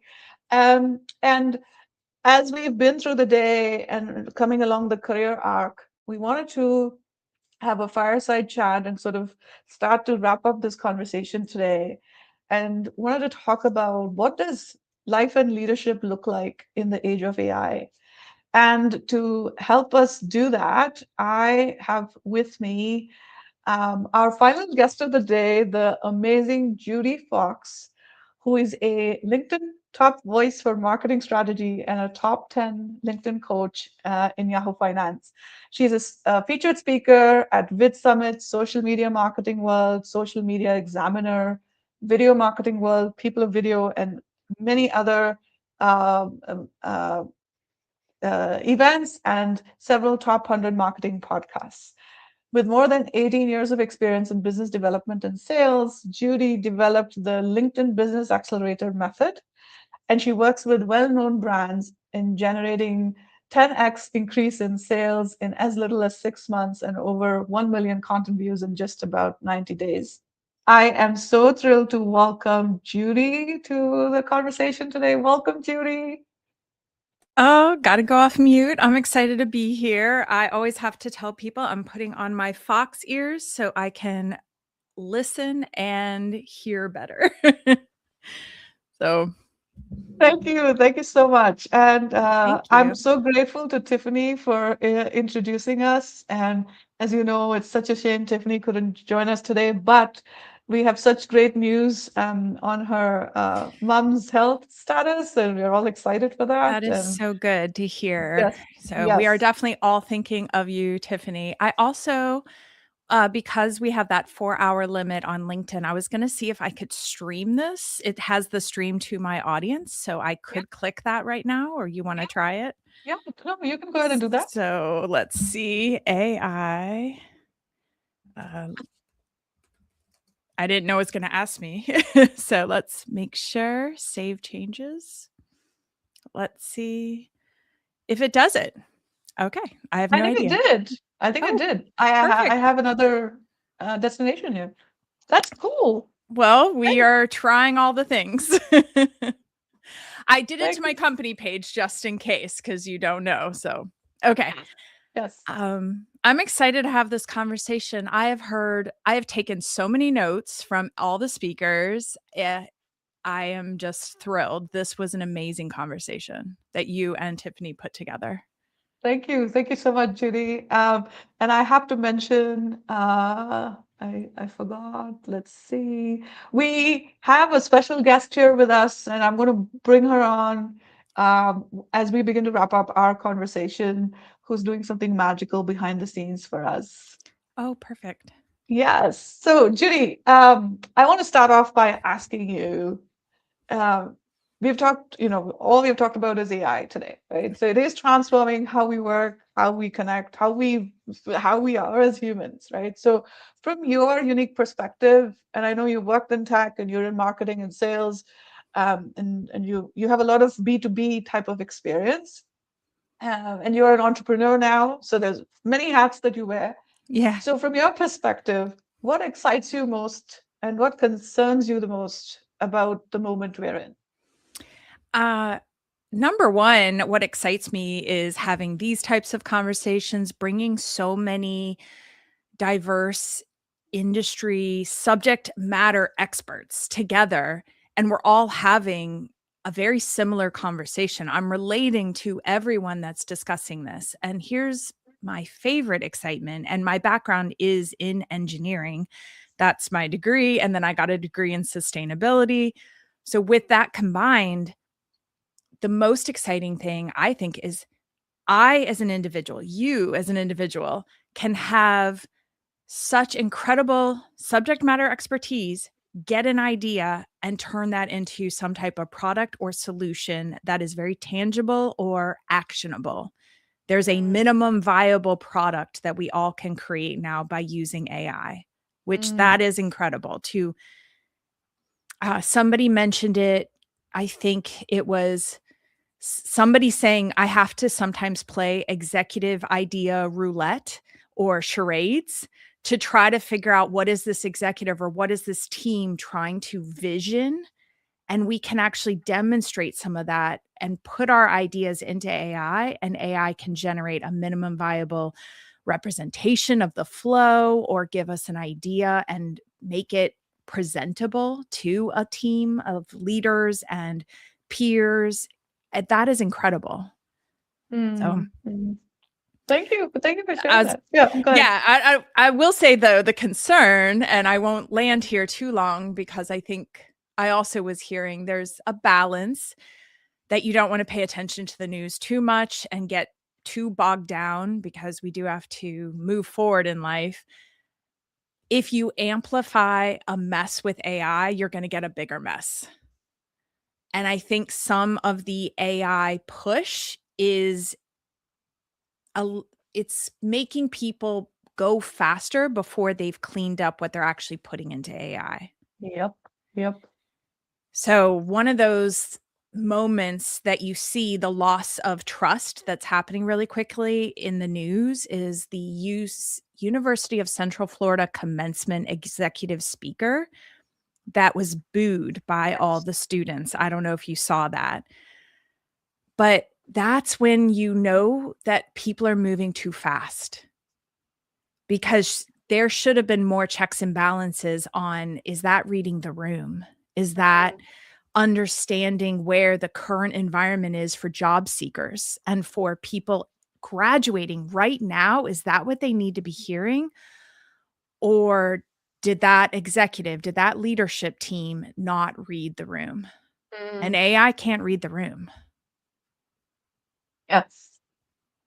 And I will say the other online, I've heard a lot of online events and executives all speaking about AI. And the other day I heard with a full chest of confidence, someone at the executive level say that they're trying to prioritize hiring people that can use AI. But then they continued and said, that's going to replace 2 of my employees. with one person and I'm now going to spend less money. And I just went, that's coming out confidently in a way that I'm thinking, why would someone want to join that team? Because if you are that one person now, what if there's been an expansion of we can do all this in 2 hours and we've time crunched it, but they didn't actually account for how long it takes to troubleshoot it, double check it. Is that really time saving, or did you just make one employee get paid so much less, but they're doing all this work on the weekends to try to catch up where AI gaps are? Absolutely. Absolutely. It's you basically just moved what's wrong with the system right now, you moved it to a different node. That's all. You didn't really solve for it, right? Absolutely. So I want to ask a different question next, which is, you've built a very strong reputation at the intersection of guiding others with visibility, leadership, and innovation in business. So how do you see AI reshaping the way professionals build trust? And we were just talking about trust. Yeah, there's been this push to be excited about AI generated images. And everyone will say, use this prompt. And I really have come to a strong conclusion that you send all these signals to build maybe a exclusive brand, or a brand that is high touch, high trust. And all of a sudden, when you try to say our brand now uses AI images, or our brand is using AI Before thinking, it starts to send that signal that you, as a leader, as a brand, as a company, you're not there. You're physically not present in that conversation, in that room anymore. AI is present for you. And I think people are missing, they potentially may look back in about a year or two and realize they lost their exclusive edge, the positive referrals they were getting from their audience talking positively about them in the online space. They may no longer have those voices. They may not notice it at first, but over time, their brand is mentioned less. Over time, people just may not be referred as much, because why would we talk about a leader who isn't at the table anymore? They're putting their AI image there. Yeah. Oh, thank you for bringing this up. And it reminded me of something I read a couple of weeks ago, where I think it was on LinkedIn, where somebody had shared exactly to your point, the prompts and also the steps they used to create images for their website that included pictures of themselves, but then pictures of themselves speaking to an audience at an in-person event. And the whole concept was that it was in the post, the writer of the post said that it's okay to do that, and this is what they were doing, and they actually had shared a step-by-step way of doing that. And it was interesting to me, and I was thinking the same thing that you were just talking, and I'm like, okay, one, the authenticity, one, trust. What happens to trust? I can't put pictures. I'm a solopreneur. I wouldn't put pictures that are made up of me speaking at events. If that didn't really happen, I may be a speaker, but if I did actually do it, would I put that? And the comments were interesting too, and it was around the whole spectrum. It was about, oh, you could do that to get the business. And then there were people who said, well, if you start here, then if this is not factual, then where are we headed? And that really made me think about what is this moment that we are in, and your example reminded me of that. It when it comes to reputation and trust. Yeah, it makes me think about even the repost button.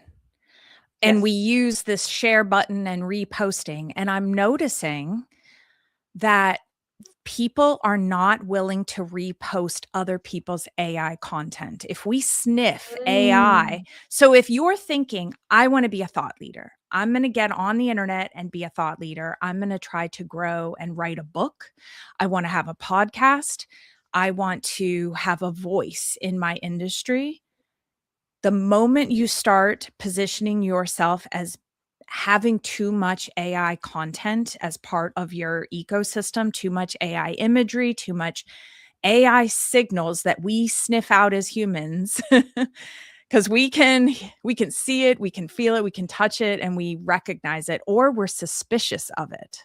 Yes.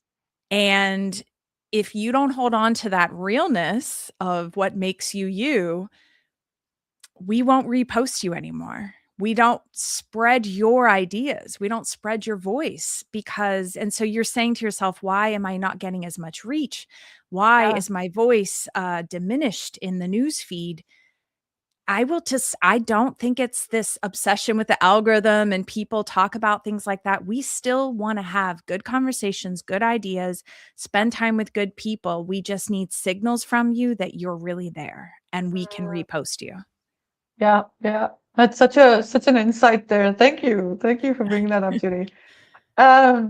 So this actually goes back to, there's a lot of pressure to adopt AI very quickly. And we've talked about this today throughout the different conversations. I want to hear from you. What's your one strategy or tip for leaders? How might they balance this pressure so that they don't risk losing their culture and brand in the process? Oh, earlier today, and you'll have to remind me who said it, it was establishing, and I'm sure multiple people said this because it is a good advice. Clearly establish your values, your vision, your why, your boundaries, your expectations, your rules. All of that needs to be ironed out. I know I've had a ton of great conversations with Tiffany about how much she has. And I know that once me and you talk, we will also come. I've already heard you say things that are beautiful boundaries and values. And with that, she's being found by the right ideal clients, the right conversations, the right people are coming into her world. Just like this event should be, I see that it's gathering great people in the comments, in the exchange of ideas. It's also happening in the direct messages. I'm exchanging direct messages with people after each session. And that energy is how I guess you can combat the pressure of we have to hold on to our culture and our brand. And the other thing I heard just today was Rachel Woods is an AI operator expert. And she talked about we're experiencing, along with this pressure, expectation inflation. I was like, that is such a cool phrase. I mean, I don't like it, but it's a cool phrase. Expectation inflation. Basically, as we speed things up or we claim that something's only going to take 10 minutes, leaders or teams or companies will start expecting this time. You can do that in 10 minutes. So it's gonna, and it honestly, I gonna shout out Belle Walker because she's talked about it being a 10-minute AI trap. This idea that we're all going to end up in a place where it actually took you 2 hours to make something look like it was 10 minutes. Yes. Or something that was 10 minutes is going to create 2 hours of cleanup afterwards because we have to double check that it didn't hallucinate. It didn't create wrong numbers. I used to ask it to tell me how many R's are in strawberry, and it was like 1. That's not the right answer. But if it's doing that at the micro level, what is it doing at the macro level with all of the data you put in or the things you're giving it? Can you trust it? Yes, yes. I love that. Um, being very clear about your values, what are your non-negotiables, and using that self-awareness and also that commitment to combat the pressure.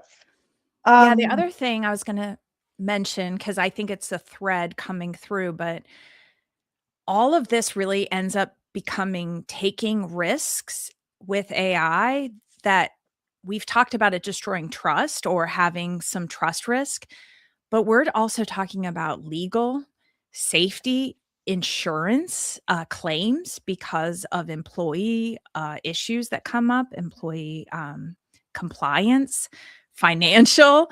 Like, if you haven't double checked that what you're claiming and you put out into the world as your policies, and you can create a domino effect of risk. Yes, absolutely. And from an organizational and executive leadership point of view, that's such a critical thing to remember and think about. And as we begin to close out, I have a couple of quick questions for you. So I'll one keep them is, short. you in a recent conversation, I remember Tiffany telling me about this as well. You use the term AI as a mirror. So when you think about that phrase, how does it connect in how we keep our human edge while navigating AI?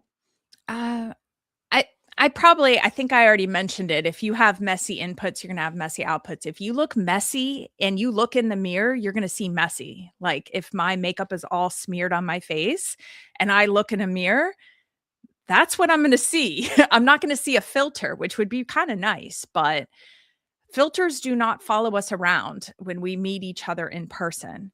So if I am using AI online and then I go to speak at a conference and I can't get on stage and reflect who I looked like I was online, all of that, you have to acknowledge that the AI can potentially make you look pretty in the mirror, or it could put a filter on you, but you have to still go out and be in real life. And that's what I mean by, it is just a mirror, and it can clean you up and you can look pretty, but you got to go out into the real world and navigate human to human conversation.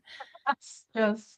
And that's true in so many scenarios. Hiring, advancing in your career, mentoring and training other people, it's relevant in so many scenarios. The other thing I wanted to say about human edge is it's our individual stories that no one can take away from us. It's our taste, discernment, and nuance. There is so much nuance that is now a part of consulting, coaching, day-to-day work activities. It's all of those micro moments that you have with each other that, like I said, it's AI cannot read the room. And that is the nuance that you have to keep leaning into. Absolutely. It reminds me of what the three skills that Sajid shared in his AI skills showcase. And one of them was, critical thinking and the strategic AI thinking, but they all were rooted in core human skills. They were really not those technical skills. And I'm reminded of that as I listen to you. Judy, so as we begin to wrap up, last question for you. So for those attending the conference today and others who will watch the recording, what is that one mindset shift and one practical action you'd encourage them to take immediately? Well, I'll say everything I attend around AI makes me realize I'm not behind. The noise is really loud. So I want to encourage everyone else that's listening, that's here today, you're not behind. If you're here, you're actually not behind, because you're thinking about AI, you're considering it, that is ahead. I think I've been to enough events at this point that it makes me realize that is right on schedule. That is ahead. If you have tried out ChatGPT, you've switched to Claude, you've checked out a few tools, you're actually ahead. And then I think that's probably the best mindset. The best mindset is to listen to this entire talk, like from start to finish. That's your homework. I've learned so much today, and I've had, like I said, I was taking notes because I think we're all here together. We're all coming to these moments and realizing, wait, some of this is a little bit of the cart before the horse. But I love that, finding out that this AI's been around for 30 plus years. And that initial opening talk was telling me, wait, it's already been here. We're just experiencing it in a different way. It's showing up differently. Yes, yes. I love that you brought that back, and and I love what you said. If you attended this event, you're already on schedule, and I love that. That was a great way to start wrapping up today's conversation. Yeah. Thank you so much, Judy, for bringing all this, and also for also really it was a little bit like a closing keynote because you were able to tie it back to all the previous sessions before ours. So I really appreciate that.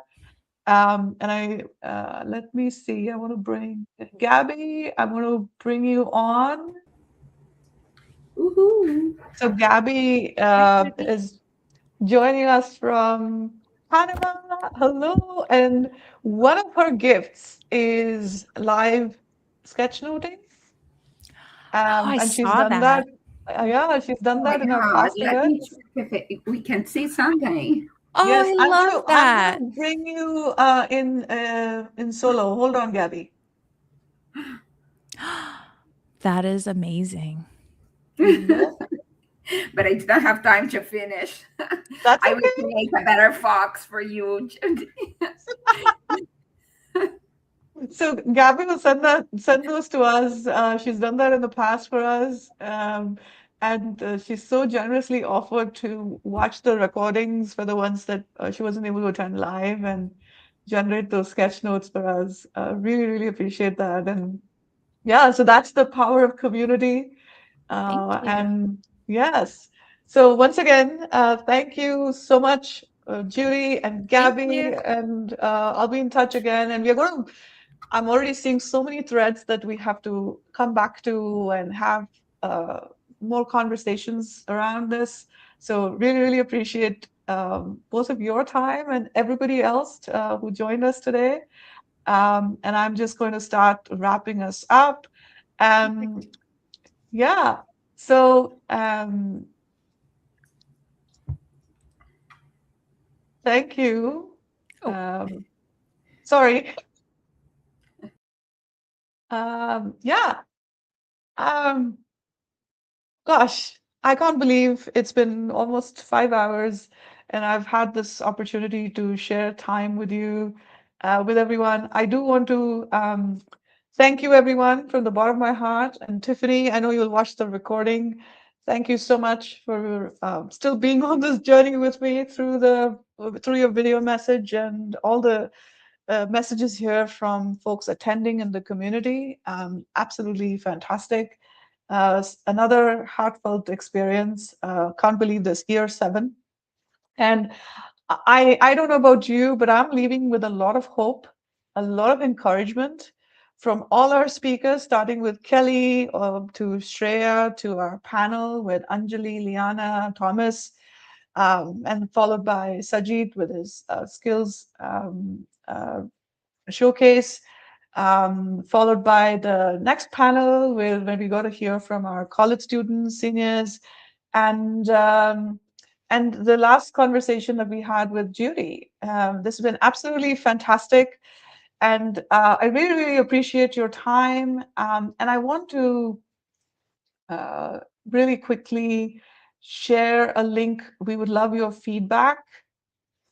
So here we go. This is a Google survey. If you wouldn't mind taking 2 minutes of your time before we wrap up to share your feedback, I would really appreciate it. And we're going to send you a follow-up email. So those of you who registered using our LinkedIn event, we have your emails. We'll send you an email with follow-up information and a shared drive with follow-up resources from today, from all of our speakers and all of the content, and Gabby's beautiful sketch notes. So they will all be made available to you in a couple of weeks' time. Thank you, G. Really appreciate your time and your support. Thank you, Mel. And thank you to all of our speakers and panelists. We could not have done this without you.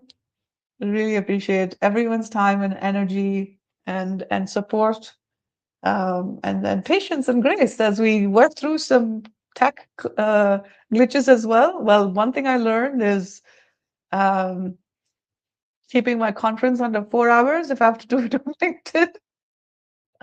So I really hope that you found a way out through all this noise. And I leave you with this call to action is think about one way in which one action that you're committing to take after today. And if you're still on, share it in the chat. And connect with Tiffany and I if you're not already connected. Stay tuned to receive your post-conference resources and takeaways. Catch the replay right away on LinkedIn or YouTube. And take a listen to my conversations with Shreya and Liana on my podcast, Inside the Messy Middle, Leadership Lessons from the Field. And stay tuned for more information from Tiffany and I on our follow-up virtual events over the next few months.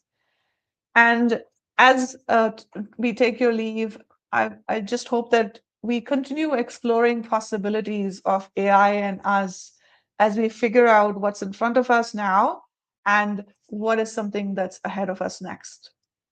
Yeah. So until next time, take care and be well, and have a great rest of your weekend. Thank you all so much, and we'll see you soon. Bye for now.